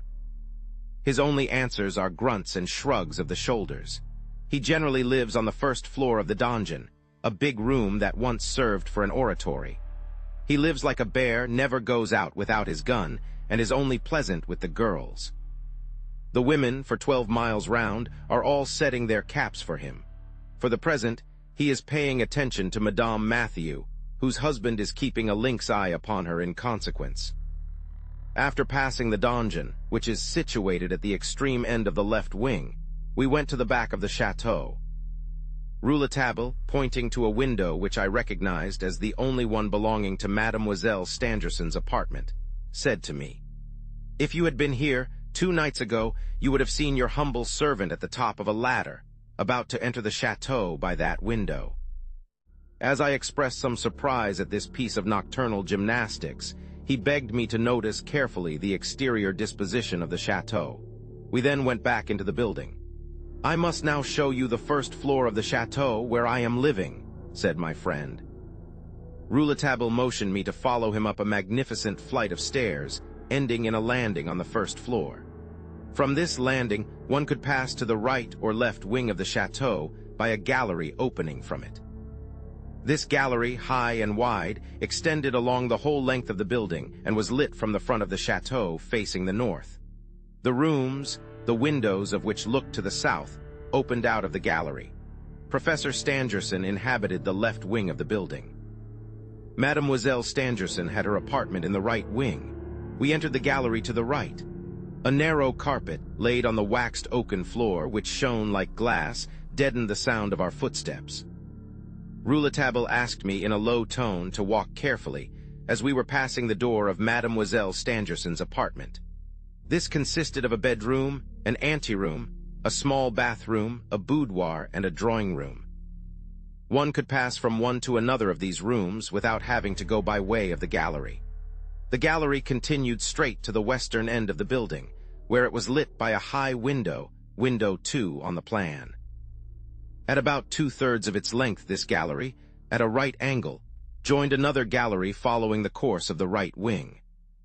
The better to follow this narrative, we shall call the gallery leading from the stairs to the eastern window, the right gallery and the gallery quitting it at a right angle, the off-turning gallery, winding gallery in the plan. It was at the meeting point of the 2 galleries that Rouletabille had his chamber, adjoining that of Frederick Larsan, the door of each opening onto the off-turning gallery, while the doors of Mademoiselle Stangerson's apartment opened into the right gallery. See the plan. Rouletabille opened the door of his room, and after we had passed in, carefully drew the bolt. I had not had time to glance round the place in which he had been installed, when he uttered a cry of surprise and pointed to a pair of eyeglasses on a side table. "What are these doing here?" he asked. I should have been puzzled to answer him. "I wonder," he said, "I wonder if this is what I have been searching for. I wonder if these are the eyeglasses from the presbytery." He seized them eagerly, his fingers caressing the glass. Then, looking at me with an expression of terror on his face, he murmured, "Oh, oh!" He repeated the exclamation again and again, as if his thoughts had suddenly turned his brain. He rose and, putting his hand on my shoulder, laughed like one demented as he said, "Those glasses will drive me silly. Mathematically speaking, the thing is possible, but humanly speaking, it is impossible, or afterwards. 2 light knocks struck the door. Rouletabille opened it. A figure entered. I recognized the concierge whom I had seen when she was being taken to the pavilion for examination. I was surprised, thinking she was still under lock and key. This woman said in a very low tone, "In the grove of the parquet." Rouletabille replied, "Thanks." The woman then left. He again turned to me, his look haggard, after having carefully refastened the door, muttering some incomprehensible phrases.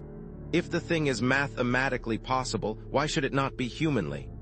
And if it is humanly possible, the matter is simply awful. I interrupted him in his soliloquy. "Have they set the concierges at liberty, then?" I asked. "Yes," he replied. "I had them liberated. I needed people I could trust. The woman is thoroughly devoted to me, and her husband would lay down his life for me." "Oh ho," I said, "when will he have occasion to do it?"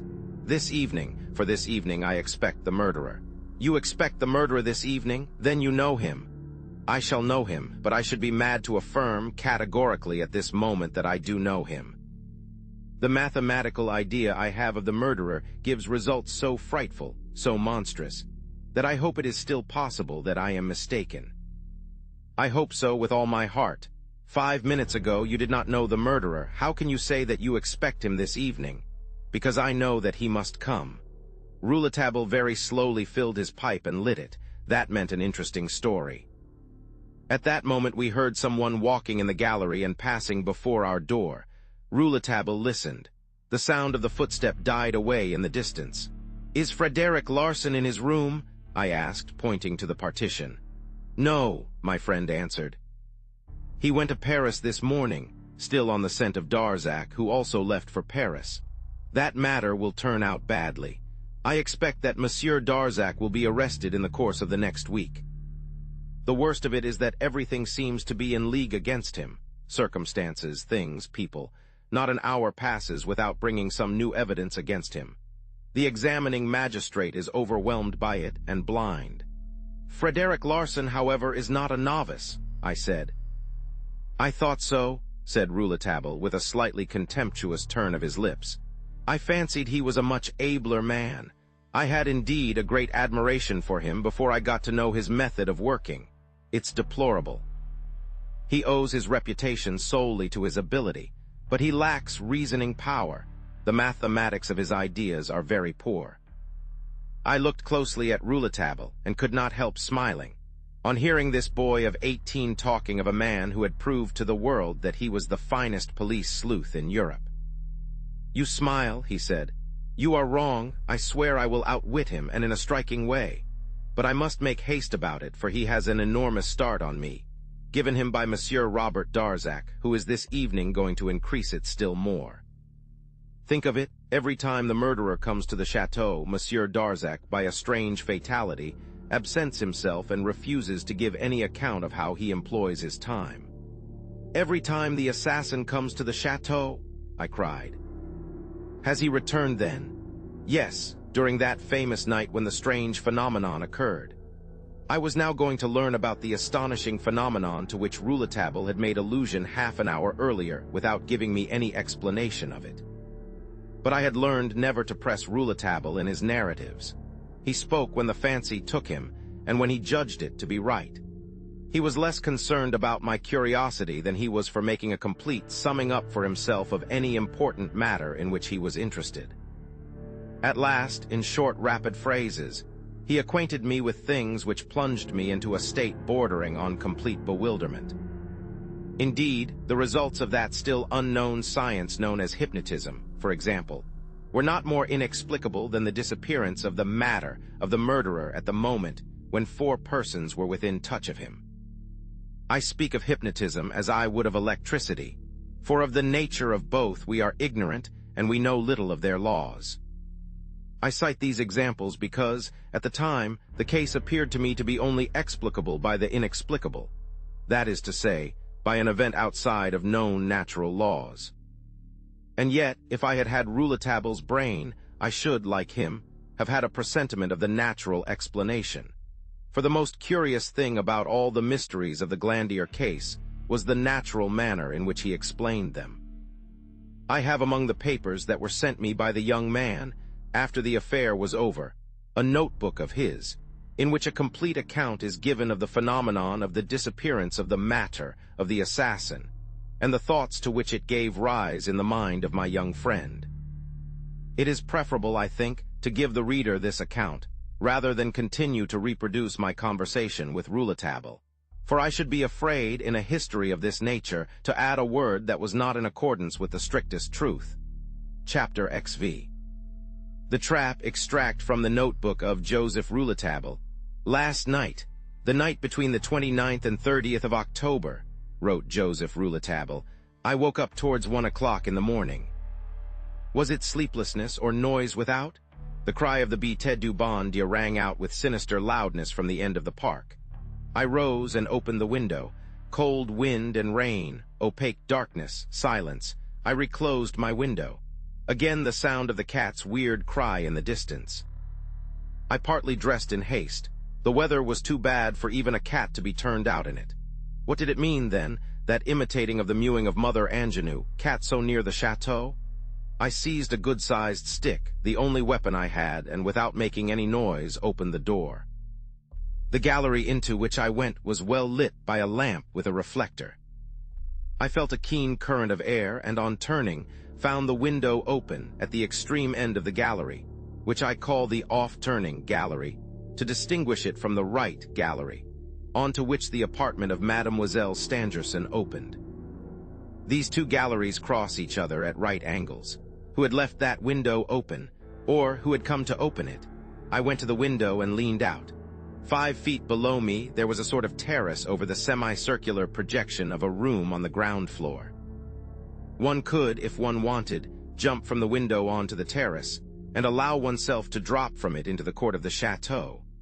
Whoever had entered by this road had, evidently, not had a key to the vestibule door. But why should I be thinking of my previous night's attempt with the ladder? Because of the open window, left open, perhaps, by the negligence of a servant. I reclosed it, smiling at the ease with which I built a drama on the mere suggestion of an open window. Again the cry of the Bête du Bon Dieu, and then silence. The rain ceased to beat on the window. All in the chateau slept. I walked with infinite precaution on the carpet of the gallery. On reaching the corner of the right gallery, I peered round it cautiously. There was another lamp there with a reflector which quite lit up the several objects in it, 3 chairs and some pictures hanging on the wall. What was I doing there? Perfect silence reigned throughout. Everything was sunk in repose. What was the instinct that urged me towards Mademoiselle Stangerson's chamber? Why did a voice within me cry, "Go on, to the chamber of Mademoiselle Stangerson"?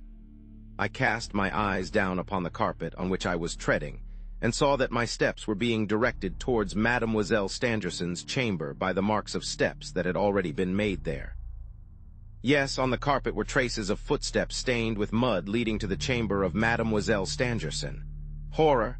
Horror! I recognized in those footprints the impression of the neat boots of the murderer. He had come, then, from without in this wretched night. If you could descend from the gallery by way of the window, by means of the terrace, then you could get into the chateau by the same means. The murderer was still in the chateau, for here were marks as of returning footsteps. He had entered by the open window at the extremity of the off-turning gallery. He had passed Frederick Larson's door and mine, had turned to the right, and had entered Mademoiselle Stangerson's room. I am before the door of her anteroom. It is open. I push it without making the least noise. Under the door of the room itself I see a streak of light. I listen. No sound, not even of breathing. Ah, if I only knew what was passing in the silence that is behind that door. I find the door locked and the key turned on the inner side. And the murderer is there, perhaps. He must be there. Will he escape this time? All depends on me. I must be calm, and above all, I must make no false steps. I must see into that room. I can enter it by Mademoiselle Stangerson's drawing room. But to do that I should have to cross her boudoir. And while I am there, the murderer may escape by the gallery door, the door in front of which I am now standing. I am sure that no other crime is being committed on this night, for there is complete silence in the boudoir, where 2 nurses are taking care of Mademoiselle Stangerson until she is restored to health. As I am almost sure that the murderer is there, why do I not at once give the alarm? The murderer may, perhaps, escape, but perhaps I may be able to save Mademoiselle Stangerson's life. Suppose the murderer on this occasion is not here to murder. The door has been opened to allow him to enter. By whom? And it has been refastened. By whom? Mademoiselle Stangerson shuts herself up in her apartment with her nurses every night. Who turned the key of that chamber to allow the murderer to enter? The nurses, 2 faithful domestics. The old chambermaid, Sylvia. It is very improbable. Besides, they slept in the boudoir, and Mademoiselle Stangerson, very nervous and careful, Monsieur Robert Darzac told me, sees to her own safety since she has been well enough to move about in her room, which I have not yet seen her leave.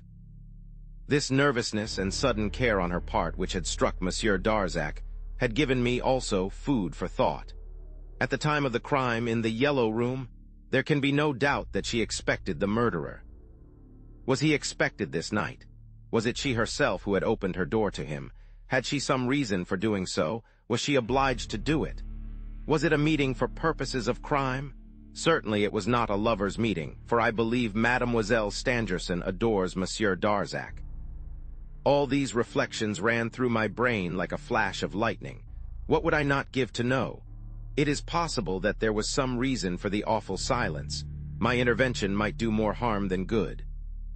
How could I tell? How could I know I might not any moment cause another crime? If I could only see and know without breaking that silence. I left the anteroom and descended the central stairs to the vestibule, and as silently as possible, made my way to the little room on the ground floor where Daddy Jacques had been sleeping since the attack made at the pavilion. I found him dressed, his eyes wide open, almost haggard. He did not seem surprised to see me. He told me that he had got up because he had heard the cry of the Bête du Bon Dia, and because he had heard footsteps in the park, close to his window, out of which he had looked, and just then had seen a black shadow pass by. I asked him whether he had a firearm of any kind. No, he no longer kept one, since the examining magistrate had taken his revolver from him. We went out together, by a little back door, into the park, and stole along the chateau to the point which is just below Mademoiselle Stangerson's window. I placed Daddy Jacques against the wall, ordering him not to stir from the spot, while I, taking advantage of a moment when the moon was hidden by a cloud, moved to the front of the window, out of the patch of light which came from it, for the window was half open. If I could only know what was passing in that silent chamber. I returned to Daddy Jacques and whispered the word ladder in his ear. At first I had thought of the tree which, a week ago, served me for an observatory, but I immediately saw that, from the way the window was half opened, I should not be able to see from that point of view anything that was passing in the room, and I wanted not only to see, but to hear and to act. Greatly agitated, almost trembling, Daddy Jacques disappeared for a moment and returned without the ladder, but making signs to me with his arms as signals to me to come quickly to him. When I got near him, he gasped, "Come!" He led me round the Chateau past the donjon. Arrived there, he said, "I went to the donjon in search of my ladder, and in the lower part of the donjon, which serves me and the gardener for a lumber room, I found the door open and the ladder gone. On coming out, that's what I caught sight of by the light of the moon." And he pointed to the further end of the chateau, where a ladder stood resting against the stone brackets supporting the terrace, under the window which I had found open. The projection of the terrace had prevented my seeing it. Thanks to that ladder, it was quite easy to get into the off-turning gallery of the first floor, and I had no doubt of it having been the road taken by the unknown. We ran to the ladder, but at the moment of reaching it, Daddy Jacques drew my attention to the half-open door of the little semicircular room, situated under the terrace, at the extremity of the right wing of the chateau, having the terrace for its roof. Daddy Jacques pushed the door open a little further and looked in. "He's not there," he whispered. "Who is not there?" "The forest keeper." With his lips once more to my ear, he added, "Do you know that he has slept in the upper room of the donjon ever since it was restored?" And with the same gesture he pointed to the half-open door, the ladder, the terrace, and the windows in the off-turning gallery which, a little while before, I had reclosed. What were my thoughts then? I had no time to think. I felt more than I thought. Evidently I felt, if the forest keeper is up there in the chamber, I say, if because at this moment, apart from the presence of the ladder and his vacant room, there are no evidences which permit me even to suspect him. If he is there, he has been obliged to pass by the ladder, and the rooms which lie behind his in his new lodging are occupied by the family of the steward and by the cook, and by the kitchens, which bar the way by the vestibule to the interior of the chateau. And if he had been there during the evening on any pretext, it would have been easy for him to go into the gallery and see that the window could be simply pushed open from the outside. This question of the unfastened window easily narrowed the field of search for the murderer. He must belong to the house, unless he had an accomplice, which I do not believe he had. Unless Mademoiselle Stangerson herself had seen that that window was not fastened from the inside. But then, what could be the frightful secret which put her under the necessity of doing away with obstacles that separated her from the murderer? I seized hold of the ladder, and we returned to the back of the chateau to see if the window of the chamber was still half open. The blind was drawn but did not join and allowed a bright stream of light to escape and fall upon the path at our feet. I planted the ladder under the window. I am almost sure that I made no noise, and while Daddy Jacques remained at the foot of the ladder, I mounted it very quietly, my stout stick in my hand. I held my breath and lifted my feet with the greatest care. Suddenly, a heavy cloud discharged itself at that moment in a fresh downpour of rain. At the same instant, the sinister cry of the Bête du Bon Dieu arrested me in my ascent. It seemed to me to have come from close by me, only a few yards away. Was the cry a signal? Had some accomplice of the man seen me on the ladder? Would the cry bring the man to the window? Perhaps. Ah, there he was at the window. I felt his head above me. I heard the sound of his breath. I could not look up towards him, the least movement of my head, and I might be lost. Would he see me? Would he peer into the darkness? No, he went away. He had seen nothing. I felt, rather than heard, him moving on tiptoe in the room, and I mounted a few steps higher. My head reached to the level of the windowsill, my forehead rose above it, my eyes looked between the opening and the blinds, and I saw a man seated at Mademoiselle Stangerson's little desk, writing. His back was turned toward me. A candle was lit before him, and he bent over the flame, the light from it projecting shapeless shadows. I saw nothing but a monstrous, stooping back. Mademoiselle Stangerson herself was not there. Her bed had not been lain on. Where then was she sleeping that night? Doubtless in the side room with her women. Perhaps this was but a guess. I must content myself with the joy of finding the man alone. I must be calm to prepare my trap. But who, then, is this man writing there before my eyes, seated at the desk, as if he were in his own home? If there had not been that ladder under the window, if there had not been those footprints on the carpet in the gallery, if there had not been that open window, I might have been led to think that this man had a right to be there, and that he was there as a matter of course, and for reasons about which as yet I knew nothing. But there was no doubt that this mysterious unknown was the man of the yellow room, the man to whose murderous assault Mademoiselle Stangerson, without denouncing him, had had to submit. If I could but see his face, surprise and capture him. If I spring into the room at this moment, he will escape by the right-hand door opening into the boudoir, or crossing the drawing room, he will reach the gallery and I shall lose him. I have him now, and in 5 minutes more he'll be safer than if I had him in a cage. What is he doing there alone in Mademoiselle Stangerson's room? What is he writing? I descend and place the ladder on the ground. Daddy Jacques follows me. We re-enter the chateau. I send Daddy Jacques to wake Monsieur Stangerson, and instruct him to await my coming in Mademoiselle Stangerson's room, and to say nothing definite to him before my arrival. I will go and awaken Frederick Larsan. It's a bore to have to do it, for I should have liked to work alone and to have carried off all the honors of this affair myself, right under the very nose of the sleeping detective. But Daddy Jacques and Monsieur Stangerson are old men, and I am not yet fully developed. I might not be strong enough. Larsan is used to wrestling and putting on the handcuffs.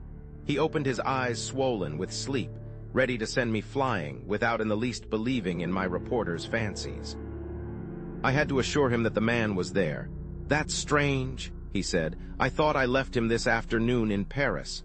He dressed himself in haste and armed himself with a revolver. We stole quietly into the gallery. "Where is he?" Larsan asked. "In Mademoiselle Stangerson's room." "And Mademoiselle Stangerson? She is not in there. Let's go in." "Don't go there. On the least alarm the man will escape. He has 4 ways by which to do it: the door, the window, the boudoir, or the room in which the women are sleeping. I'll draw him from below. And if you fail, if you only succeed in wounding him, he'll escape again without reckoning that he is certainly armed. No, let me direct the expedition, and I'll answer for everything." "As you like," he replied with fairly good grace. Then, after satisfying myself that all the windows of the 2 galleries were thoroughly secure, I placed Frederick Larsan at the end of the off-turning gallery, before the window which I had found open and had reclosed. "Under no consideration," I said to him, "must you stir from this post till I call you. The chances are even that the man, when he is pursued, will return to this window and try to save himself that way, for it is by that way he came in and made a way ready for his flight. You have a dangerous post. What will be yours?" asked Fred. "I shall spring into the room and knock him over for you." "Take my revolver," said Fred, "and I'll take your stick." "Thanks," I said. "You are a brave man." I accepted his offer. I was going to be alone with the man in the room writing, and was really thankful to have the weapon. I left Fred, having posted him at the window number 5 on the plan, and with the greatest precaution went towards Monsieur Stangerson's apartment in the left wing of the chateau. I found him with Daddy Jacques, who had faithfully obeyed my directions, confining himself to asking his master to dress as quickly as possible. In a few words I explained to Monsieur Stangerson what was passing. He armed himself with a revolver, followed me, and we were all 3 speedily in the gallery. Since I had seen the murderer seated at the desk, 10 minutes had elapsed. Monsieur Stangerson wished to spring upon the assassin at once and kill him.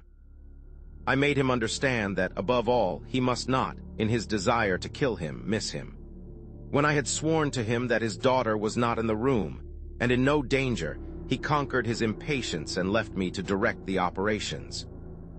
I told them that they must come to me the moment I called to them, or when I fired my revolver. I then sent Daddy Jacques to place himself before the window at the end of the right gallery, number 2 on my plan. I chose that position for Daddy Jacques because I believed that the murderer, tracked on leaving the room, would run through the gallery towards the window which he had left open, and instantly seeing that it was guarded by Larsan, would pursue his course along the right gallery. There he would encounter Daddy Jacques, who would prevent his springing out of the window into the park. Under that window there was a sort of buttress, while all the other windows in the galleries were at such a height from the ground that it was almost impossible to jump from them without breaking one's neck.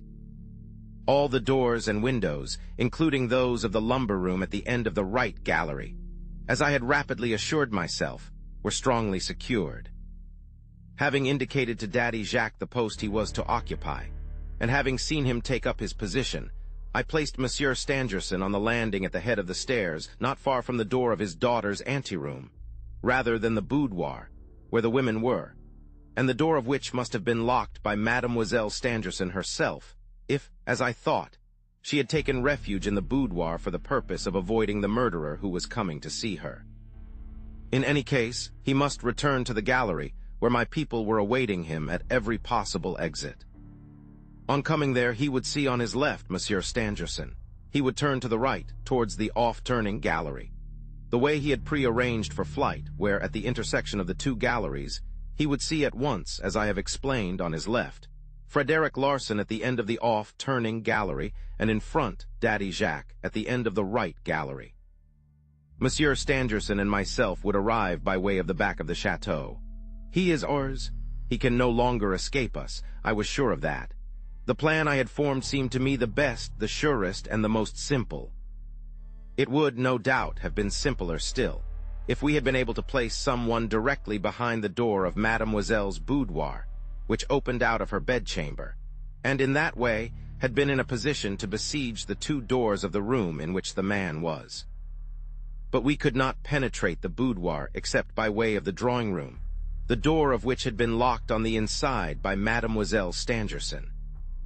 But even if I had had the free disposition of the boudoir, I should have held to the plan I had formed, because any other plan of attack would have separated us at the moment of the struggle with the man, while my plan united us all for the attack, at a spot which I had selected with almost mathematical precision, the intersection of the two galleries.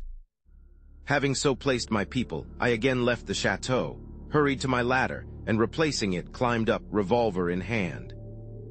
If there be any inclined to smile at my taking so many precautionary measures, I refer them to the mystery of the Yellow Room, and to all the proofs we have of the weird cunning of the murderer.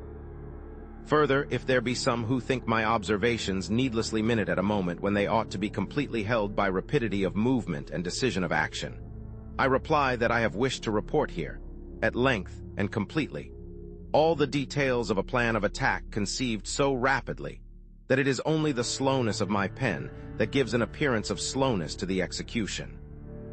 I have wished by this slowness and precision to be certain that nothing should be omitted from the conditions under which the strange phenomenon was produced, which, until some natural explanation of it is forthcoming, seems to me to prove, even better than the theories of Professor Stangerson, the dissociation of matter. I will even say the instantaneous dissociation of matter. Chapter XVI, Strange Phenomenon of the Dissociation of Matter, extract from the notebook of Joseph Rouletabille, continued. I am again at the windowsill, continues Rouletabille, and once more I raise my head above it.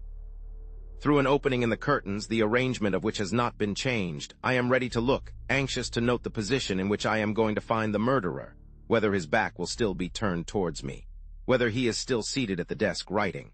But perhaps, he is no longer there. Yet how could he have fled? Was I not in possession of his ladder? I force myself to be cool.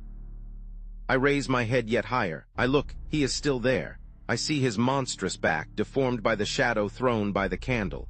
He is no longer writing now, and the candle is on the parquet over which he is bending, a position which serves my purpose. I hold my breath. I mount the ladder. I am on the uppermost rung of it, and with my left hand seize hold of the windowsill. In this moment of approaching success, I feel my heart beating wildly. I put my revolver between my teeth. A quick spring, and I shall be on the window ledge. But the ladder, I had been obliged to press on it heavily, and my foot had scarcely left it when I felt it swaying beneath me. It grated on the wall and fell. But already my knees were touching the windowsill, and by a movement quick as lightning, I got onto it. But the murderer had been even quicker than I had been. He had heard the grating of the ladder on the wall, and I saw the monstrous back of the man raise itself. I saw his head. Did I really see it? The candle on the parquet lit up his legs only. Above the height of the table, the chamber was in darkness. I saw a man with long hair, a full beard, wild-looking eyes, a pale face, framed in large whiskers, as well as I could distinguish, and as I think red in color. I did not know the face. That was, in brief, the chief sensation I received from that face in the dim half-light in which I saw it. I did not know it, or, at least, I did not recognize it. Now for quick action. It was indeed time for that, for as I was about to place my legs through the window, the man had seen me, had bounded to his feet, had sprung, as I foresaw he would, to the door of the antechamber, had time to open it, and fled. But I was already behind him, revolver in hand, shouting help. Like an arrow, I crossed the room, but noticed a letter on the table as I rushed. I almost came up with the man in the anteroom, for he had lost time in opening the door to the gallery. I flew on wings, and in the gallery was but a few feet behind him. He had taken, as I supposed he would, the gallery on his right, that is to say, the road he had prepared for his flight. "Help, Jacques! Help, Larson!" I cried. He could not escape us. I raised a shout of joy, of savage victory. The man reached the intersection of the two galleries hardly 2 seconds before me for the meeting which I had prepared, the fatal shock which must inevitably take place at that spot. We all rushed to the crossing place. Monsieur Stangerson and I coming from one end of the right gallery, Daddy Jacques coming from the other end of the same gallery, and Frederick Larson coming from the off-turning gallery. The man was not there. We looked at each other stupidly and with eyes terrified. The man had vanished like a ghost. "Where is he? Where is he?" we all asked. "It is impossible he can have escaped," I cried, my terror mastered by my anger. "I touched him," exclaimed Frederick Larson. "I felt his breath on my face," cried Daddy Jacques. "Where is he? Where is he?" we all cried. We raced like madmen along the two galleries. We visited doors and windows. They were closed, hermetically closed. They had not been opened. Besides, the opening of a door or window by this man whom we were hunting, without our having perceived it, would have been more inexplicable than his disappearance. "Where is he? Where is he?" He could not have got away by a door or a window, nor by any other way. He could not have passed through our bodies. I confess that, for the moment, I felt done for the gallery was perfectly lighted, and there was neither trap, nor secret door in the walls, nor any sort of hiding place. We moved the chairs and lifted the pictures. Nothing. We would have looked into a flower pot if there had been one to look into. When this mystery, thanks to Rouletabille, was naturally explained, by the help alone of his masterful mind, we were able to realize that the murderer had got away neither by a door, a window, nor the stairs, a fact which the judges would not admit. Chapter Roman 17. The inexplicable gallery. Mademoiselle Stangerson appeared at the door of her anteroom, continues Rouletabille's notebook. We were near her door in the gallery where this incredible phenomenon had taken place. There are moments when one feels as if one's brain were about to burst. A bullet in the head, a fracture of the skull, the seat of reason shattered. With only these can I compare the sensation which exhausted and left me void of sense. Happily, Mademoiselle Stangerson appeared on the threshold of her anteroom.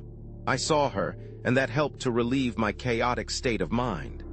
I breathed her. I inhaled the perfume of the lady in black, whom I should never see again. I would have given 10 years of my life, half my life, to see once more the lady in black. Alas, I no more meet her but from time to time, and yet, how the memory of that perfume, felt by me alone, carries me back to the days of my childhood. It was this sharp reminder from my beloved perfume, of the lady in black, which made me go to her, dressed wholly in white and so pale and so beautiful, on the threshold of the inexplicable gallery. Her beautiful golden hair, gathered into a knot on the back of her neck, left visible the red star on her temple which had so nearly been the cause of her death. When I first got on the right track of the mystery of this case, I had imagined that, on the night of the tragedy in the Yellow Room, Mademoiselle Stangerson had worn her hair in bands. But then, how could I have imagined otherwise when I had not been in the Yellow Room? When I wrote these lines, Joseph Rouletabille was 18 years of age, and he spoke of his youth. I have kept the text of my friend, but I inform the reader here that the episode of the mystery of the Yellow Room has no connection with that of the perfume of the lady in black. It is not my fault if, in the document which I have cited, Rouletabille thought fit to refer to his childhood. But now, since the occurrence of the inexplicable gallery, I did not reason at all. I stood there stupid before the apparition, so pale and so beautiful, of Mademoiselle Stangerson. She was clad in a dressing gown of dreamy white. One might have taken her to be a ghost, a lovely phantom. Her father took her in his arms and kissed her passionately, as if he had recovered her after being long lost to him. I dared not question her. He drew her into the room, and we followed them, for we had to know. The door of the boudoir was open. The terrified faces of the two nurses craned towards us. Mademoiselle Stangerson inquired the meaning of all the disturbance. That she was not in her own room was quite easily explained, quite easily. She had a fancy not to sleep that night in her chamber, but in the boudoir with her nurses, locking the door on them. Since the night of the crime, she had experienced feelings of terror, and fears came over her that are easily to be comprehended. But who could imagine that on that particular night when he was to come, she would, by a mere chance, determine to shut herself in with her women? Who would think that she would act contrary to her father's wish to sleep in the drawing-room? Who could believe that the letter which had so recently been on the table in her room would no longer be there? He who could understand all this would have to assume that Mademoiselle Stangerson knew that the murderer was coming. She could not prevent his coming again, unknown to her father, unknown to all but to Monsieur Robert Darzac. For he must know it now. Perhaps he had known it before. Did he remember that phrase in the Élysée garden? Must I commit a crime, then, to win you? Against whom the crime, if not against the obstacle, against the murderer? Ah, I would kill him with my own hand. And I replied, you have not answered my question. That was the very truth. In truth, Monsieur Darzac knew the murderer so well that, while wishing to kill him himself, he was afraid I should find him. There could be but two reasons why he had assisted me in my investigation. First, because I forced him to do it, and second, because she would be the better protected. I am in the chamber, her room. I look at her also at the place where the letter had just now been. She has possessed herself of it. It was evidently intended for her, evidently.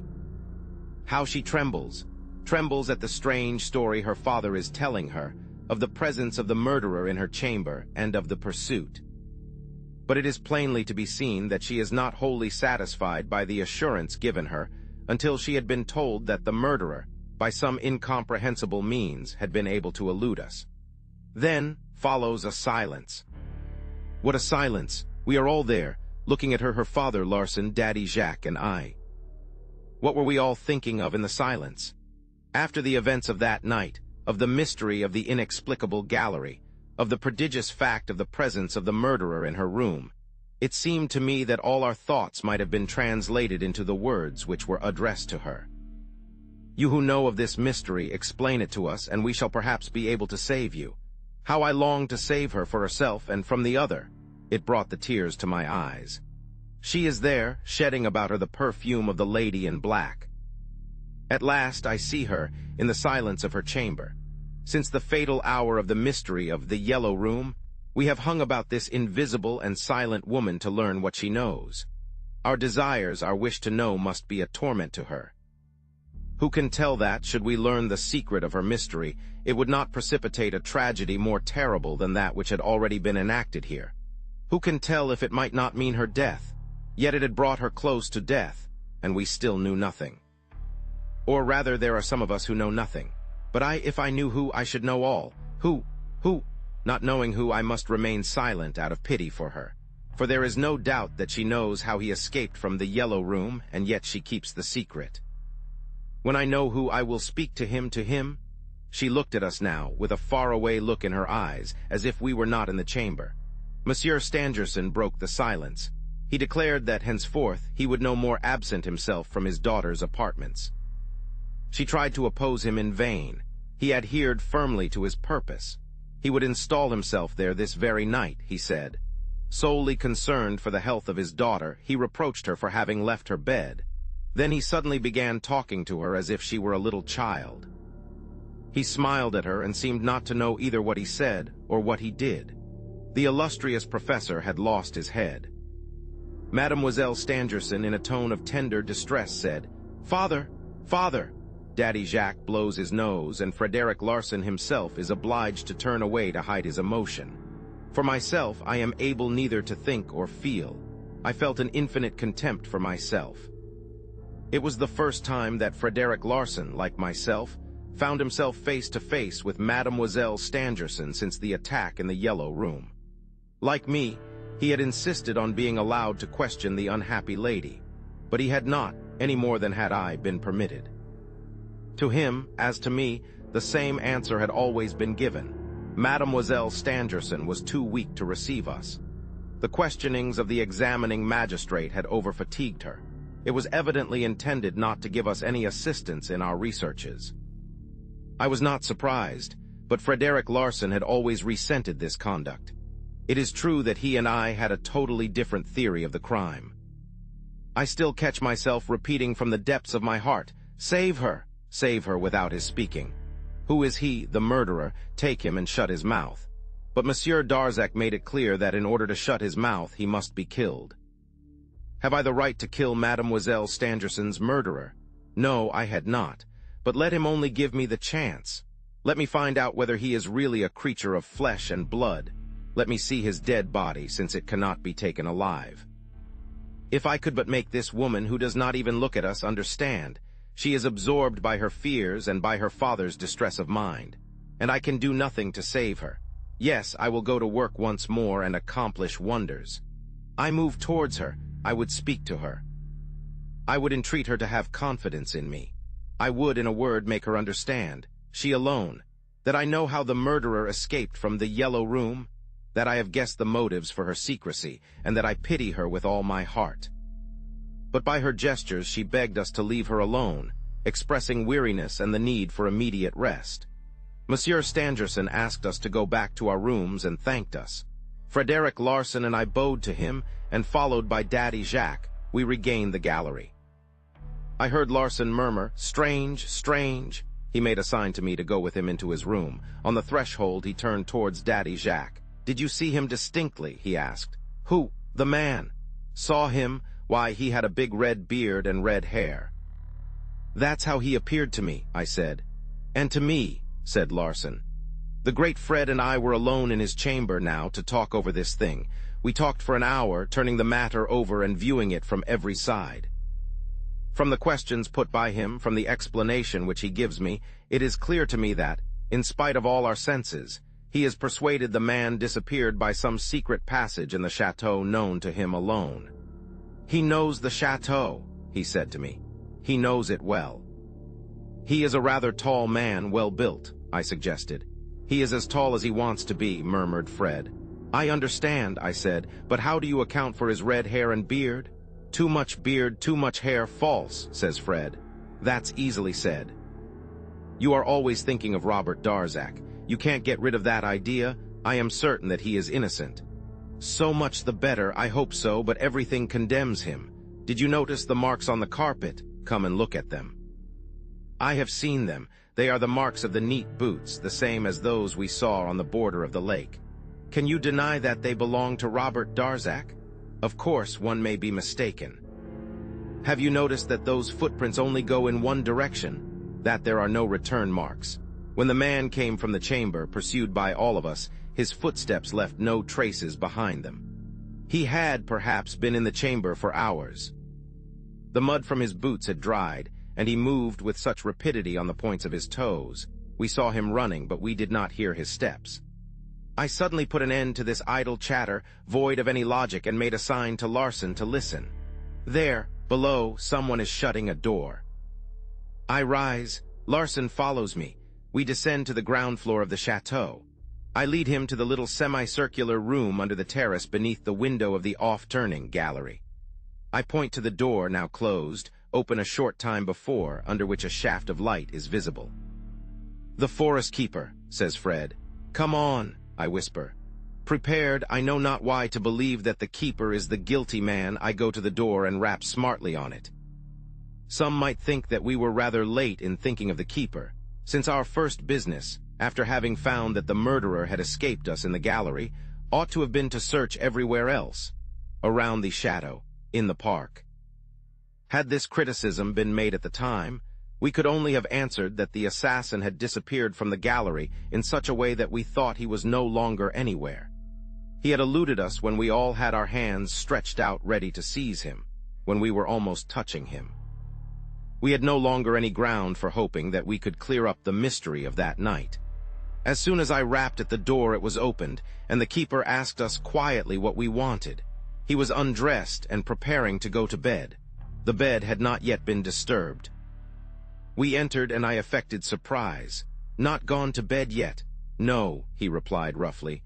"I have been making a round of the park and in the woods. I am only just back and sleepy. Good night." "Listen," I said. "An hour or so ago there was a ladder close by your window." "What ladder? I did not see any ladder. Good night." And he simply put us out of the room. When we were outside, I looked at Larson. His face was impenetrable. "Well," I said. "Well," he repeated. "Does that open out any new view to you?" There was no mistaking Larson's bad temper. On re-entering the chateau, I heard him mutter, "It would be strange, very strange, if I had deceived myself on that point." He seemed to be talking to me rather than to himself. He added, "In any case, we shall soon know what to think. The morning will bring light with it." Chapter Roman 18. Rouletabille has drawn a circle between the two bumps on his forehead. Extract from the notebook of Joseph Rouletabille. Continued. We separated on the thresholds of our rooms with a melancholy shake of the hands. I was glad to have aroused in him a suspicion of error. His was an original brain, very intelligent, but without method. I did not go to bed. I awaited the coming of daylight and then went down to the front of the chateau and made a detour, examining every trace of footsteps coming towards it or going from it. These, however, were so mixed and confusing that I could make nothing of them. Here I may make a remark. I am not accustomed to attach an exaggerated importance to exterior signs left in the track of a crime. The method which traces the criminal by means of the tracks of his footsteps is altogether primitive. So many footprints are identical. However, in the disturbed state of my mind, I did go into the deserted court and did look at all the footprints I could find there, seeking for some indication, as a basis for reasoning. If I could but find a right starting point. In despair, I seated myself on a stone. For over an hour, I busied myself with the common, ordinary work of a policeman. Like the least intelligent of detectives, I went on blindly over the traces of footprints, which told me just no more than they could. I came to the conclusion that I was a fool, lower in the scale of intelligence than even the police of the modern romancer. Novelists build mountains of stupidity out of a footprint on the sand, or from an impression of a hand on the wall. That's the way innocent men are brought to prison. It might convince an examining magistrate or the head of a detective department, but it's not proof. You writers forget that what the senses furnish is not proof. If I am taking cognizance of what is offered me by my senses, I do so, but to bring the results within the circle of my reason. That circle may be the most circumscribed, but if it is, it has this advantage. It holds nothing but the truth. Yes, I swear that I have never used the evidence of the senses but as servants to my reason. I have never permitted them to become my master. They have not made of me that monstrous thing, worse than a blind man, a man who sees falsely. And that is why I can triumph over your error and your merely animal intelligence, Frederick Larson. Be of good courage, then, friend Rouletabille.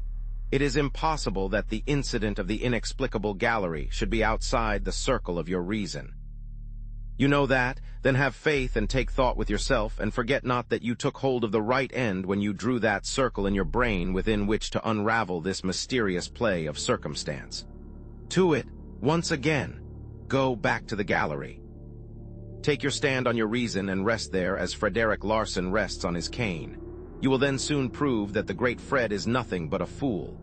30th October, noon, Joseph Rouletabille.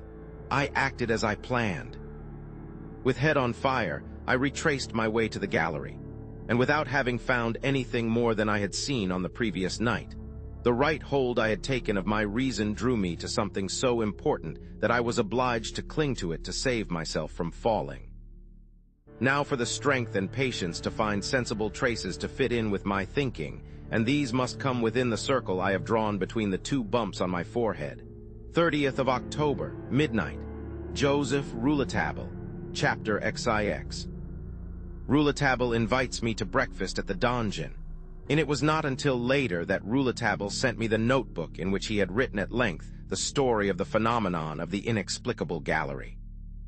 On the day I arrived at the Glandier and joined him in his room, he recounted to me, with the greatest detail, all that I have now related. telling me also how he had spent several hours in Paris, where he had learned nothing that could be of any help to him. The event of the inexplicable gallery had occurred on the night between the 29th and 30th of October, that is to say, 3 days before my return to the chateau. It was on the 2nd of November, then, that I went back to the Glandier, summoned there by my friend's telegram and taking the revolvers with me. I am now in Rouletabille's room, and he has finished his recital. While he had been telling me the story, I noticed him continually rubbing the glass of the eyeglasses he had found on the side table.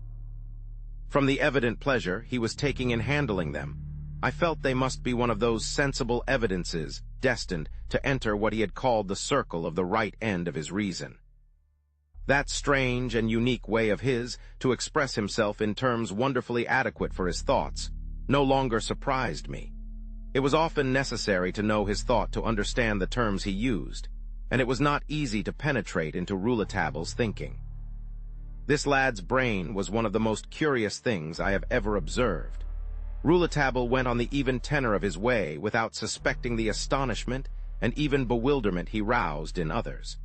I am sure he was not himself in the least conscious of the originality of his genius. He was himself and at ease wherever he happened to be. When he had finished his recital, he asked me what I thought of it. I replied that I was much puzzled by his question. Then he begged me to try in my turn to take my reason in hand by the right end.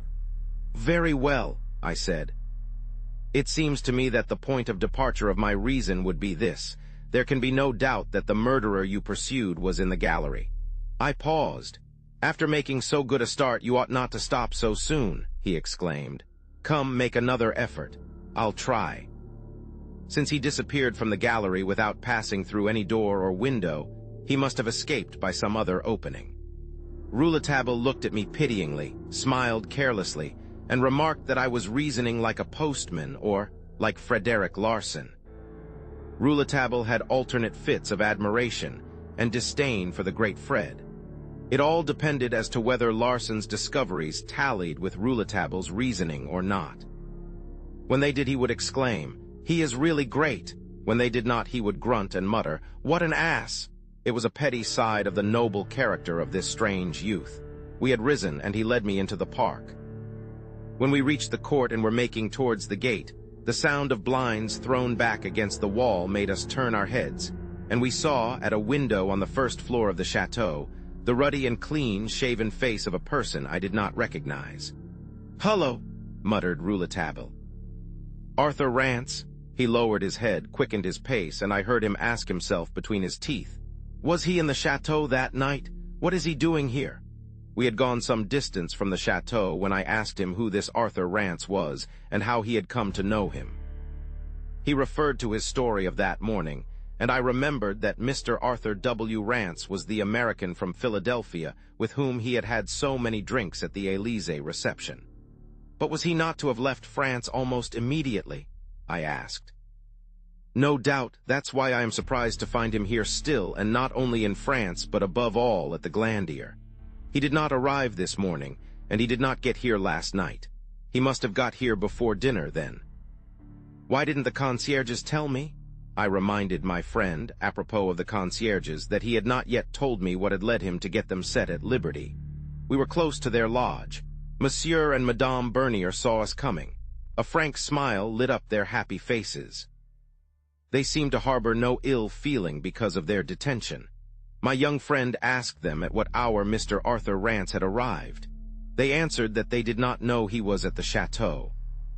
He must have come during the evening of the previous night, but they had not had to open the gate for him, because, being a great walker, and not wishing that a carriage should be sent to meet him, he was accustomed to get off at the little hamlet of St. Michel, from which he came to the chateau by way of the forest. He reached the park by the grotto of St. Genevieve, over the little gate of which, giving on to the park, he climbed. As the concierges spoke, I saw Rouletabille's face cloud over and exhibit disappointment, a disappointment, no doubt, with himself. Evidently he was a little vexed, after having worked so much on the spot, with so minute a study of the people and events at the Glandier, that he had to learn now that Arthur Rance was accustomed to visit the chateau. You say that Monsieur Arthur Rance is accustomed to come to the chateau. When did he come here last? We can't tell you exactly, replied Madame Bernier. That was the name of the concierge. We couldn't know while they were keeping us in prison. Besides, as the gentleman comes to the chateau without passing through our gate, he goes away by the way he comes. Do you know when he came the first time? Oh yes, monsieur, 9 years ago. He was in France 9 years ago then, said Rouletabille. And since that time, as far as you know, how many times has he been at the Glandier? 3 times. When did he come the last time, as far as you know? A week before the attempt in the Yellow Room. Rouletabille put another question, this time addressing himself particularly to the woman. In the grove of the Parquet. In the grove of the Parquet, she replied. Thanks, said Rouletabille. Be ready for me this evening. He spoke the last words with a finger on his lips as if to command silence and discretion. We left the park and took the way to the Donjon Inn. Do you often eat here? Sometimes. But you also take your meals at the chateau? Yes, Larson and I are sometimes served in one of our rooms. Hasn't Monsieur Stangerson ever invited you to his own table? Never. Does your presence at the chateau displease him? I don't know, but in any case he does not make us feel that we are in his way. Doesn't he question you? Never. He is in the same state of mind as he was in at the door of the Yellow Room when his daughter was being murdered, and when he broke open the door and did not find the murderer. He is persuaded, since he could discover nothing, that there's no reason why we should be able to discover more than he did. But he has made it his duty, since Larson expressed his theory, not to oppose us. Rouletabille buried himself in thought again for some time. He aroused himself later to tell me of how he came to set the 2 concierges free. I went recently to see Monsieur Stangerson and took with me a piece of paper on which was written, I promise, whatever others may say, to keep in my service my 2 faithful servants, Bernier and his wife. I explained to him that, by signing that document, he would enable me to compel those 2 people to speak out, and I declared my own assurance of their innocence of any part in the crime. That was also his opinion. The examining magistrate, after it was signed, presented the document to the Berniers, who then did speak. They said what I was certain they would say, as soon as they were sure they would not lose their place. They confessed to poaching on Monsieur Stangerson's estates, and it was while they were poaching, on the night of the crime, that they were found not far from the pavilion at the moment when the outrage was being committed. Some rabbits they caught in that way were sold by them to the landlord of the Donjon Inn, who served them to his customers, or sent them to Paris. That was the truth, as I had guessed from the first. Do you remember what I said on entering the Donjon Inn? We shall have to eat red meat, now. I had heard the words on the same morning when we arrived at the park gate. You heard them also, but you did not attach any importance to them. You recollect when we reached the park gate that we stopped to look at a man who was running by the side of the wall, looking every minute at his watch. That was Larson. Well behind us, the landlord of the Donjon Inn, standing on his doorstep, said to someone inside, We shall have to eat red meat now. Why that now? When you are, as I am, in search of some hidden secret, you can't afford to have anything escape you. You've got to know the meaning of everything. We had come into a rather out-of-the-way part of the country which had been turned topsy-turvy by a crime, and my reason led me to suspect every phrase that could bear upon the event of the day. Now, I took to mean, since the outrage. In the course of my inquiry, therefore, I sought to find a relation between that phrase and the tragedy. We went to the Donjon Inn for breakfast. I repeated the phrase and saw, by the surprise and trouble on Daddy Matthew's face, that I had not exaggerated its importance, so far as he was concerned. I had just learned that the concierges had been arrested. Daddy Matthew spoke of them as of dear friends, people for whom one is sorry. That was a reckless conjunction of ideas, I said to myself. Now that the concierges are arrested, we shall have to eat red meat. No more concierges, no more game. The hatred expressed by Daddy Matthew for Monsieur Stangerson's forest keeper, a hatred he pretended was shared by the concierges, led me easily to think of poaching. Now, as all the evidence showed the concierges had not been in bed at the time of the tragedy, why were they abroad that night? as participants in the crime? I was not disposed to think so.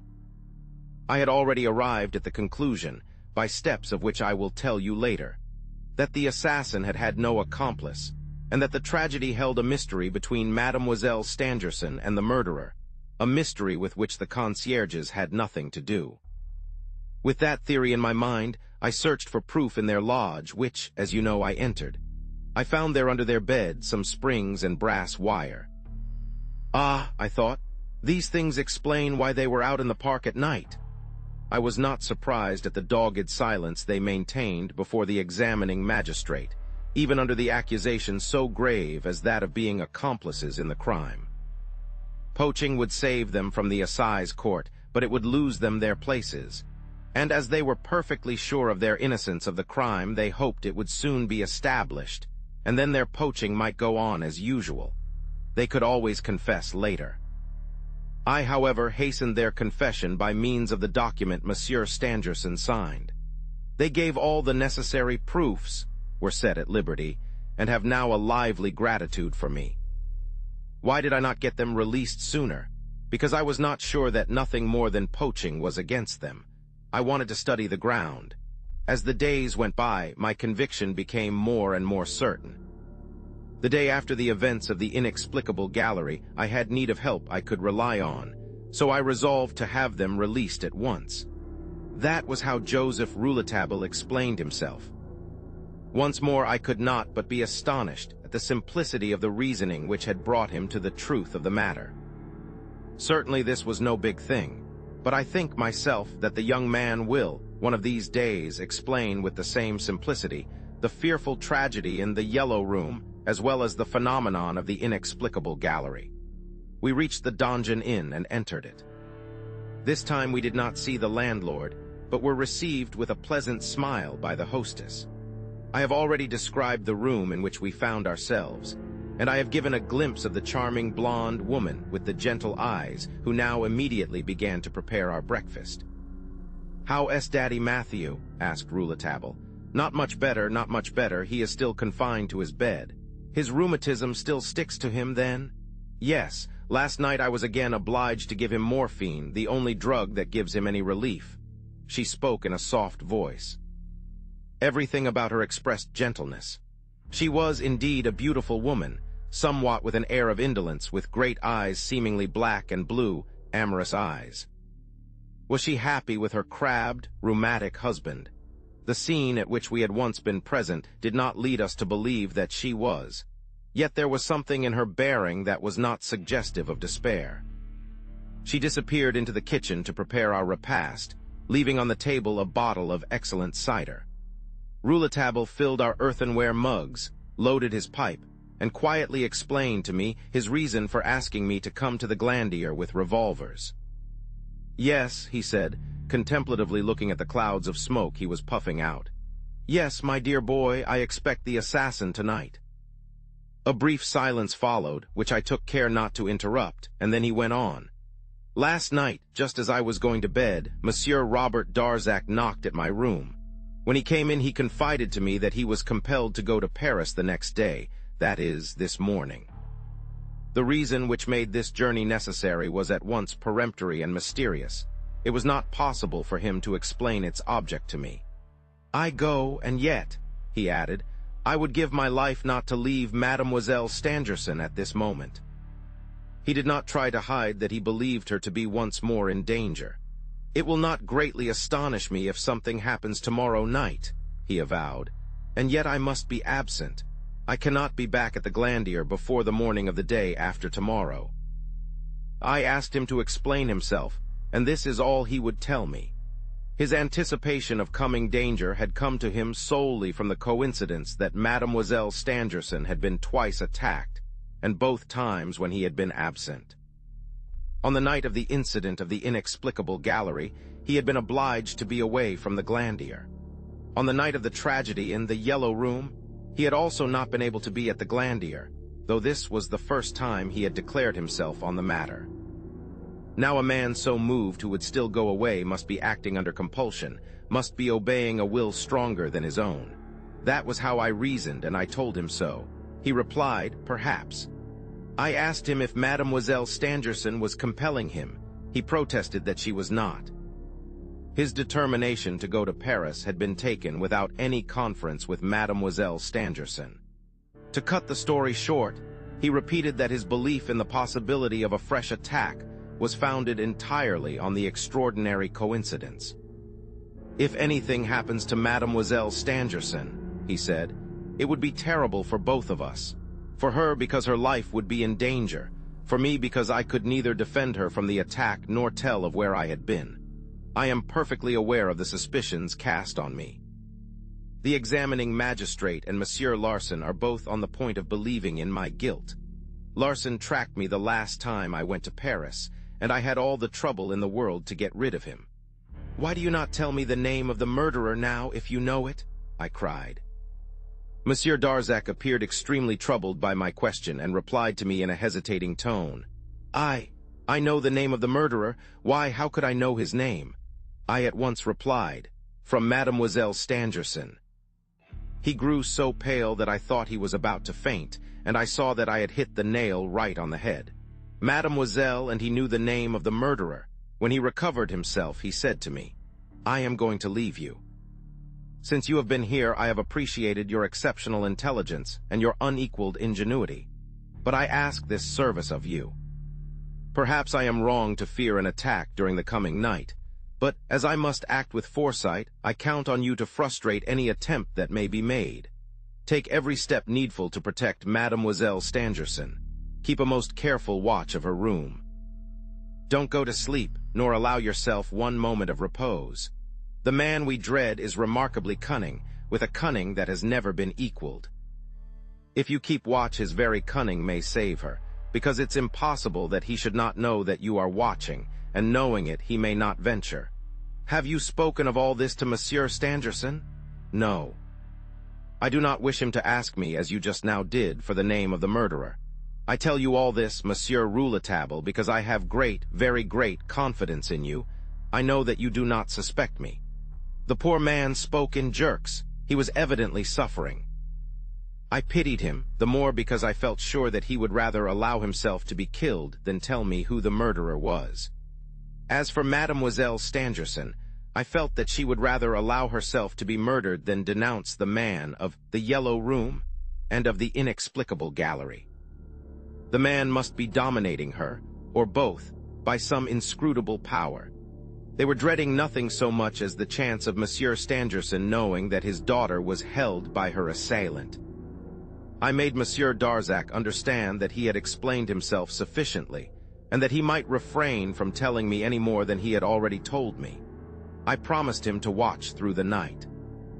He insisted that I should establish an absolutely impassable barrier around Mademoiselle Stangerson's chamber, around the boudoir where the nurses were sleeping, and around the drawing room where, since the affair of the inexplicable gallery, Monsieur Stangerson had slept.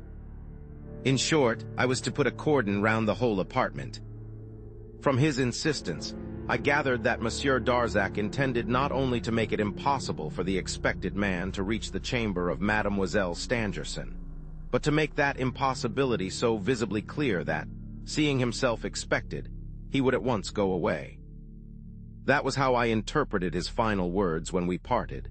You may mention your suspicions of the expected attack to Monsieur Stangerson, to Daddy Jacques, to Frederic Larsan, and to anybody in the chateau. The poor fellow left me hardly knowing what he was saying. My silence and my eyes told him that I had guessed a large part of his secret. And indeed, he must have been at his wits' end to have come to me at such a time, and to abandon Mademoiselle Stangerson in spite of his fixed idea as to the consequence.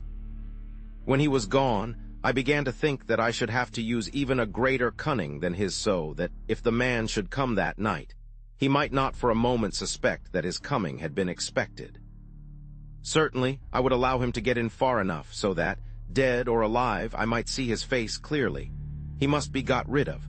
Mademoiselle Stangerson must be freed from this continual impending danger.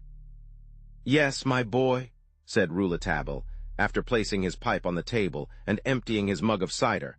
I must see his face distinctly, so as to make sure to impress it on that part of my brain where I have drawn my circle of reasoning.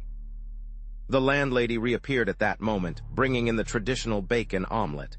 Rouletabille chaffed her a little, and she took the chaff with the most charming good humor. "She is much jollier when Daddy Matthew is in bed with his rheumatism," Rouletabille said to me. But I had eyes neither for Rouletabille nor for the landlady's smiles. I was entirely absorbed over the last words of my young friend, and in thinking over Monsieur Robert Darzac's strange behavior. When he had finished his omelet and we were again alone, Rouletabille continued the tale of his confidences. "When I sent you my telegram this morning," he said, "I had only the word of Monsieur Darzac that, perhaps, the assassin would come tonight. I can now say that he will certainly come." "I expect him. What has made you feel this certainty?" "I have been sure since 10:30 this morning that he would come. I knew that before we saw Arthur Rance at the window in the court." "Ah," I said, "but again, what made you so sure, and why since 10:30 this morning?" "Because, at 10:30, I had proof that Mademoiselle Stangerson was making as many efforts to permit of the murderer's entrance as Monsieur Robert Darzac had taken precautions against it." "Is that possible?" I cried. "Haven't you told me that Mademoiselle Stangerson loves Monsieur Robert Darzac?" "I told you so because it is the truth." "Then do you see nothing strange? Everything in this business is strange, my friend. But take my word for it, the strangeness you now feel is nothing to the strangeness that's to come."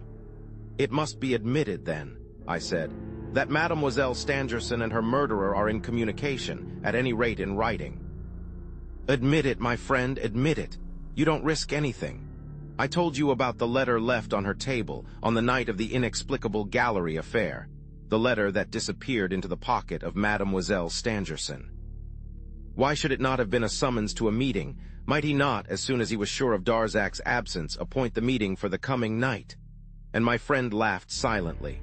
There are moments when I ask myself if he is not laughing at me. The door of the inn opened. Rouletabille was on his feet so suddenly that one might have thought he had received an electric shock. "Mr. Arthur Rance!" he cried. Mr. Arthur Rance stood before us calmly bowing. Chapter XX.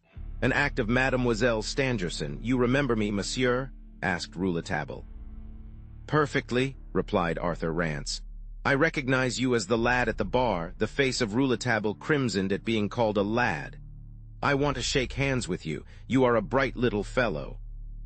The American extended his hand, and Rouletabille, relaxing his frown, shook it and introduced Mr. Arthur Rance to me. He invited him to share our meal. "No, thanks. I breakfasted with Monsieur Stangerson." Arthur Rance spoke French perfectly, almost without an accent. "I did not expect to have the pleasure of seeing you again, monsieur. I thought you were to have left France the day after the reception at the Élysée." Rouletabille and I, outwardly indifferent, listened most intently for every word the American would say. The man's purplish-red face, his heavy eyelids, the nervous twitchings, all spoke of his addiction to drink. How came it that so sorry a specimen of a man should be so intimate with Monsieur Stangerson? Some days later, I learned from Frederick Larsan, who, like ourselves, was surprised and mystified by his appearance and reception at the chateau, that Mr. Rance had been an inebriate for only about 15 years, that is to say, since the professor and his daughter left Philadelphia. During the time the Stangersons lived in America, they were very intimate with Arthur Rance, who was one of the most distinguished phrenologists of the New World. Owing to new experiments, he had made enormous strides beyond the science of gall and lavater. The friendliness with which he was received at the Glandier may be explained by the fact that he had once rendered Mademoiselle Stangerson a great service by stopping, at the peril of his own life, the runaway horses of her carriage. The immediate result of that could, however, have been no more than a mere friendly association with the Stangersons, certainly not a love affair. Frederick Larsan did not tell me where he had picked up this information, but he appeared to be quite sure of what he said. Had we known these facts at the time Arthur Rance met us at the Donjon Inn, his presence at the chateau might not have puzzled us, but they could not have failed to increase our interest in the man himself. The American must have been at least 45 years old. He spoke in a perfectly natural tone in reply to Rouletabille's question. I put off my return to America when I heard of the attack on Mademoiselle Stangerson.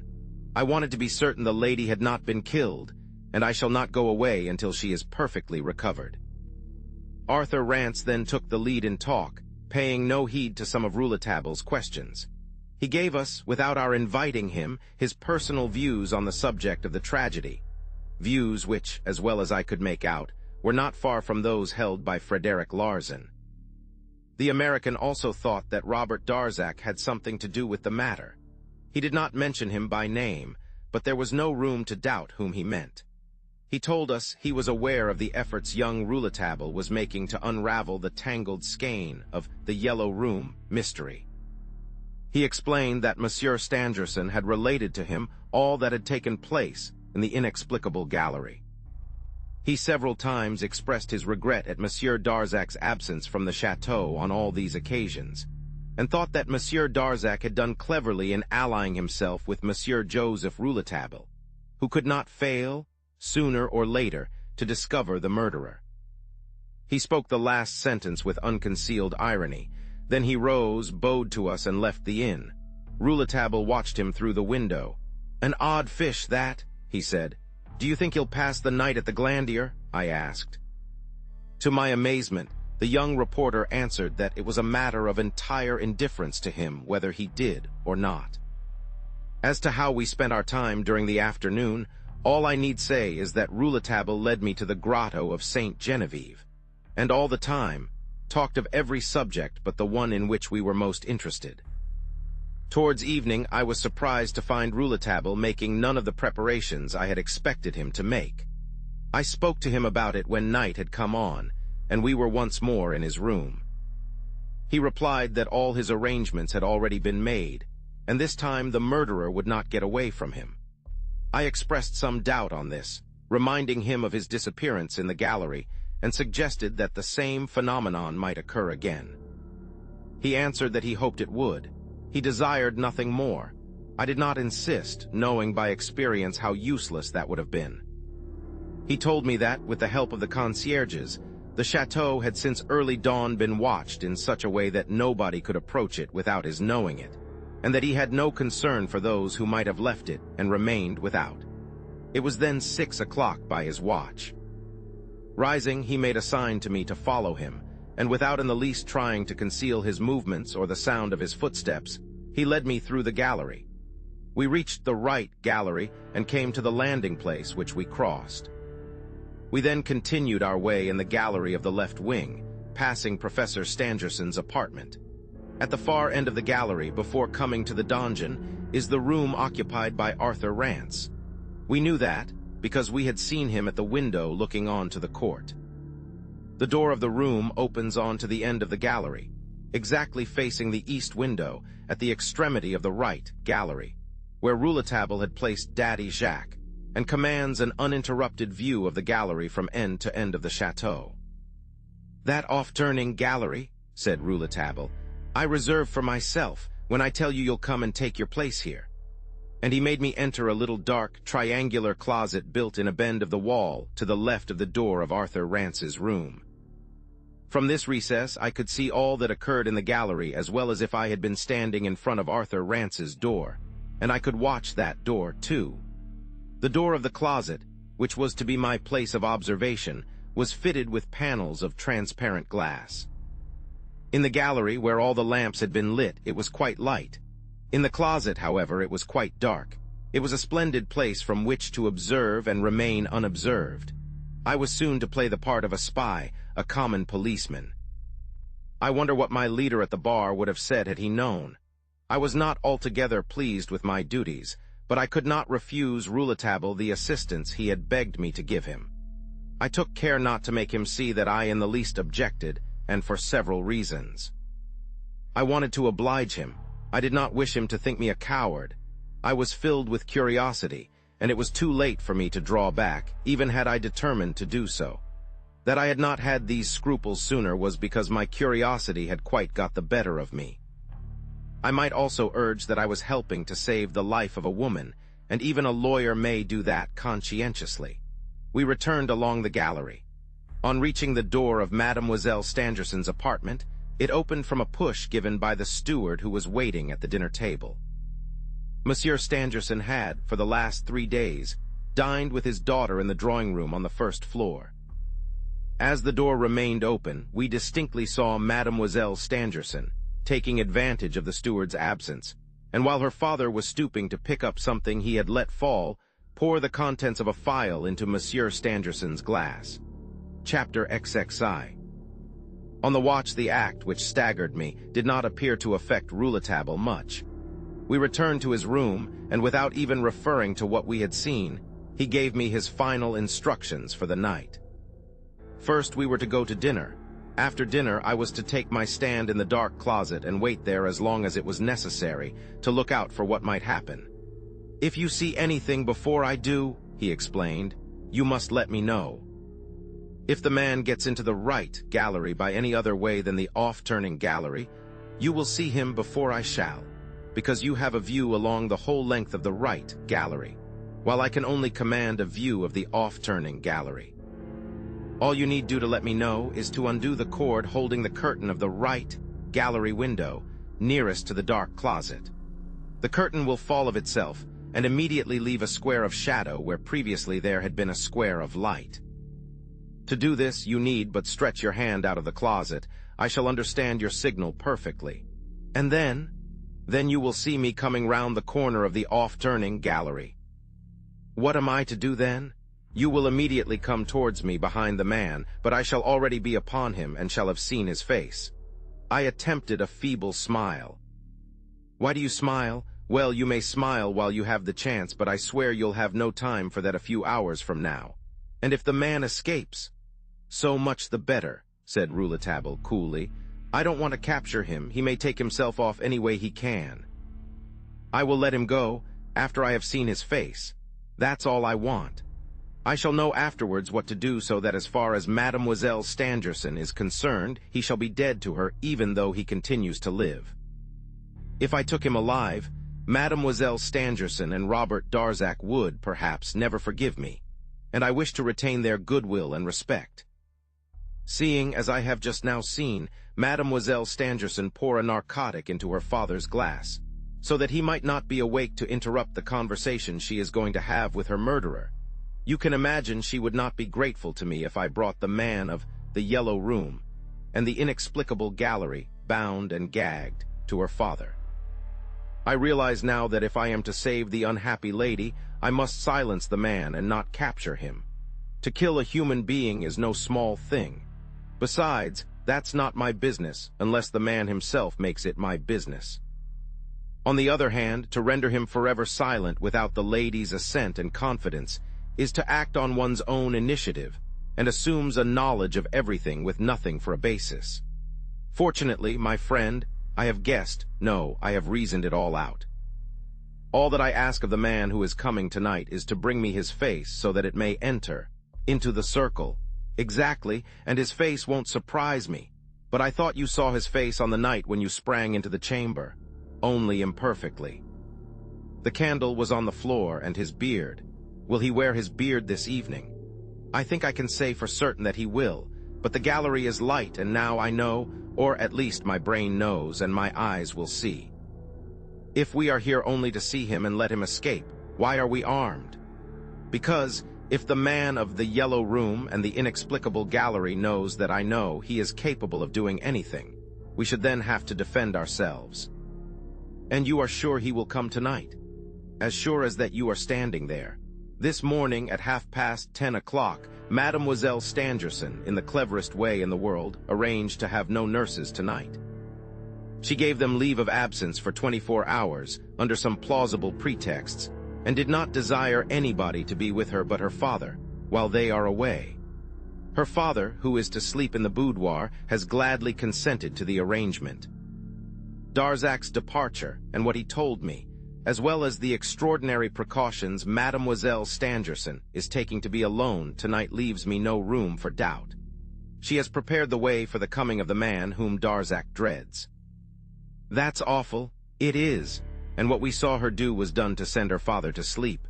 Yes, then there are but 2 of us for tonight's work. 4, the concierge and his wife will watch at all hazards. I don't set much value on them before, but the concierge may be useful after if there's to be any killing. Then you think there may be? If he wishes it. Why haven't you brought in Daddy Jacques? Have you made no use of him today? No, replied Rouletabille sharply. I kept silence for a while, then, anxious to know his thoughts, I asked him point blank, "Why not tell Arthur Rance? He may be of great assistance to us." "Oh," said Rouletabille crossly, "then you want to let everybody into Mademoiselle Stangerson's secrets. Come, let us go to dinner, it is time." This evening we dine in Frederick Larsan's room, at least if he is not on the heels of Darzac. He sticks to him like a leech. But anyhow, if he is not there now, I am quite sure he will be tonight. He's the one I am going to knock over. At this moment we heard a noise in the room near us. "It must be he," said Rouletabille. "I forgot to ask you," I said, "if we are to make any allusion to tonight's business when we are with this policeman. I take it we are not, is that so?" "Evidently. We are going to operate alone on our own personal account." "So that all the glory will be ours?" Rouletabille laughed. "We dined with Frederick Larsan in his room. He told us he had just come in and invited us to be seated at table. We ate our dinner in the best of humors, and I had no difficulty in appreciating the feelings of certainty which both Rouletabille and Larsan felt. Rouletabille told the great Fred that I had come on a chance visit, and that he had asked me to stay and help him in the heavy batch of writing he had to get through for the Epoque. I was going back to Paris, he said, by the 11 o'clock train, taking his copy, which took a story form, recounting the principal episodes in the mysteries of the Glandier. Larsan smiled at the explanation like a man who was not fooled and politely refrains from making the slightest remark on matters which did not concern him. With infinite precautions as to the words they used, and even as to the tones of their voices, Larsan and Rouletabille discussed, for a long time, Mr. Arthur Rance's appearance at the chateau, and his past in America, about which they expressed a desire to know more at any rate, so far as his relations with the Stangersons. At one time, Larsan, who appeared to me to be unwell, said, with an effort, "I think, Monsieur Rouletabille, that we've not much more to do at the Glandier, and that we shan't sleep here many more nights." "I think so, too, Monsieur Fred." "Then you think the conclusion of the matter has been reached?" "I think, indeed, that we have nothing more to find out," replied Rouletabille. "Have you found your criminal?" asked Larsan. "Have you?" "Yes, so have I," said Rouletabille. "Can it be the same man?" "I don't know if you have swerved from your original idea," said the young reporter. Then he added with emphasis, "Monsieur Darzac is an honest man." "Are you sure of that?" asked Larsan. "Well, I am sure he is not." "So it's a fight, then?" "Yes, it is a fight, but I shall beat you, Monsieur Frederick Larsan." "Youth never doubts anything," said the great Fred laughingly, and held out his hand to me by way of conclusion. Rouletabille's answer came like an echo, "Not anything." Suddenly Larsan, who had risen to wish us good night, pressed both his hands to his chest and staggered. He was obliged to lean on Rouletabille for support and to save himself from falling. "Oh, oh," he cried. "What is the matter with me? Have I been poisoned?" He looked at us with haggard eyes. We questioned him vainly. He did not answer us. He had sunk into an armchair, and we could get not a word from him. We were extremely distressed, both on his account and on our own, for we had partaken of all the dishes he had eaten. He seemed to be out of pain, but his heavy head had fallen on his shoulder and his eyelids were tightly closed. Rouletabille bent over him, listening for the beatings of the heart.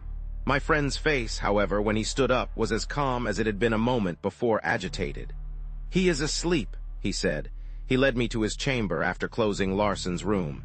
"The drug?" I asked. "Does Mademoiselle Stangerson wish to put everybody to sleep tonight?" "Perhaps," replied Rouletabille, but I could see he was thinking of something else. "But what about us?" I exclaimed. "How do we know that we have not been drugged? Do you feel indisposed?" Rouletabille asked me coolly. "Not in the least. Do you feel any inclination to go to sleep?" "None whatever." "Well then, my friend, smoke this excellent cigar." And he handed me a choice Havana, one Monsieur Darzac had given him, while he lit his briarwood, his eternal briarwood. We remained in his room until about 10 o'clock without a word passing between us. Buried in an armchair, Rouletabille sat and smoked steadily, his brow in thought and a faraway look in his eyes. On the stroke of 10, he took off his boots and signaled to me to do the same. As we stood in our socks, he said, in so low a tone that I guessed rather than heard the word, "Revolver." I drew my revolver from my jacket pocket. "Cock it," he said. I did as he directed. Then, moving towards the door of his room, he opened it with infinite precaution. It made no sound. We were in the off-turning gallery. Rouletabille made another sign to me, which I understood to mean that I was to take up my post in the dark closet. When I was some distance from him, he rejoined me and embraced me, and then I saw him, with the same precaution, return to his room. Astonished by his embrace and somewhat disquieted by it, I arrived at the right gallery without difficulty, crossing the landing place and reaching the dark closet. Before entering it, I examined the curtain cord of the window and found that I had only to release it from its fastening with my fingers for the curtain to fall by its own weight and hide the square of light from Rouletabille, the signal agreed upon. The sound of a footstep made me halt before Arthur Rance's door. He was not yet in bed then. How was it that, being in the chateau, he had not dined with Monsieur Stangerson and his daughter? I had not seen him at table with them at the moment when we looked in. I retired into the dark closet. I found myself perfectly situated. I could see along the whole length of the gallery. Nothing, absolutely nothing, could pass there without my seeing it. But what was going to pass there? Rouletabille's embrace came back to my mind. I argued that people don't part from each other in that way unless on an important or dangerous occasion. Was I then in danger? My hand closed on the butt of my revolver and I waited.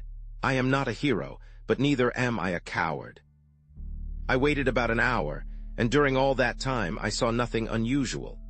The rain, which had begun to come down strongly towards 9 o'clock, had now ceased. My friend had told me that probably nothing would occur before midnight or 1 o'clock in the morning. It was not more than 11:30, however, when I heard the door of Arthur Rance's room open very slowly. The door remained open for a minute, which seemed to me a long time. As it opened into the gallery, that is to say, outwards, I could not see what was passing in the room behind the door. At that moment I noticed a strange sound, 3 times repeated, coming from the park. Ordinarily, I should not have attached any more importance to it than I would to the noise of cats on the roof. But the 3rd time, the mew was so sharp and penetrating that I remembered what I had heard about the cry of the Bête du Bon Dieu. As the cry had accompanied all the events at the Glandier, I could not refrain from shuddering at the thought. Directly afterwards, I saw a man appear on the outside of the door and close it after him. At first I could not recognize him, for his back was towards me and he was bending over a rather bulky package. When he had closed the door and picked up the package, he turned towards the dark closet, and then I saw who he was. He was the forest keeper, the Green Man. He was wearing the same costume that he had worn when I first saw him on the road in front of the Donjon Inn. There was no doubt about his being the keeper. As the cry of the Bête du Bon Dieu came for the 3rd time, he put down the package and went to the 2nd window, counting from the dark closet. I dared not risk making any movement, fearing I might betray my presence. Arriving at the window, he peered out onto the park. The night was now light, the moon showing at intervals. The Green Man raised his arms twice, making signs which I did not understand. Then, leaving the window, he again took up his package and moved along the gallery towards the landing place. Rouletabille had instructed me to undo the curtain cord when I saw anything. Was Rouletabille expecting this? It was not my business to question. All I had to do was obey instructions. I unfastened the window cord, my heart beating the while as if it would burst.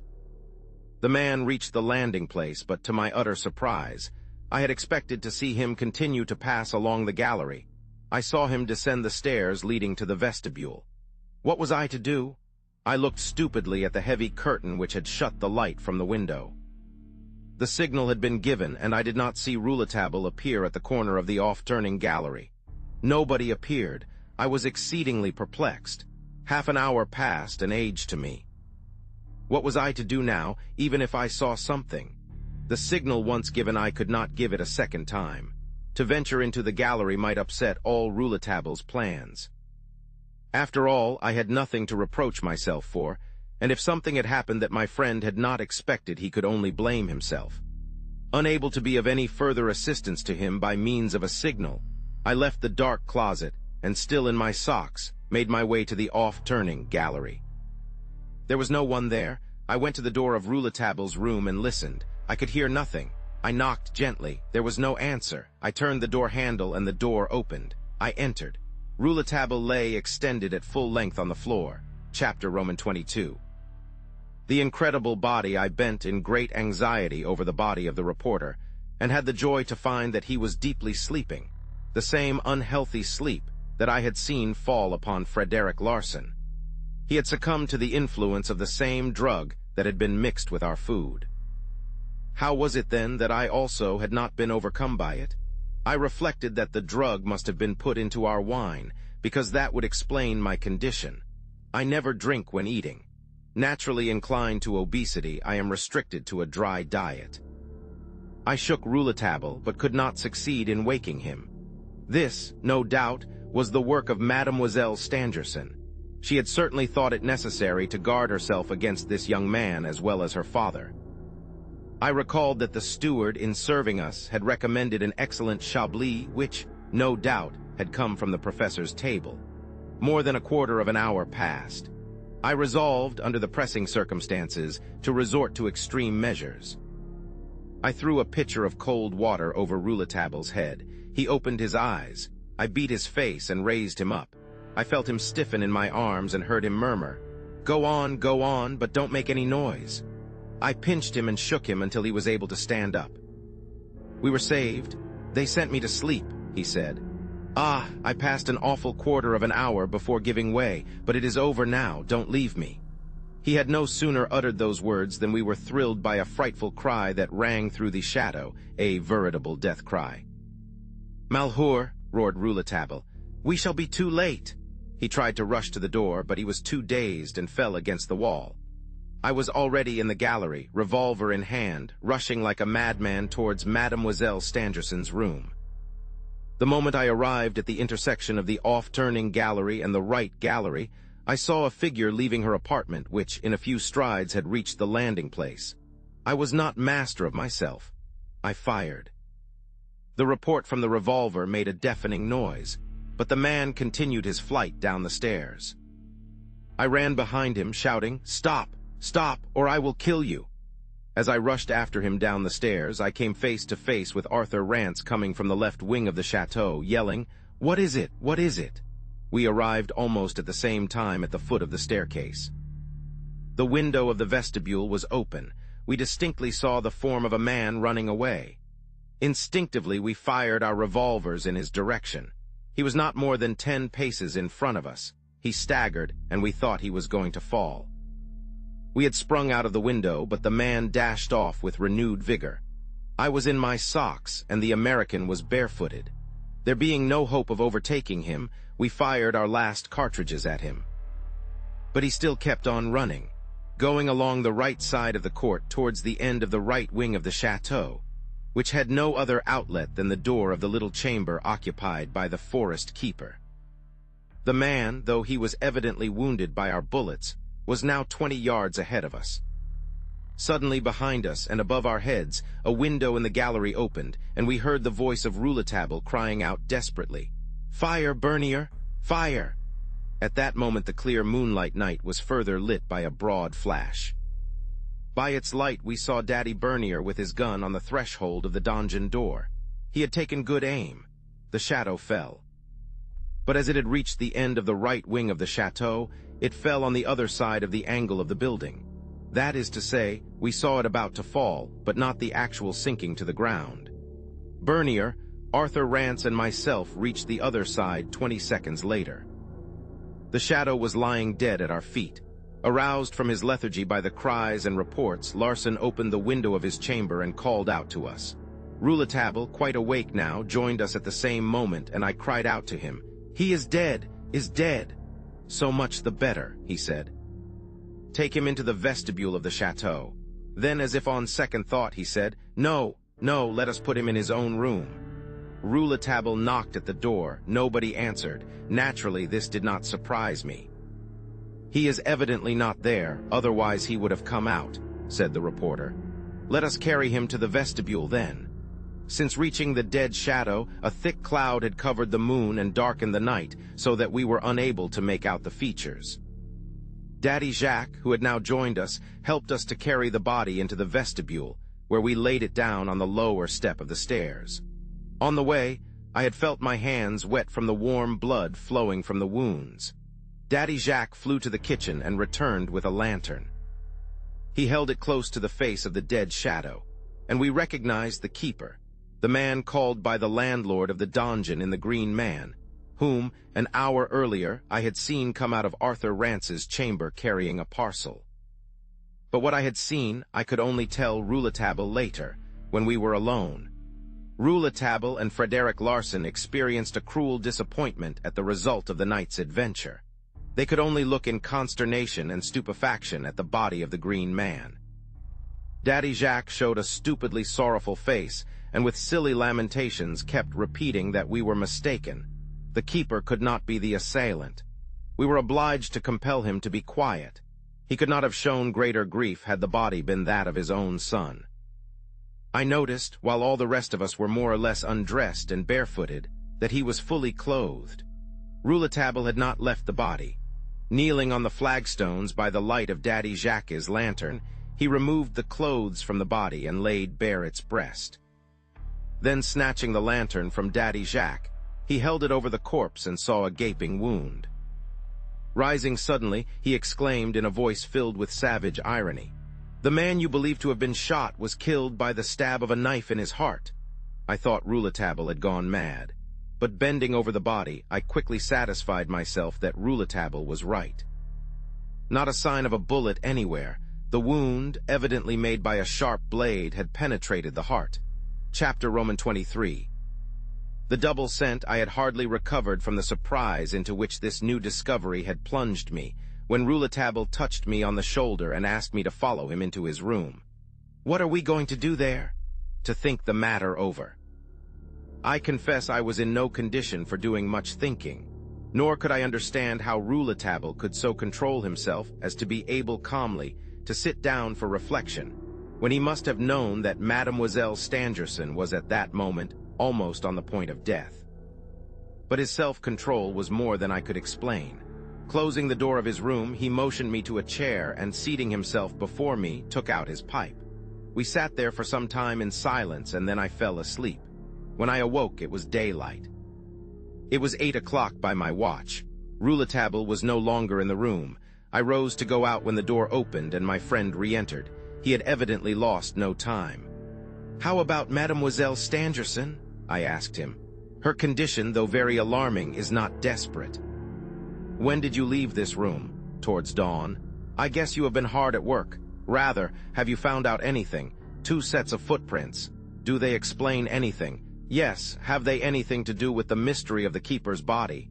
"Yes, the mystery is no longer a mystery." This morning, walking round the chateau, I found 2 distinct sets of footprints made at the same time last night. They were made by 2 persons walking side by side. I followed them from the court towards the oak grove. Larsan joined me. They were the same kind of footprints as were made at the time of the assault in the Yellow Room.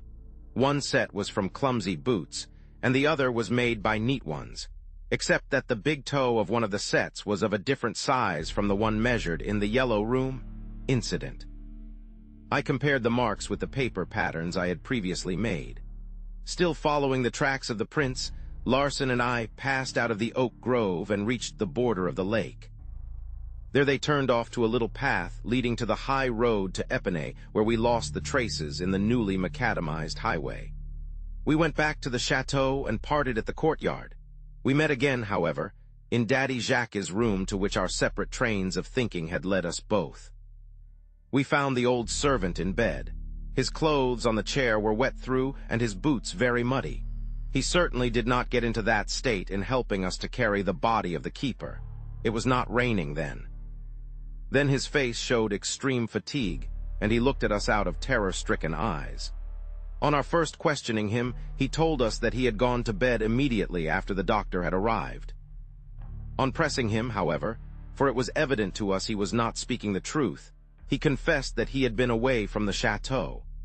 He explained his absence by saying that he had a headache and went out into the fresh air, but had gone no further than the oak grove. When we then described to him the whole route he had followed, he sat up in bed trembling. "And you were not alone," cried Larson. "Did you see it then?" gasped Daddy Jacques. "What?" I asked. "The phantom, the black phantom." Then he told us that for several nights he had seen what he kept calling the black phantom. It came into the park at the stroke of midnight and glided stealthily through the trees. It appeared to him to pass through the trunks of the trees. Twice he had seen it from his window, by the light of the moon, and had risen and followed the strange apparition. The night before last he had almost overtaken it, but it had vanished at the corner of the donjon. Last night, however, he had not left the chateau, his mind being disturbed by a presentiment that some new crime would be attempted. Suddenly he saw the black phantom rush out from somewhere in the middle of the court. He followed it to the lake and to the high road to Epinay, where the phantom suddenly disappeared. "Did you see his face?" demanded Larson. "No, I saw nothing but black veils. Did you go out after what passed on the gallery?" "I could not. I was terrified." "Daddy Jacques," I said in a threatening voice, "you did not follow it. You and the phantom walked to Epinay together arm in arm." "No," he cried, turning his eyes away. "I did not. It came on to pour and I turned back. I don't know what became of the black phantom." We left him, and when we were outside, I turned to Larson, looking him full in the face, and put my question suddenly to take him off his guard. "An accomplice?" "How can I tell?" he replied, shrugging his shoulders. "You can't be sure of anything in a case like this. 24 hours ago, I would have sworn that there was no accomplice." He left me saying he was off to Epinay. "Well, what do you make of it?" I asked Rouletabille after he had ended his recital. "Personally, I am utterly in the dark. I can't make anything out of it." "What do you gather?" "Everything, everything," he exclaimed. "But," he said abruptly, "let's find out more about Mademoiselle Stangerson." Chapter Roman 24. Rouletabille knows the two halves of the murderer Mademoiselle Stangerson had been almost murdered for the second time. Unfortunately, she was in too weak a state to bear the severe injuries of this second attack, as well as she had those of the first. She had received 3 wounds in the breast from the murderer's knife, and she lay long between life and death. Her strong physique, however, saved her, but though she recovered physically, it was found that her mind had been affected. The slightest allusion to the terrible incident sent her into delirium, and the arrest of Robert Darzac, which followed on the day following the tragic death of the keeper, seemed to sink her fine intelligence into complete melancholia. Robert Darzac arrived at the chateau towards 9:30. I saw him hurrying through the park, his hair and clothes in disorder and his face a deadly white. Rouletabille and I were looking out of a window in the gallery. He saw us and gave a despairing cry. "I'm too late," Rouletabille answered. "She lives." A minute later, Darzac had gone into Mademoiselle Stangerson's room, and through the door we could hear his heartrending sobs. "There's a fate about this place," groaned Rouletabille. "Some infernal gods must be watching over the misfortunes of this family. If I had not been drugged, I should have saved Mademoiselle Stangerson. I should have silenced him forever, and the keeper would not have been killed." Monsieur Darzac came in to speak with us. His distress was terrible. Rouletabille told him everything: his preparations for Mademoiselle Stangerson's safety, his plans for either capturing or for disposing of the assailant forever, and how he would have succeeded had it not been for the drugging. "If only you had trusted me," said the young man in a low tone. "If you had but begged Mademoiselle Stangerson to confide in me. But then everybody here distrusts everybody else. The daughter distrusts her father, and even her lover. While you ask me to protect her, she is doing all she can to frustrate me. That was why I came on the scene too late." At Monsieur Robert Darzac's request, Rouletabille described the whole scene. Leaning on the wall to prevent himself from falling, he had made his way to Mademoiselle Stangerson's room, while we were running after the supposed murderer. The anteroom door was open, and when he entered, he found Mademoiselle Stangerson lying partly thrown over the desk. Her dressing gown was dyed with the blood flowing from her bosom. Still under the influence of the drug, he felt he was walking in a horrible nightmare. He went back to the gallery automatically, opened a window, shouted his order to fire, and then returned to the room. He crossed the deserted boudoir, entered the drawing room, and tried to rouse Monsieur Stangerson, who was lying on a sofa. Monsieur Stangerson rose stupidly and let himself be drawn by Rouletabille into the room where, on seeing his daughter's body, he uttered a heartrending cry. Both united their feeble strength and carried her to her bed. On his way to join us, Rouletabille passed by the desk. On the floor near it, he saw a large packet. He knelt down and, finding the wrapper loose, he examined it and made out an enormous quantity of papers and photographs. On one of the papers he read, "New differential electroscopic condenser. Fundamental properties of substance intermediary between ponderable matter and imponderable ether." Strange irony of fate that the professor's precious papers should be restored to him at the very time when an attempt was being made to deprive him of his daughter's life. What are papers worth to him now? The morning following that awful night saw Monsieur de Marquet once more at the chateau with his registrar and gendarmes. Of course, we were all questioned. Rouletabille and I had already agreed on what to say. I kept back any information as to my being in the dark closet and said nothing about the drugging. We did not wish to suggest in any way that Mademoiselle Stangerson had been expecting her nocturnal visitor. The poor woman might, perhaps, never recover, and it was none of our business to lift the veil of a secret the preservation of which she had paid for so dearly. Arthur Rance told everybody, in a manner so natural that it astonished me, that he had last seen the keeper towards 11 o'clock of that fatal night. He had come for his valise, he said, which he was to take for him early next morning to the St. Mitchell station, and had been kept out late running after poachers.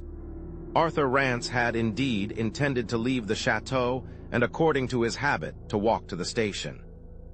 Monsieur Stangerson confirmed what Rance had said, adding that he had not asked Rance to dine with him because his friend had taken his final leave of them both earlier in the evening. Monsieur Rance had had tea served him in his room because he had complained of a slight indisposition.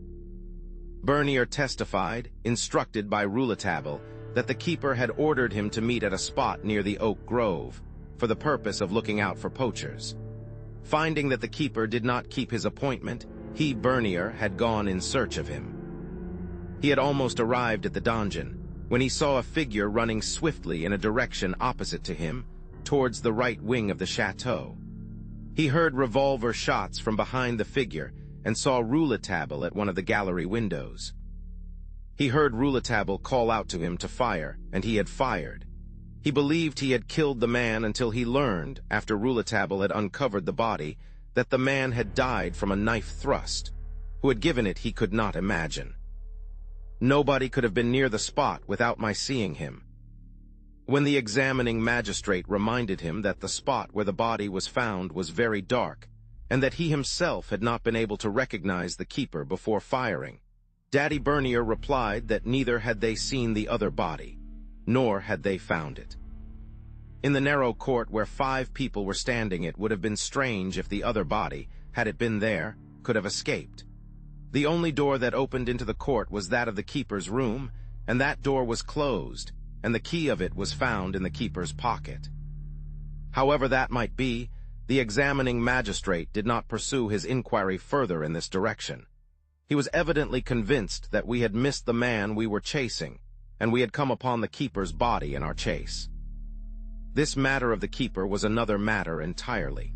He wanted to satisfy himself about that without any further delay.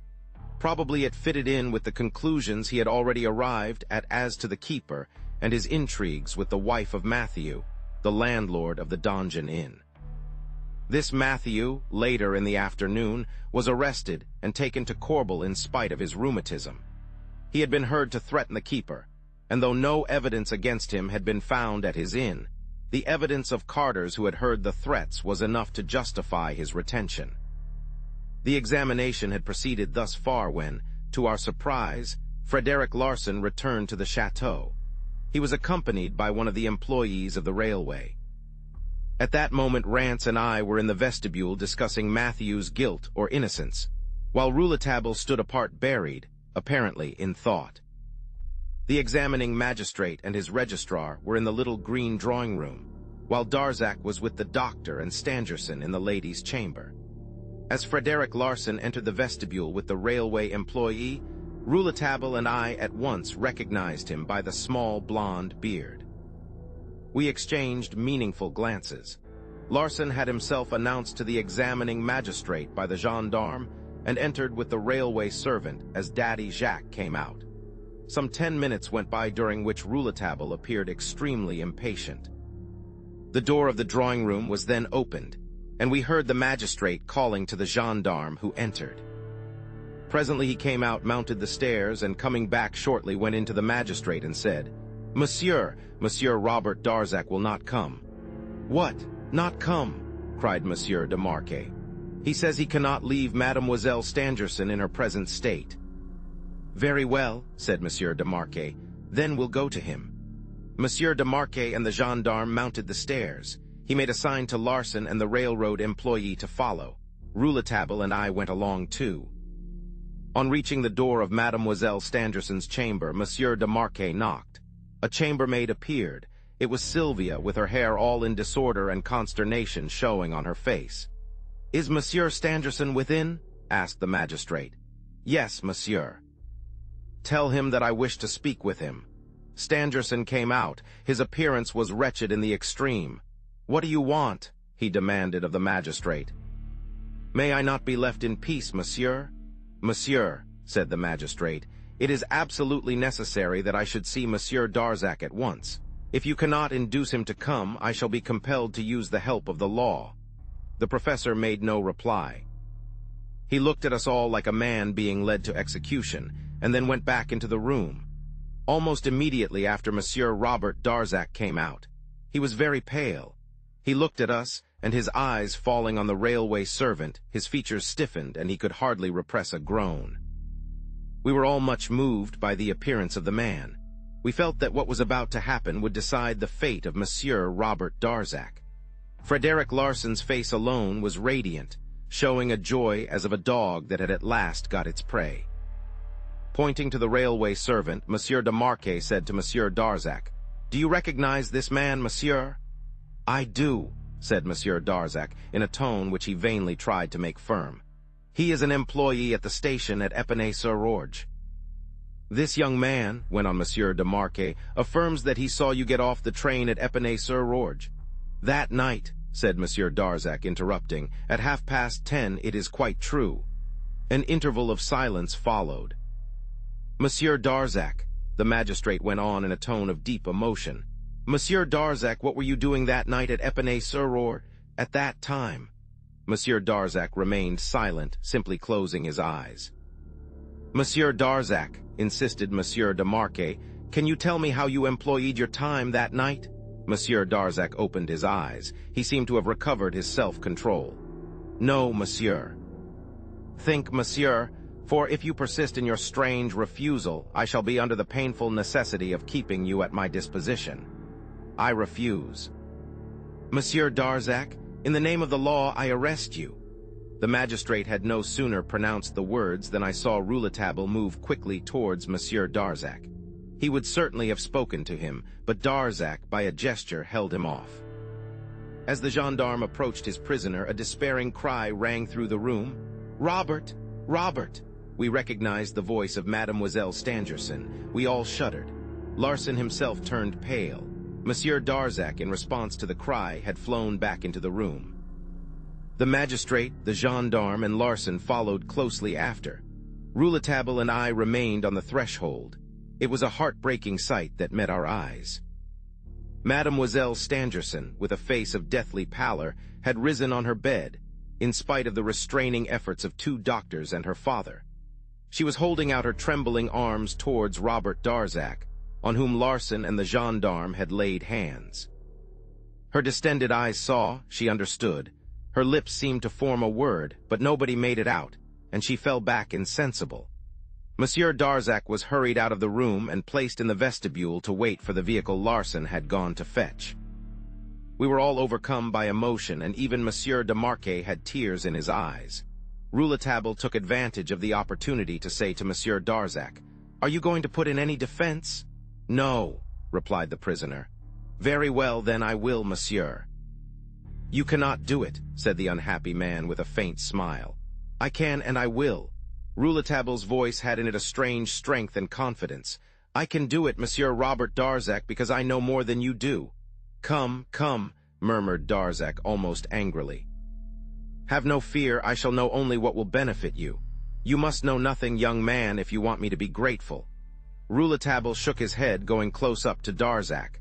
"Listen to what I am about to say," he said in a low tone, "and let it give you confidence. You do not know the name of the murderer.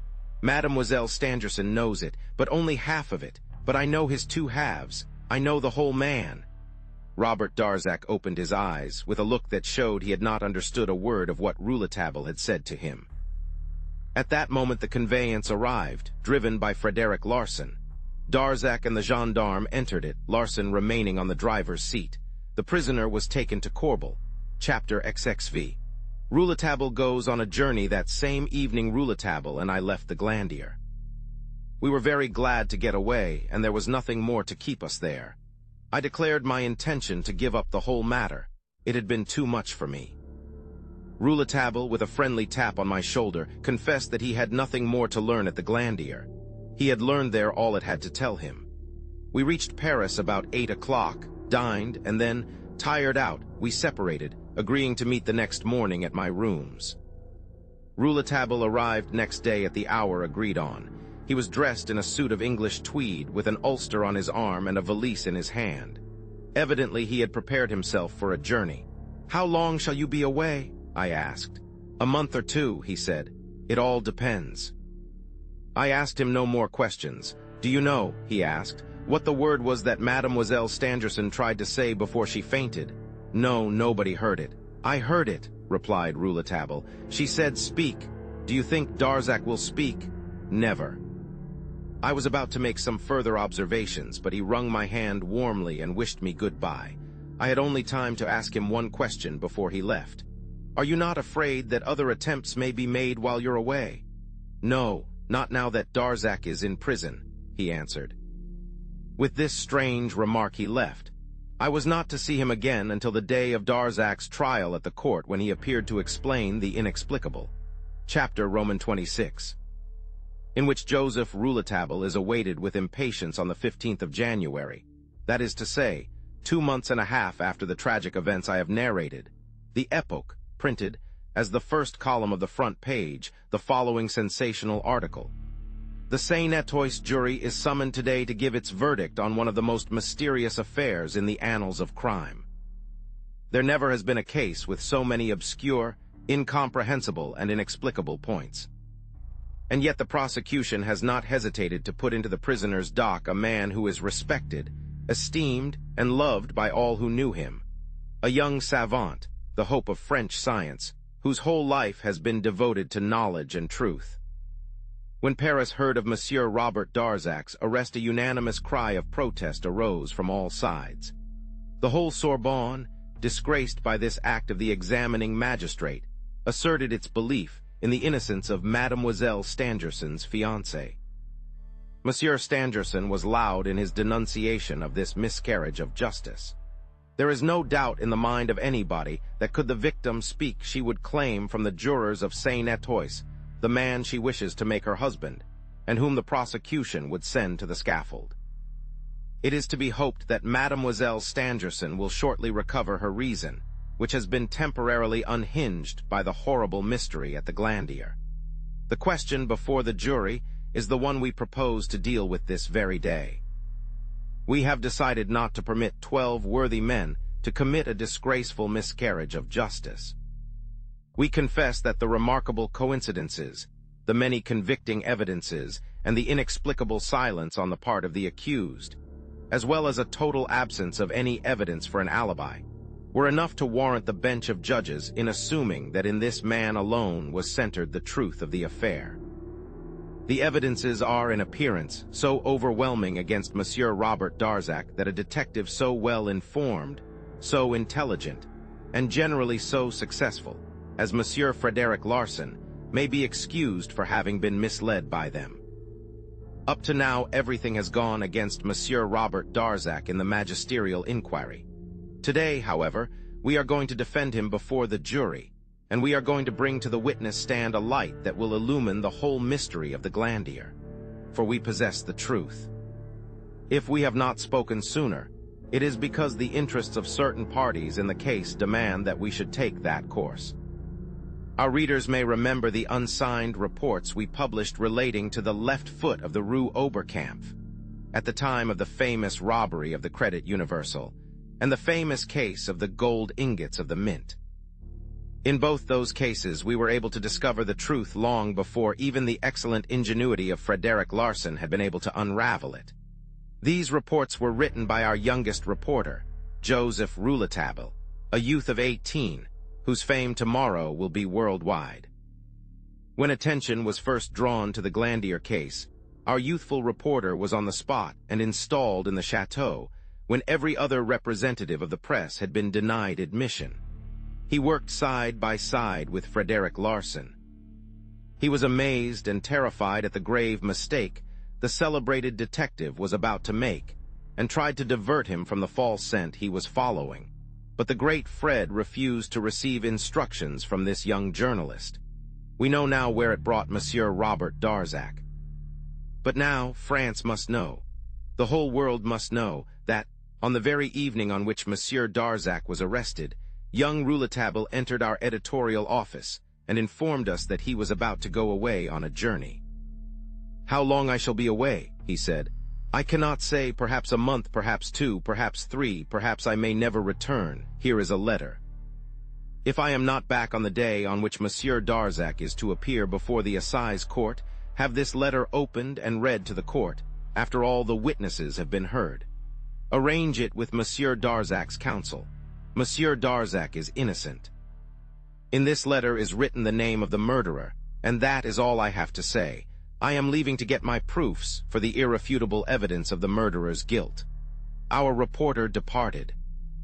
For a long time we were without news from him, but a week ago a stranger called upon our manager and said, "Act in accordance with the instructions of Joseph Rouletabille if it becomes necessary to do so. The letter left by him holds the truth." The gentleman who brought us this message would not give us his name. Today, the 15th of January, is the day of the trial. Joseph Rouletabille has not returned. It may be we shall never see him again. The press also counts its heroes, its martyrs to duty. It may be he is no longer living. We shall know how to avenge him. Our manager will, this afternoon, be at the Court of Assize at Versailles with the letter containing the name of the murderer. Those Parisians who flocked to the Assize Court at Versailles to be present at the trial of what was known as the mystery of the Yellow Room will certainly remember the terrible crush at the Saint Lazare station. The ordinary trains were so full that special trains had to be made up. The article in the Epoque had so excited the populace that discussion was rife everywhere, even to the verge of blows. Partisans of Rouletabille fought with the supporters of Frederick Larsan. Curiously enough, the excitement was due less to the fact that an innocent man was in danger of a wrongful conviction than to the interest taken in their own ideas as to the mystery of the Yellow Room. Each had his explanation to which each held fast. Those who explained the crime on Frederick Larsan's theory would not admit that there could be any doubt as to the perspicacity of the popular detective.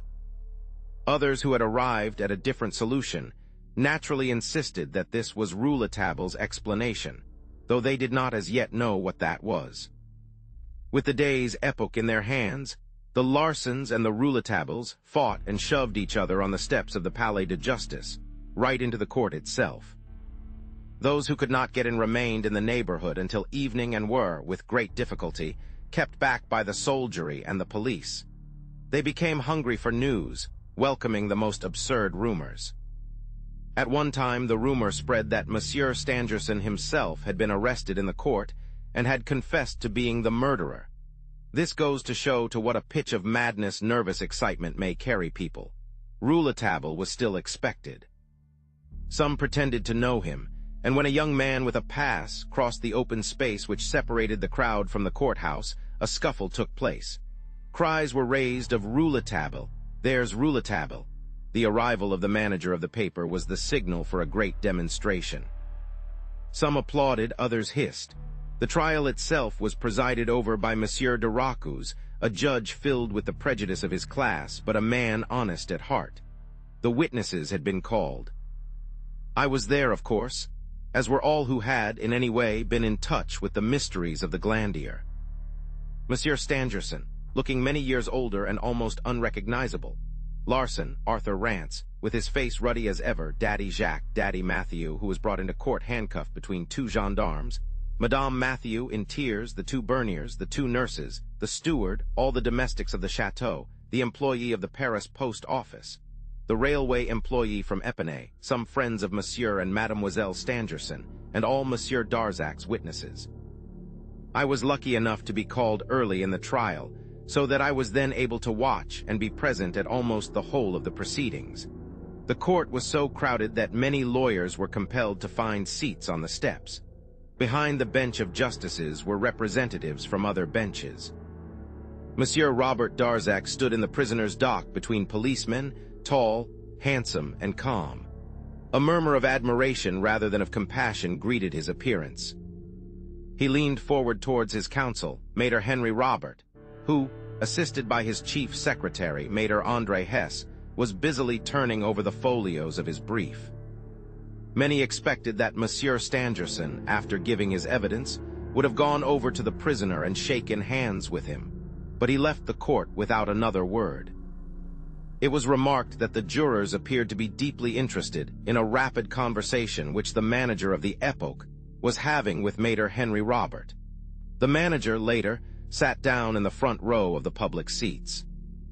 Some were surprised that he was not asked to remain with the other witnesses in the room reserved for them. The reading of the indictment was got through, as it always is, without any incident. I shall not here report the long examination to which Monsieur Darzac was subjected. He answered all the questions quickly and easily. His silence as to the important matters of which we know was dead against him. It would seem as if this reticence would be fatal for him. He resented the president's reprimands. He was told that his silence might mean death. "Very well," he said, "I will submit to it, but I am innocent." With that splendid ability which has made his fame, Maître Robert took advantage of the incident and tried to show that it brought out in noble relief his client's character. For only heroic natures could remain silent for moral reasons in face of such a danger. The eminent advocate, however, only succeeded in assuring those who were already assured of Darzac's innocence. At the adjournment, Rouletabille had not yet arrived. Every time a door opened, all eyes there turned towards it and back to the manager of the Epoch, who sat impassive in his place. When he once was feeling in his pocket, a loud murmur of expectation followed. The letter. It is not, however, my intention to report in detail the course of the trial. My readers are sufficiently acquainted with the mysteries surrounding the Glandier case to enable me to go on to the really dramatic denouement of this ever-memorable day. When the trial was resumed, Maître Henry Robert questioned Daddy Matthew as to his complicity in the death of the keeper. His wife was also brought in and was confronted by her husband. She burst into tears and confessed that she had been the keeper's mistress and that her husband had suspected it. She again, however, affirmed that he had had nothing to do with the murder of her lover. Maître Henry Robert thereupon asked the court to hear Frederick Larsan on this point. "In a short conversation which I have had with Frederick Larsan during the adjournment," declared the advocate, "he has made me understand that the death of the keeper may have been brought about otherwise than by the hand of Matthew. It will be interesting to hear Frederick Larsan's theory." Frederick Larsan was brought in. His explanation was quite clear. "I see no necessity," he said, "for bringing Matthew in this. I have told Monsieur de Marquet that the man's threats had biased the examining magistrate against him. To me, the attempt to murder Mademoiselle and the death of the keeper are the work of one and the same person. Mademoiselle Stangerson's murderer, flying through the court, was fired on. It was thought he was struck, perhaps killed. As a matter of fact, he only stumbled at the moment of his disappearance behind the corner of the right wing of the chateau. There he encountered the keeper who, no doubt, tried to seize him. The murderer had in his hand the knife with which he had stabbed Mademoiselle Stangerson, and with this he killed the keeper. This very simple explanation appeared at once plausible and satisfying. A murmur of approbation was heard. "And the murderer, what became of him?" asked the president. "He was evidently hidden in an obscure corner at the end of the court. After the people had left the court carrying with them the body of the keeper, the murderer quietly made his escape." The words had scarcely left Larson's mouth when from the back of the court came a youthful voice.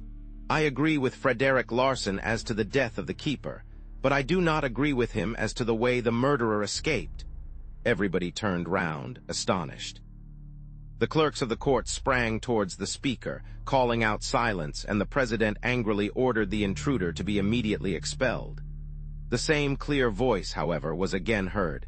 "It is I, Monsieur President, Joseph Rouletabille," chapter Roman 27. In which Joseph Rouletabille appears in all his glory, the excitement was extreme. Cries from fainting women were to be heard amid the extraordinary bustle and stir. The majesty of the law was utterly forgotten. The president tried in vain to make himself heard. Rouletabille made his way forward with difficulty, but by dint of much elbowing reached his manager and greeted him cordially. The letter was passed to him, and pocketing it he turned to the witness box. He was dressed exactly as on the day he left me, even to the ulster over his arm. Turning to the president, he said, "I beg your pardon, Monsieur President, but I have only just arrived from America. The steamer was late. My name is Joseph Rouletabille." The silence which followed his stepping into the witness box was broken by laughter when his words were heard. Everybody seemed relieved and glad to find him there, as if in the expectation of hearing the truth at last. But the president was extremely incensed. "So, you are Joseph Rouletabille," he replied. "Well, young man, I'll teach you what comes of making a farce of justice. By virtue of my discretionary power, I hold you at the court's disposition. I ask nothing better, Monsieur President. I have come here for that purpose. I humbly beg the court's pardon for the disturbance of which I have been the innocent cause. I beg you to believe that nobody has a greater respect for the court than I have. I came in as I could." He smiled. "Take him away," ordered the president. Mater Henry Robert intervened. He began by apologizing for the young man who, he said, was moved only by the best intentions. He made the president understand that the evidence of a witness who had slept at the Glandier during the whole of that eventful week could not be omitted, and the present witness, moreover, had come to name the real murderer. "Are you going to tell us who the murderer was?" asked the president, somewhat convinced though still skeptical. "I have come for that purpose, Monsieur President," replied Rouletabille. An attempt at applause was silenced by the usher. "Joseph Rouletabille," said Mater Henry Robert, "has not been regularly subpoenaed as a witness, but I hope, Monsieur President, you will examine him in virtue of your discretionary powers." "Very well," said the president. "We will question him, but we must proceed in order." The advocate general rose. "It would perhaps be better," he said, "if the young man were to tell us now whom he suspects." The president nodded ironically. "If the advocate general attaches importance to the deposition of Monsieur Joseph Rouletabille, I see no reason why this witness should not give us the name of the murderer." A pin drop could have been heard. Rouletabille stood silent, looking sympathetically at Darzac, who, for the first time since the opening of the trial, showed himself agitated. "Well," cried the president, "we wait for the name of the murderer." Rouletabille, feeling in his waistcoat pocket, drew his watch and, looking at it, said, "Monsieur President, I cannot name the murderer before 6:30. Loud murmurs of disappointment filled the room. Some of the lawyers were heard to say, "He's making fun of us." The president, in a stern voice, said, "This joke has gone far enough. You may retire, monsieur, into the witnesses' room. I hold you at our disposition." Rouletabille protested. "I assure you, Monsieur President," he cried in his sharp, clear voice, that when I do name the murderer you will understand why I could not speak before 6:30. I assert this on my honor. I can, however, give you now some explanation of the murder of the keeper. Monsieur Frederick Larsan, who has seen me at work at the Glandier, can tell you with what care I studied this case. I found myself compelled to differ with him in arresting Monsieur Robert Darzac, who is innocent. Monsieur Larsan knows of my good faith and knows that some importance may be attached to my discoveries, which have often corroborated his own. Frederick Larsan said, "Monsieur President, it will be interesting to hear Monsieur Joseph Rouletabille, especially as he differs from me." A murmur of approbation greeted the detective's speech. He was a good sportsman and accepted the challenge. The struggle between the two promised to be exciting. As the president remained silent, Frederick Larsan continued, "We agree that the murderer of the keeper was the assailant of Mademoiselle Stangerson. But as we are not agreed as to how the murderer escaped, I am curious to hear Monsieur Rouletabille's explanation." "I have no doubt you are," said my friend. General laughter followed this remark. The president angrily declared that if it was repeated, he would have the court cleared. "Now, young man," said the president, "you have heard Monsieur Frederick Larsan. How did the murderer get away from the court?" Rouletabille looked at Madame Mathieu, who smiled back at him sadly. "Since Madame Mathieu," he said, "has freely admitted her intimacy with the keeper." "Why, it's the boy," exclaimed Daddy Mathieu. "Remove that man," ordered the president. Mathieu was removed from the court. Rouletabille went on, "Since she has made this confession, I am free to tell you that she often met the keeper at night on the first floor of the donjon, in the room which was once an oratory. These meetings became more frequent when her husband was laid up by his rheumatism. She gave him morphine to ease his pain and to give herself more time for the meetings.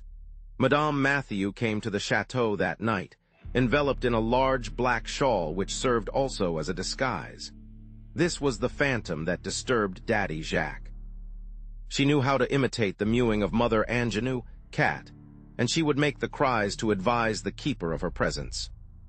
The recent repairs of the donjon did not interfere with their meetings in the keeper's old room.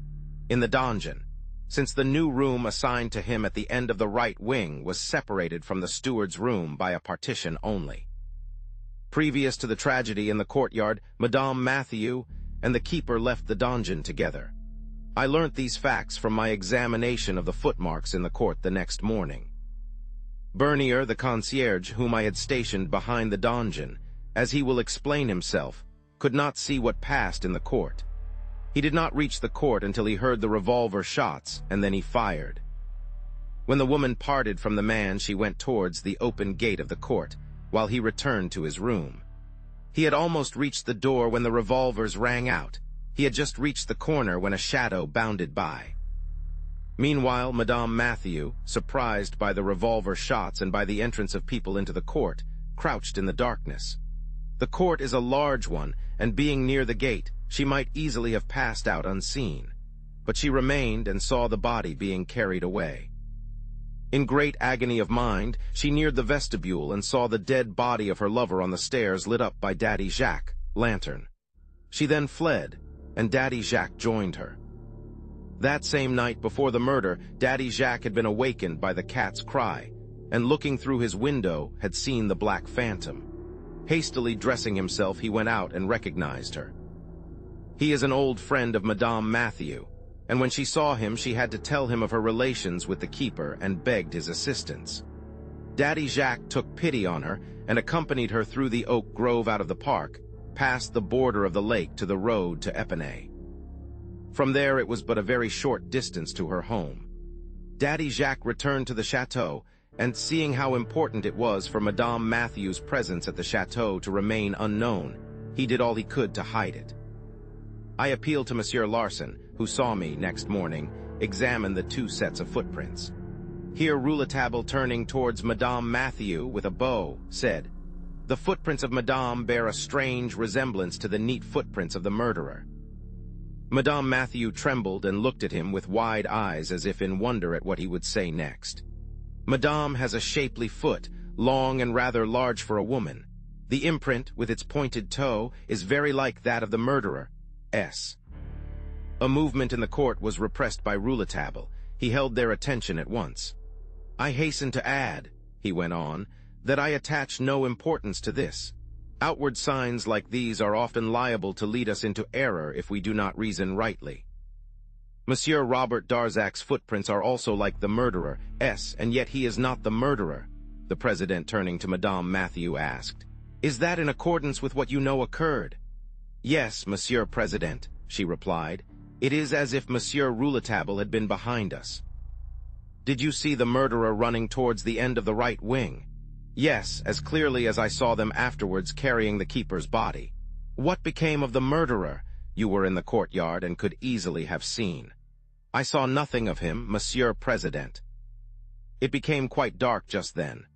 "Then Monsieur Rouletabille," said the president, "must explain how the murderer made his escape." Rouletabille continued.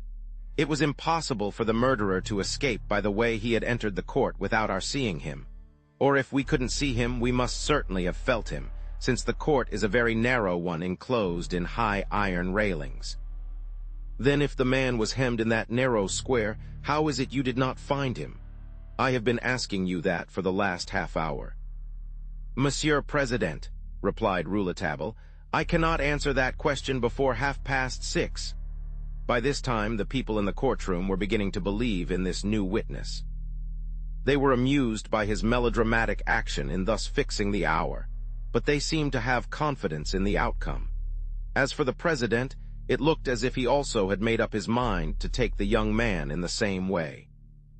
He had certainly been impressed by Rouletabille's explanation of Madame Mathieu's part. "Well, Monsieur Rouletabille," he said, "as you say, but don't let us see any more of you before 6:30. Rouletabille bowed to the president and made his way to the door of the witnesses' room. I quietly made my way through the crowd and left the court almost at the same time as Rouletabille. He greeted me heartily and looked happy. "I'll not ask you, my dear fellow," I said, smiling, "what you've been doing in America, because I've no doubt you'll say you can't tell me until after 6:30. No, my dear St. Clair, I'll tell you right now why I went to America. I went in search of the name of the other half of the murderer." "The name of the other half?" "Exactly. When we last left the Glandier, I knew there were two halves to the murderer and the name of only one of them. I went to America for the name of the other half." I was too puzzled to answer. Just then we entered the witnesses' room, and Rouletabille was immediately surrounded. He showed himself very friendly to all except Arthur Rance, to whom he exhibited a marked coldness of manner. Frederick Larsan came in also. Rouletabille went up and shook him heartily by the hand. His manner toward the detective showed that he had got the better of the policeman. Larsan smiled and asked him what he had been doing in America. Rouletabille began by telling him some anecdotes of his voyage. They then turned aside together, apparently with the object of speaking confidentially. I therefore discreetly left them, and being curious to hear the evidence, returned to my seat in the courtroom, where the public plainly showed its lack of interest in what was going on in their impatience for Rouletabille's return at the appointed time. On the stroke of 6:30, Joseph Rouletabille was again brought in. It is impossible for me to picture the tense excitement which appeared on every face as he made his way to the bar. Darzac rose to his feet, frightfully pale. The president, addressing Rouletabille, said gravely, "I will not ask you to take the oath, because you have not been regularly summoned, but I trust there is no need to urge upon you the gravity of the statement you are about to make." Rouletabille looked the president quite calmly and steadily in the face and replied, "Yes, monsieur." "At your last appearance here," said the president, "we had arrived at the point where you were to tell us how the murderer escaped and also his name. Now, Monsieur Rouletabille, we await your explanation." "Very well, monsieur," began my friend amidst a profound silence. "I had explained how it was impossible for the murderer to get away without being seen, and yet he was there with us in the courtyard." "And you did not see him, at least that is what the prosecution declares." "No, we all of us saw him, Monsieur le Président," cried Rouletabille. "Then why was he not arrested?" "Because no one besides myself knew that he was the murderer. It would have spoiled my plans to have had him arrested, and I had then no proof other than my own reasoning. I was convinced we had the murderer before us and that we were actually looking at him. I have now brought what I consider the indisputable proof. Speak out, monsieur. Tell us the murderer's name. You will find it on the list of names present in the court on the night of the tragedy, replied Rouletabille. The people present in the courtroom began showing impatience. Some of them even called for the name and were silenced by the usher. The list includes Daddy Jacques, Bernier the concierge, and Mr. Arthur Rance, said the president. Do you accuse any of these? No, monsieur. Then I do not understand what you are driving at. There was no other person at the end of the court. Yes, monsieur, there was not at the end but above the court who was leaning out of the window. Do you mean Frederick Larsan? Exclaimed the president. Yes, Frederick Larsan, replied Rouletabille in a ringing tone. Frederick Larsan is the murderer? The courtroom became immediately filled with loud and indignant protests. So astonished was he that the president did not attempt to quiet it. The quick silence which followed was broken by the distinctly whispered words from the lips of Robert Darzac. It's impossible. He's mad. You dare to accuse Frederick Larsan, monsieur? Asked the president. If you are not mad, what are your proofs? Proofs, monsieur. Do you want proofs? Well, here is one, cried Rouletabille shrilly. Let Frederick Larsan be called. Usher, call Frederick Larsan. The usher hurried to the side door, opened it, and disappeared. The door remained open while all eyes turned expectantly towards it. The clerk reappeared and, stepping forward, said, Monsieur President, Frederick Larsan is not here. He left at about 4 o'clock and has not been seen since. That is my proof, cried Rouletabille triumphantly. Explain yourself, demanded the president. My proof is Larsan's flight, said the young reporter. He will not come back. You will see no more of Frederick Larsan. Unless you are playing with the court, monsieur, why did you not accuse him when he was present? He would then have answered you. He could give no other answer than the one he has now given by his flight. We cannot believe that Larsan has fled. There was no reason for his doing so. Did he know you'd make this charge? He did. I told him I would.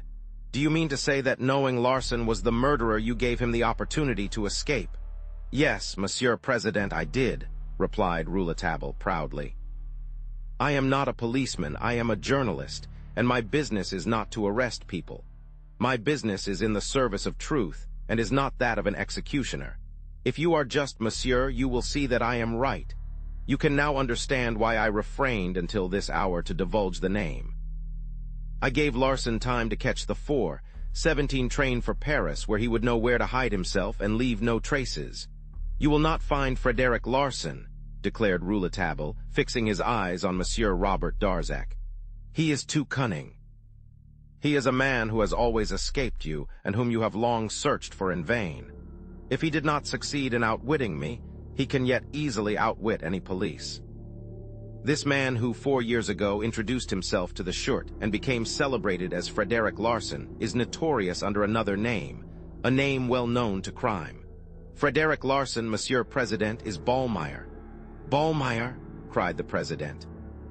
Ballmeyer, exclaimed Robert Darzac, springing to his feet. Ballmeyer, it was true then. Ah, Monsieur Darzac, you don't think I am mad now? Cried Rouletabille. Ballmeyer, Ballmeyer, no other word could be heard in the courtroom. The president adjourned the hearing. Those of my readers who may not have heard of Ballmeyer will wonder at the excitement the name caused. And yet the doings of this remarkable criminal form the subject matter of the most dramatic narratives of the newspapers and criminal records of the past 20 years. It had been reported that he was dead, and thus had eluded the police as he had eluded them throughout the whole of his career. Ballmeyer was the best specimen of the high-class, gentleman swindler. He was adept at sleight-of-hand tricks, and no bolder or more ruthless crook ever lived. He was received in the best society, and was a member of some of the most exclusive clubs. On many of his depredatory expeditions, he had not hesitated to use the knife and the mutton bone. No difficulty stopped him, and no operation was too dangerous. He had been caught, but escaped on the very morning of his trial, by throwing pepper into the eyes of the guards who were conducting him to court. It was known later that, in spite of the keen hunt after him by the most expert of detectives, He had sat that same evening at a first performance in the Theatre Franchise without the slightest disguise. He left France later to work America. The police there succeeded in capturing him once, but the extraordinary man escaped the next day. It would need a volume to recount the adventures of this master criminal. And yet this was the man Rouletabille had allowed to get away. Knowing all about him and who he was, he afforded the criminal an opportunity for another laugh at the society he had defied. I could not help admiring the bold stroke of the young journalist, because I felt certain his motive had been to protect both Mademoiselle Stangerson and rid Darzac of an enemy at the same time. The crowd had barely recovered from the effect of the astonishing revelation when the hearing was resumed. The question in everybody's mind was, admitting that Larsan was the murderer, how did he get out of the yellow room? Rouletabille was immediately called to the bar, and his examination continued. "You have told us," said the president, "that it was impossible to escape from the end of the court. Since Larsan was leaning out of his window, he had left the court. How did he do that?" "He escaped by a most unusual way. He climbed the wall, sprang onto the terrace, and while we were engaged with the keeper's body, reached the gallery by the window. He then had little else to do than to open the window, get in and call out to us, as if he had just come from his own room. To a man of Ballmeyer's strength all that was mere child's play, and here, monsieur, is the proof of what I say." Rouletabille drew from his pocket a small packet from which he produced a strong iron peg.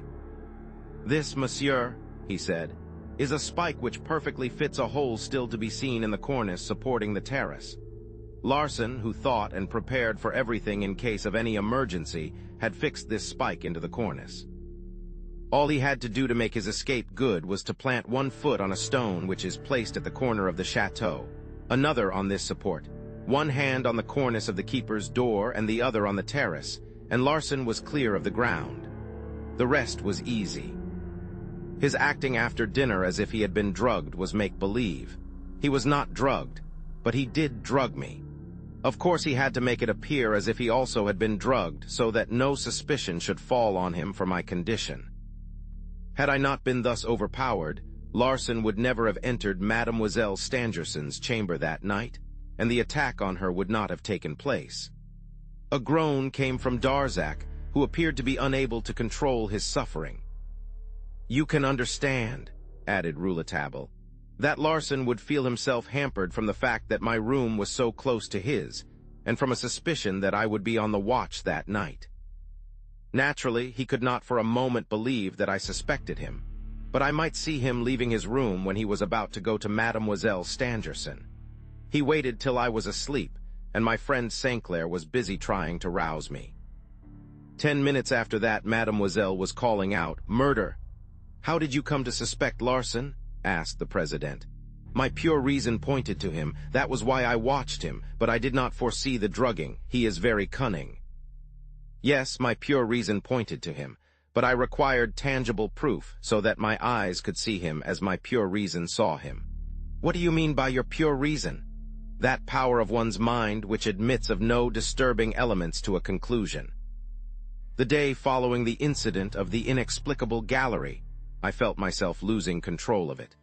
I had allowed myself to be diverted by fallacious evidence, but I recovered and again took hold of the right end.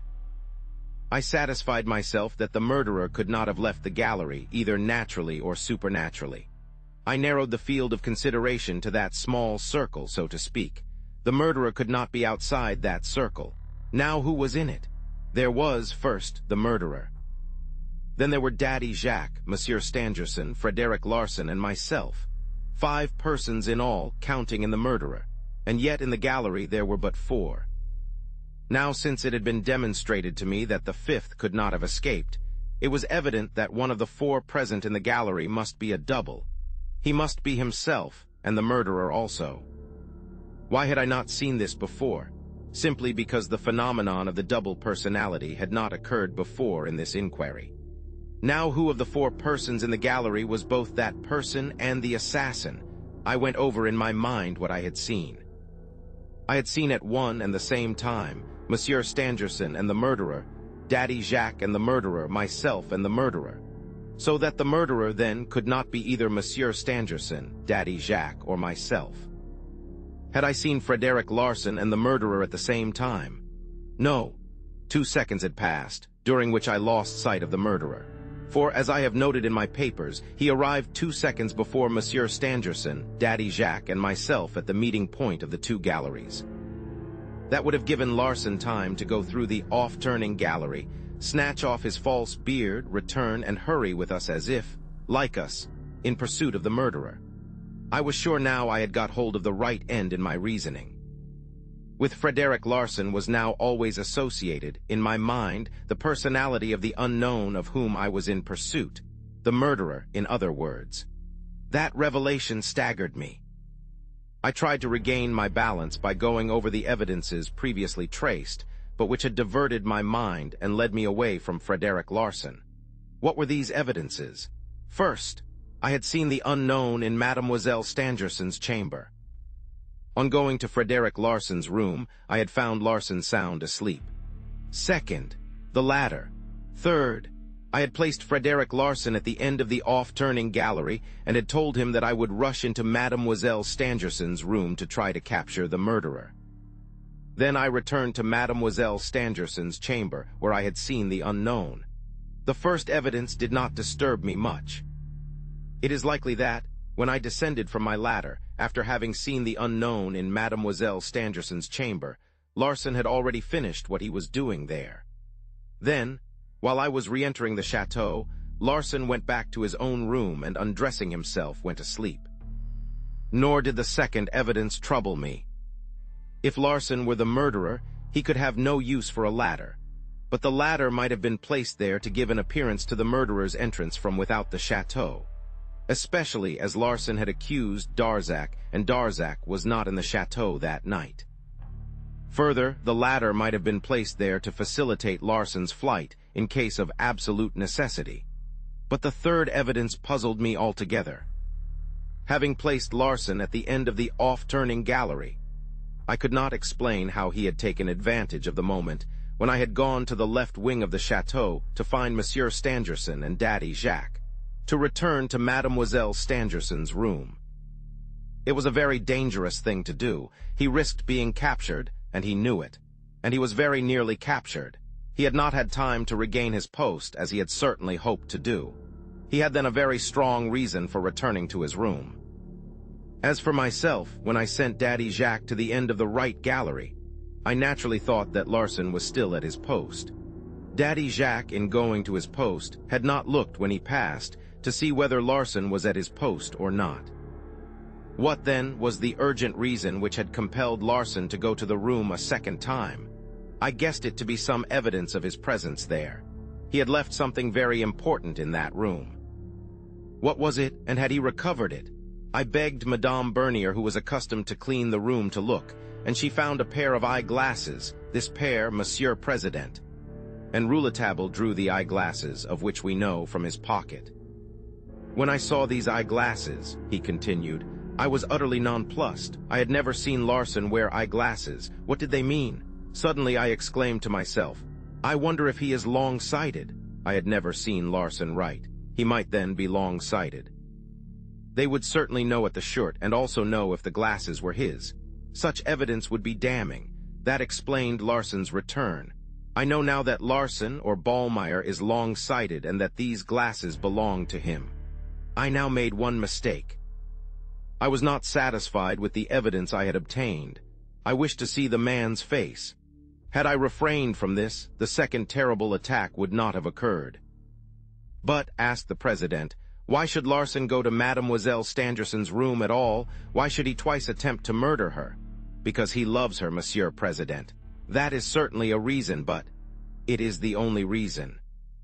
He was madly in love, and because of that and other things, he was capable of committing any crime. Did Mademoiselle Stangerson know this? Yes, monsieur, but she was ignorant of the fact that the man who was pursuing her was Frederick Larsan. Otherwise, of course, he would not have been allowed to be at the chateau. I noticed, when he was in her room after the incident in the gallery, that he kept himself in the shadow, and that he kept his head bent down. He was looking for the lost eyeglasses. Mademoiselle Stangerson knew Larson under another name. "Monsieur Darzac," asked the president, "did Mademoiselle Stangerson in any way confide in you on this matter? How is it that she has never spoken about it to anyone? If you are innocent, she would have wished to spare you the pain of being accused." "Mademoiselle Stangerson told me nothing," replied Monsieur Darzac. "Does what this young man says appear probable to you?" the president asked. "Mademoiselle Stangerson has told me nothing," he replied stolidly. "How do you explain that on the night of the murder of the keeper?" the president asked, turning to Rouletabille.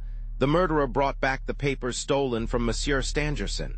How do you explain how the murderer gained entrance into Mademoiselle Stangerson's locked room?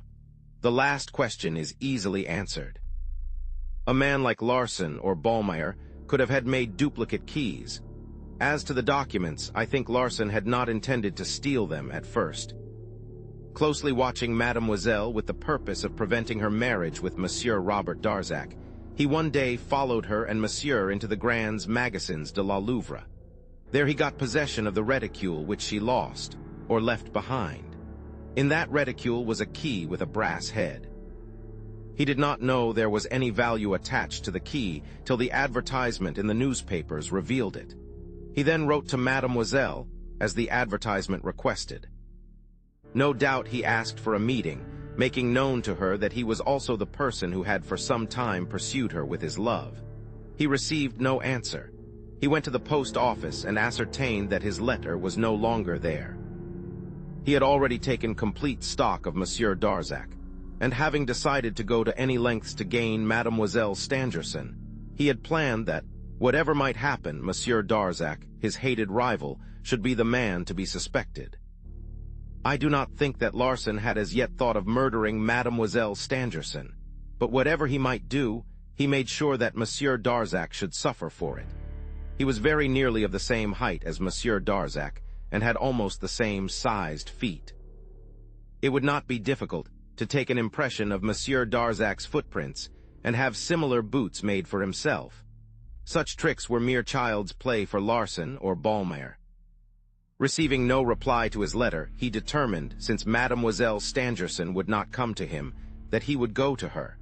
His plan had long been formed. He had made himself master of the plans of the chateau and the pavilion. So that one afternoon, while Monsieur and Mademoiselle Stangerson were out for a walk, and while Daddy Jacques was away, he entered the latter by the vestibule window. He was alone, and, being in no hurry, he began examining the furniture. One of the pieces, resembling a safe, had a very small keyhole. That interested him. He had with him the little key with the brass head, and associating one with the other, he tried the key in the lock. The door opened. He saw nothing but papers. They must be very valuable to have been put away in a safe, and the key to which to be of so much importance. Perhaps a thought of blackmail occurred to him as a useful possibility in helping him in his designs on Mademoiselle Stangerson. He quickly made a parcel of the papers and took it to the lavatory in the vestibule. Between the time of his first examination of the pavilion and the night of the murder of the keeper, Larson had had time to find out what those papers contained. He could do nothing with them, and they were rather compromising. That night he took them back to the chateau. Perhaps he hoped that, by returning the papers, he might obtain some gratitude from Mademoiselle Stangerson. But whatever may have been his reasons, he took the papers back and so rid himself of an encumbrance. Rouletabille coughed. It was evident to me that he was embarrassed. He had arrived at a point where he had to keep back his knowledge of Larson's true motive. The explanation he had given had evidently been unsatisfactory. Rouletabille was quick enough to note the bad impression he had made, for turning to the president he said, "And now we come to the explanation of the mystery of the Yellow Room." A movement of chairs in the court with a rustling of dresses and an energetic whispering of "hush" showed the curiosity that had been aroused. "It seems to me," said the president, "that the mystery of the Yellow Room, Monsieur Rouletabille, is wholly explained by your hypothesis. Frederick Larson is the explanation. We have merely to substitute him for Monsieur Robert Darzac. Evidently the door of the Yellow Room was open at the time Monsieur Stangerson was alone. and that he allowed the man who was coming out of his daughter's chamber to pass without arresting him, perhaps at her entreaty to avoid all scandal. "No, Monsieur President," protested the young man. "You forget that, stunned by the attack made on her, Mademoiselle Stangerson was not in a condition to have made such an appeal, nor could she have locked and bolted herself in her room. You must also remember that Monsieur Stangerson has sworn that the door was not open. That, however, is the only way in which it can be explained. The Yellow Room was as closely shut as an iron safe. To use your own expression, it was impossible for the murderer to make his escape either naturally or supernaturally. When the room was broken into, he was not there. He must therefore have escaped. That does not follow." "What do you mean? There was no need for him to escape if he was not there." "Not there. Evidently not. He could not have been there if he were not found there." "But what about the evidences of his presence?" asked the President. "That, Monsieur President, is where we have taken hold of the wrong end. From the time Mademoiselle Stangerson shut herself in the room to the time her door was burst open, it was impossible for the murderer to escape. He was not found because he was not there during that time." "But the evidences, they have led us astray. In reasoning on this mystery, we must not take them to mean what they apparently mean. Why do we conclude the murderer was there? Because he left his tracks in the room? Good, but may he not have been there before the room was locked? Nay, he must have been there before. Let us look into the matter of these traces, and see if they do not point to my conclusion. After the publication of the article in the Matin, and my conversation with the examining magistrate on the journey from Paris to Epinay-sur-Orge, I was certain that the Yellow Room had been hermetically sealed, so to speak, and that consequently the murderer had escaped before Mademoiselle Stangerson had gone into her chamber at midnight. At the time I was much puzzled. Mademoiselle Stangerson could not have been her own murderer, since the evidences pointed to some other person. The assassin, then, had come before. If that were so, how was it that Mademoiselle had been attacked after? Or rather, that she appeared to have been attacked after? It was necessary for me to reconstruct the occurrence and make of it two phases, each separated from the other in time by the space of several hours. One phase in which Mademoiselle Stangerson had really been attacked, the other phase in which those who heard her cries thought she was being attacked. I had not then examined the Yellow Room. What were the marks on Mademoiselle Stangerson? There were marks of strangulation and the wound from a hard blow on the temple. The marks of strangulation did not interest me much. They might have been made before, and Mademoiselle Stangerson could have concealed them by a collarette or any similar article of apparel. I had to suppose this the moment I was compelled to reconstruct the occurrence by two phases.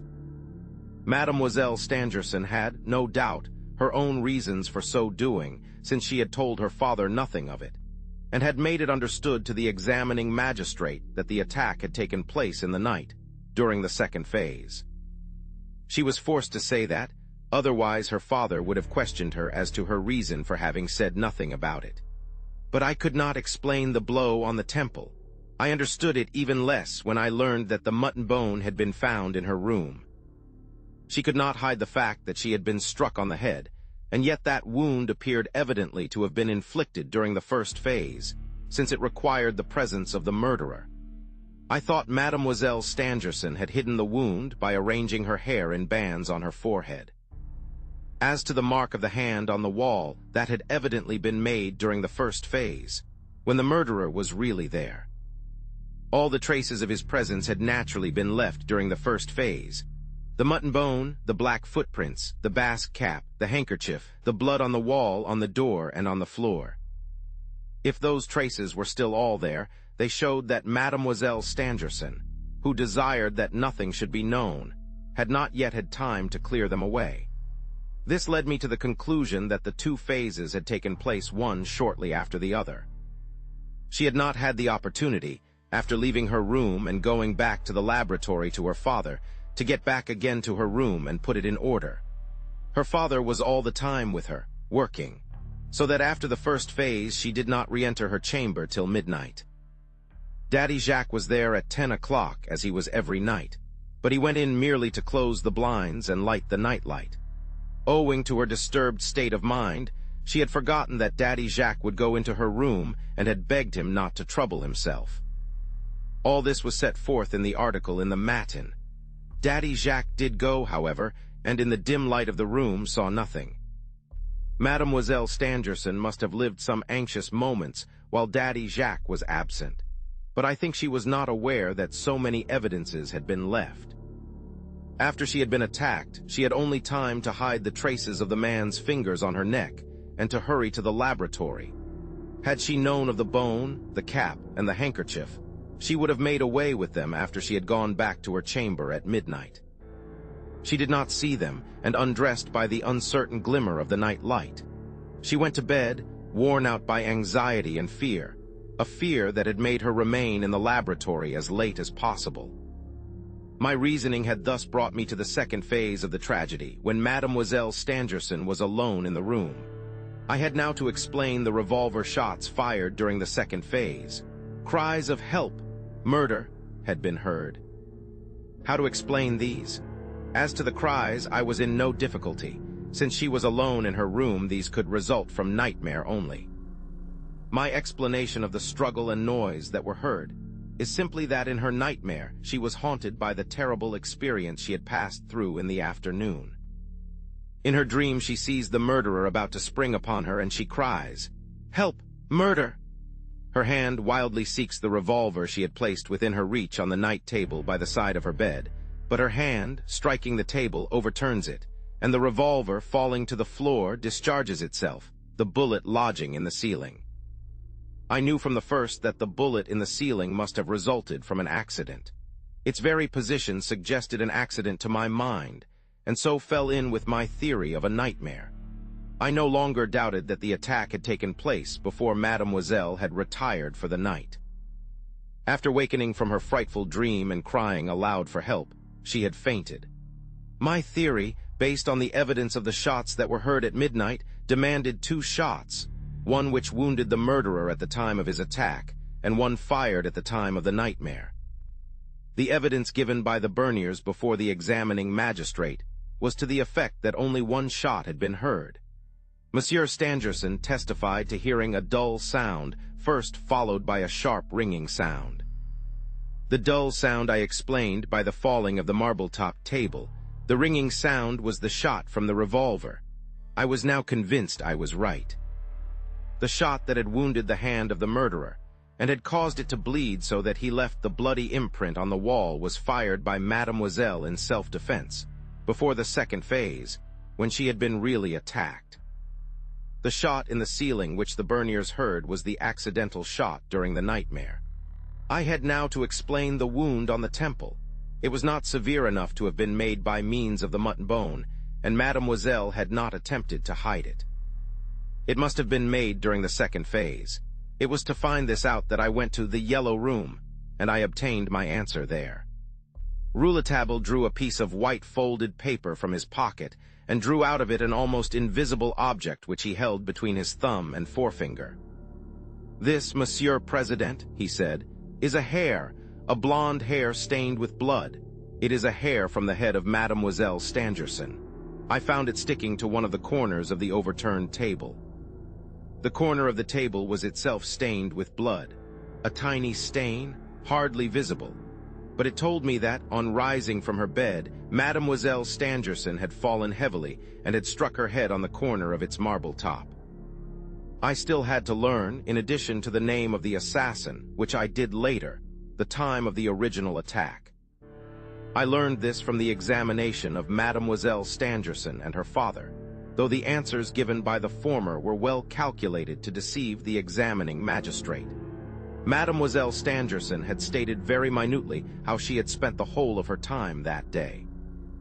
We established the fact that the murderer had introduced himself into the pavilion between 5 and 6 o'clock. At 6:15, the professor and his daughter had resumed their work. At 5, the professor had been with his daughter, and since the attack took place in the professor's absence from his daughter, I had to find out just when he left her. The professor had stated that at the time when he and his daughter were about to re-enter the laboratory, he was met by the keeper. and held in conversation about the cutting of some wood and the poachers. Mademoiselle Stangerson was not with him then, since the professor said, "I left the keeper and rejoined my daughter, who was at work in the laboratory. It was during that short interval of time that the tragedy took place. That is certain." In my mind's eye, I saw Mademoiselle Stangerson re-enter the pavilion, go to her room to take off her hat, and find herself faced by the murderer. He had been in the pavilion for some time waiting for her. He had arranged to pass the whole night there. He had taken off Daddy Jacques' boots. He had removed the papers from the cabinet, and had then slipped under the bed. Finding the time long, he had risen, gone again into the laboratory, then into the vestibule, looked into the garden, and had seen, coming towards the pavilion, Mademoiselle Stangerson, alone. He would never have dared to attack her at that hour if he had not found her alone. His mind was made up. He would be more at ease alone with Mademoiselle Stangerson in the pavilion than he would have been in the middle of the night with Daddy Jacques sleeping in the attic. So he shut the vestibule window. That explains why neither Monsieur Stangerson nor the keeper, who were at some distance from the pavilion, had heard the revolver shot. Then he went back to the yellow room. Mademoiselle Stangerson came in. What passed must have taken place very quickly. Mademoiselle tried to call for help, but the man had seized her by the throat. Her hand had sought and grasped the revolver which she had been keeping in the drawer of her night table, since she had come to fear the threats of her pursuer. The murderer was about to strike her on the head with the mutton bone, a terrible weapon in the hands of a Larson or Ballmeyer. But she fired in time, and the shot wounded the hand that held the weapon. The bone fell to the floor, covered with the blood of the murderer, who staggered, clutched at the wall for support, imprinting on it the red marks, and fearing another bullet, fled. She saw him pass through the laboratory and listened. He was long at the window. At length he jumped from it. She flew to it and shut it. The danger past, all her thoughts were of her father. Had he either seen or heard? At any cost to herself, she must keep this from him. Thus, when Monsieur Stangerson returned, he found the door of the yellow room closed, and his daughter in the laboratory bending over her desk at work. Turning towards Monsieur Darzac, Rouletabille cried, "You know the truth. Tell us then if that is not how things happened." "I don't know anything about it," replied Monsieur Darzac. "I admire you for your silence," said Rouletabille, "but if Mademoiselle Stangerson knew of your danger, she would release you from your oath. She would beg of you to tell all she has confided to you. She would be here to defend you." Monsieur Darzac made no movement nor uttered a word. He looked at Rouletabille sadly. "However," said the young reporter, "since Mademoiselle is not here, I must do it myself. But believe me, Monsieur Darzac, the only means to save Mademoiselle Stangerson and restore her to her reason is to secure your acquittal. What is this secret motive that compels Mademoiselle Stangerson to hide her knowledge from her father?" asked the president. "That, monsieur, I do not know," said Rouletabille. "It is no business of mine."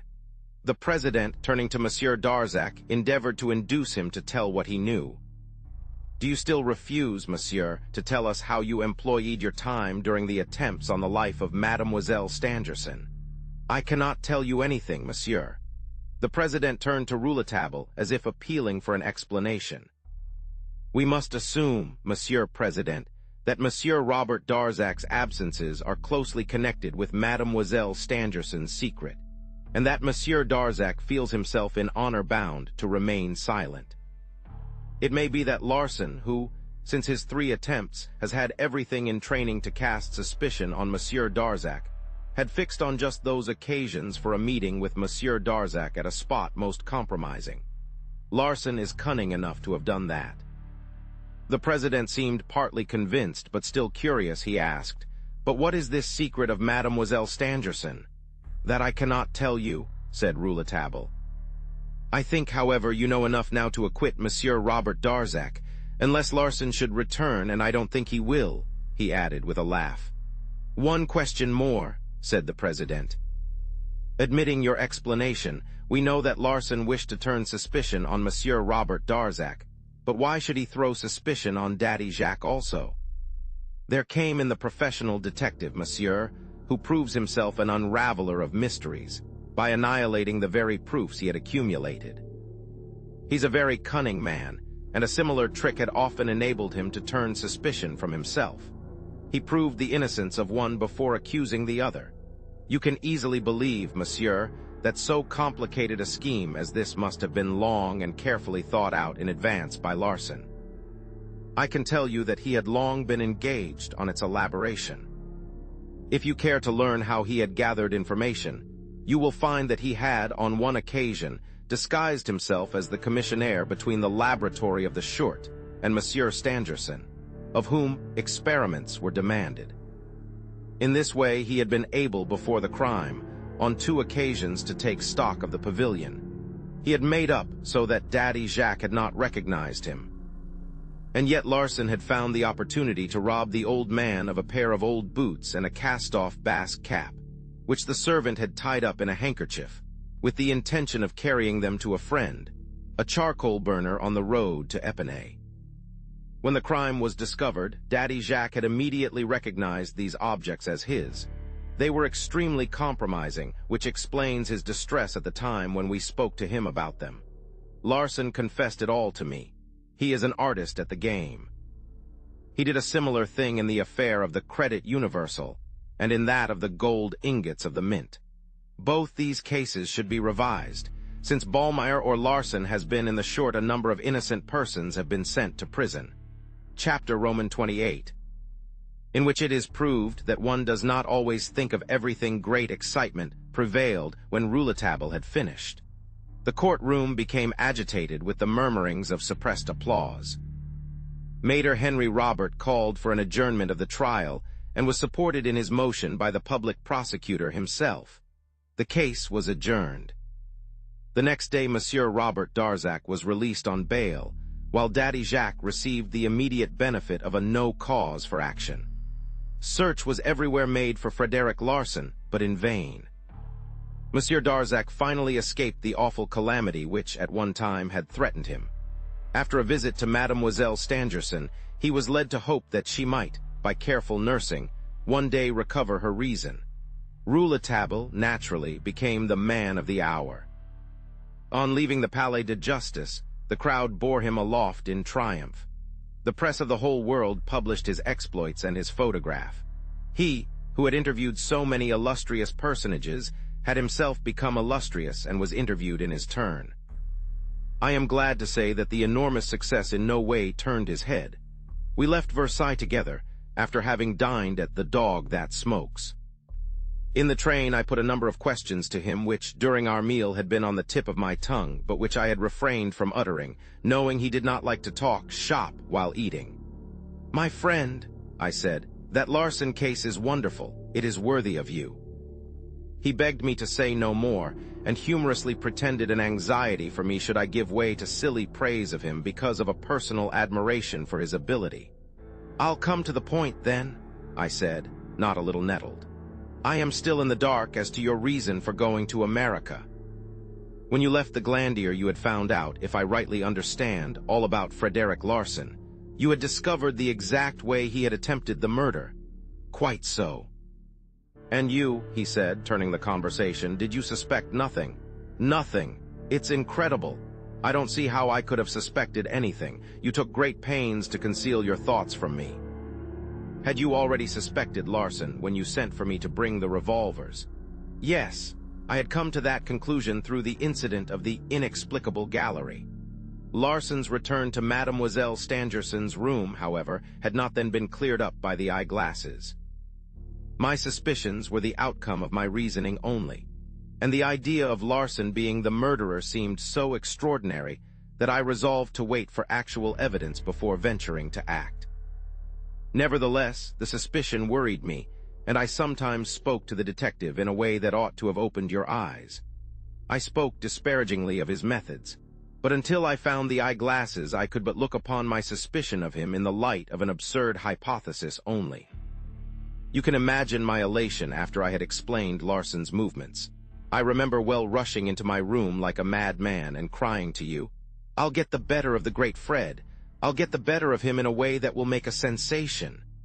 I was then thinking of Larsan, the murderer. It was that same evening that Darzac begged me to watch over Mademoiselle Stangerson. I made no efforts until after we had dined with Larson until 10 o'clock. He was right there before me, and I could afford to wait. You ought to have suspected, because when we were talking of the murderer's arrival, I said to you, I am quite sure Larson will be here tonight. But one important point escaped us both. It was one which ought to have opened our eyes to Larson. Do you remember the bamboo cane? I was surprised to find Larson had made no use of that evidence against Robert Darzac. Had it not been purchased by a man whose description tallied exactly with that of Darzac? Well, just before I saw him off at the train, after the recess during the trial, I asked him why he hadn't used the cane evidence. He told me he had never had any intention of doing so, that our discovery of it in the little inn at Epinay had much embarrassed him. If you will remember, he told us then that the cane had been given him in London. Why did we not immediately say to ourselves, Fred is lying? He could not have had this cane in London. He was not in London. He bought it in Paris. Then you found out on inquiry at Cassette that the cane had been bought by a person dressed very like Robert Darzac, though as we learned later from Darzac himself, it was not he who had made the purchase. Couple this with the fact we already knew from the letter at the Poste Restante, that there was actually a man in Paris who was passing as Robert Darzac. Why did we not immediately fix on Fred himself? Of course, his position at the Short was against us, but when we saw the evident eagerness on his part to find convicting evidence against Darzac, nay, even the passion he displayed in his pursuit of the man, the lie about the cane should have had a new meaning for us. If you ask why Larson bought the cane, if he had no intention of manufacturing evidence against Darzac by means of it, the answer is quite simple. He had been wounded in the hand by Mademoiselle Stangerson, so that the cane was useful to enable him to close his hand in carrying it. You remember I noticed that he always carried it. All these details came back to my mind when I had once fixed on Larson as the criminal, but they were too late then to be of any use to me. On the evening when he pretended to be drugged, I looked at his hand and saw a thin silk bandage covering the signs of a slight healing wound. Had we taken a quicker initiative at the time Larson told us that lie about the cane, I am certain he would have gone off, to avoid suspicion. All the same, we worried Larson or Ballmeyer without our knowing it. But, I interrupted, if Larson had no intention of using the cane as evidence against Darzac, why had he made himself up to look like the man when he went in to buy it? He had not specially made up as Darzac to buy the cane. He had come straight to Cassette immediately after he had attacked Mademoiselle Stangerson. His wound was troubling him, and as he was passing along the Avenue de l'Opera, the idea of the cane came to his mind, and he acted on it. It was then 8 o'clock. And I, who had hit upon the very hour of the occurrence of the tragedy, almost convinced that Darzac was not the criminal, and knowing of the cane, I still never suspected Larson. There are times, I said, when the greatest intellects. Rouletabille shut my mouth. I still continued to chide him, but finding he did not reply, I saw he was no longer paying any attention to what I was saying. I found he was fast asleep. Chapter Roman 29. The mystery of Mademoiselle Stangerson during the days that followed, I had several opportunities to question him as to his reason for his voyage to America. But I obtained no more precise answers than he had given me on the evening of the adjournment of the trial, when we were on the train for Paris. One day, however, on my still pressing him, he said, "Can't you understand that I had to know Larson's true personality?"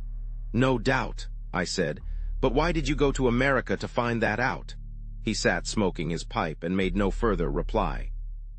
I began to see that I was touching on the secret that concerned Mademoiselle Stangerson. Rouletabille evidently had found it necessary to go to America to find out what the mysterious tie was that bound her to Larson by so strange and terrible a bond. In America, he had learned who Larson was and had obtained information which closed his mouth. He had been to Philadelphia. And now, what was this mystery which held Mademoiselle Stangerson and Monsieur Robert Darzac in so inexplicable a silence? After so many years and the publicity given the case by a curious and shameless press, Now that Monsieur Stangerson knows all and has forgiven all may be told. In every phase of this remarkable story, Mademoiselle Stangerson had always been the sufferer. The beginning dates from the time when, as a young girl, she was living with her father in Philadelphia. A visitor at the house, a Frenchman, had succeeded by his wit, grace, and persistent attention in gaining her affections. He was said to be rich and had asked her of her father. Monsieur Stangerson, on making inquiries as to Monsieur Jean Roussel, found that the man was a swindler and an adventurer.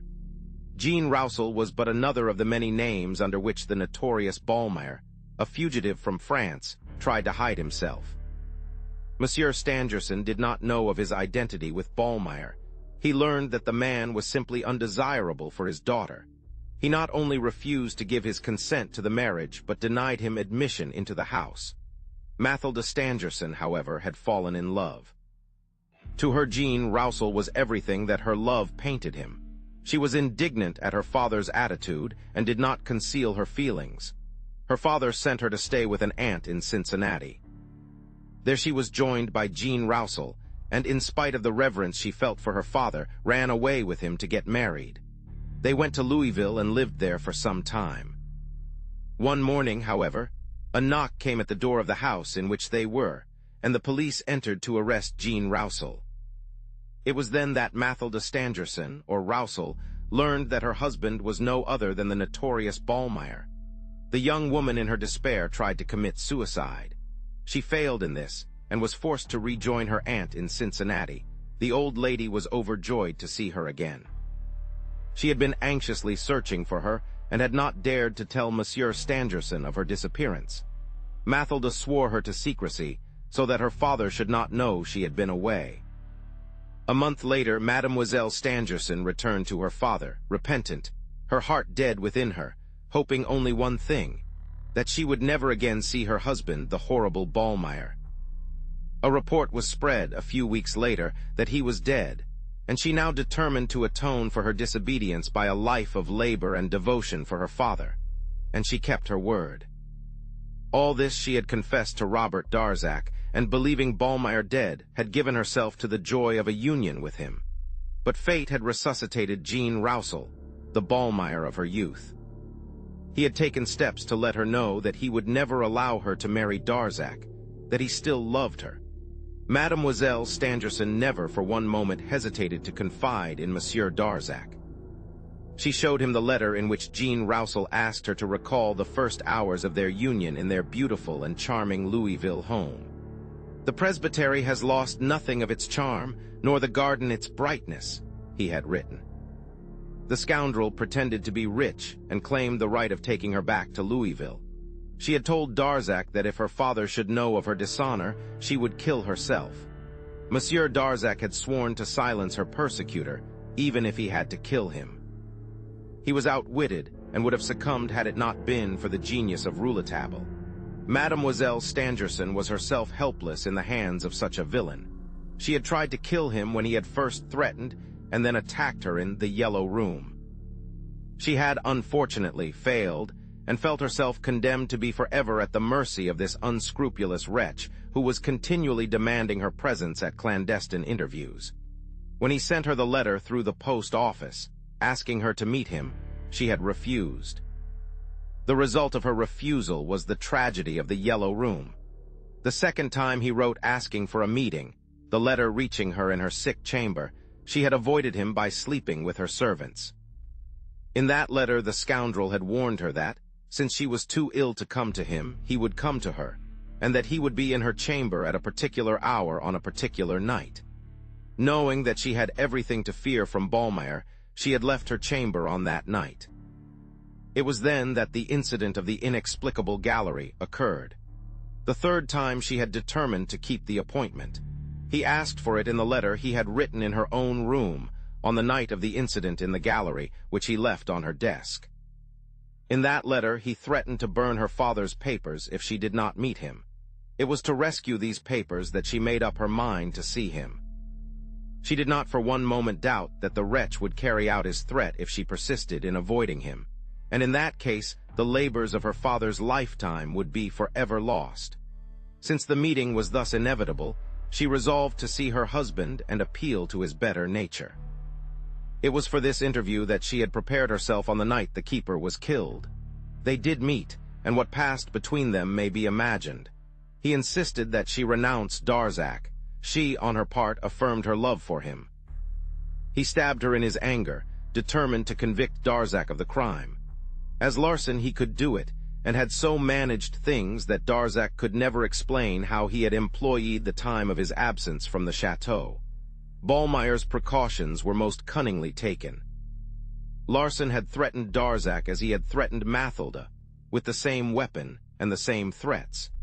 He wrote Darzac urgent letters, declaring himself ready to deliver up the letters that had passed between him and his wife, and to leave them forever if he would pay him his price. He asked Darzac to meet him for the purpose of arranging the matter, appointing the time when Larson would be with Mademoiselle Stangerson. When Darzac went to Epinay, expecting to find Ballmeyer or Larson there, he was met by an accomplice of Larson, S., and kept waiting until such time as the coincidence could be established. It was all done with Machiavellian cunning, but Ballmeyer had reckoned without Joseph Rouletabille. Now that the mystery of the Yellow Room has been cleared up, this is not the time to tell of Rouletabille's adventures in America. Knowing the young reporter as we do, we can understand with what acumen he had traced, step by step, the story of Mathilde Stangerson and Jean Roussel. At Philadelphia, he had quickly informed himself as to Arthur William Rance. There he learned of Rance's act of devotion and the reward he thought himself entitled to for it. A rumor of his marriage with Mademoiselle Stangerson had once found its way into the drawing rooms of Philadelphia. He also learned of Rance's continued attentions to her and his importunities for her hand. He had taken to drink, he had said, to drown his grief at his unrequited love. It can now be understood why Rouletabille had shown so marked a coolness of demeanor towards Rance when they met in the witnesses' room on the day of the trial. The strange Roussel-Stangerson mystery had now been laid bare. Who was this Jean Roussel? Rouletabille had traced him from Philadelphia to Cincinnati. In Cincinnati, he became acquainted with the old aunt and had found means to open her mouth. The story of Ballmeyer's arrest threw the right light on the whole story. He visited the presbytery, a small and pretty dwelling in the old colonial style, which had, indeed, lost nothing of its charm. Then, abandoning his pursuit of traces of Mademoiselle Stangerson, he took up those of Ballmeyer. He followed them from prison to prison, from crime to crime. Finally, as he was about leaving for Europe, he learned in New York that Ballmeyer had, 5 years before, embarked for France with some valuable papers belonging to a merchant of New Orleans whom he had murdered. And yet the whole of this mystery has not been revealed. Mademoiselle Stangerson had a child by her husband, a son. The infant was born in the old aunt's house. No one knew of it, so well had the aunt managed to conceal the event. What became of that son? That is another story which, so far, I am not permitted to relate. About 2 months after these events, I came upon Rouletabille sitting on a bench in the Palais de Justice, looking very depressed. "What's the matter, old man?" I asked. "You are looking very downcast. How are your friends getting on?" "Apart from you," he said, "I have no friends." "I hope that Monsieur Darzac, no doubt. And Mademoiselle Stangerson, how is she?" "Better, much better." "Then you ought not to be sad." "I am sad," he said, "because I am thinking of the perfume of the lady in black." "The perfume of the lady in black, I have heard you often refer to it." "Tell me why it troubles you." "Perhaps someday," said Rouletabille, and he heaved a profound sigh. Subscribe for more content.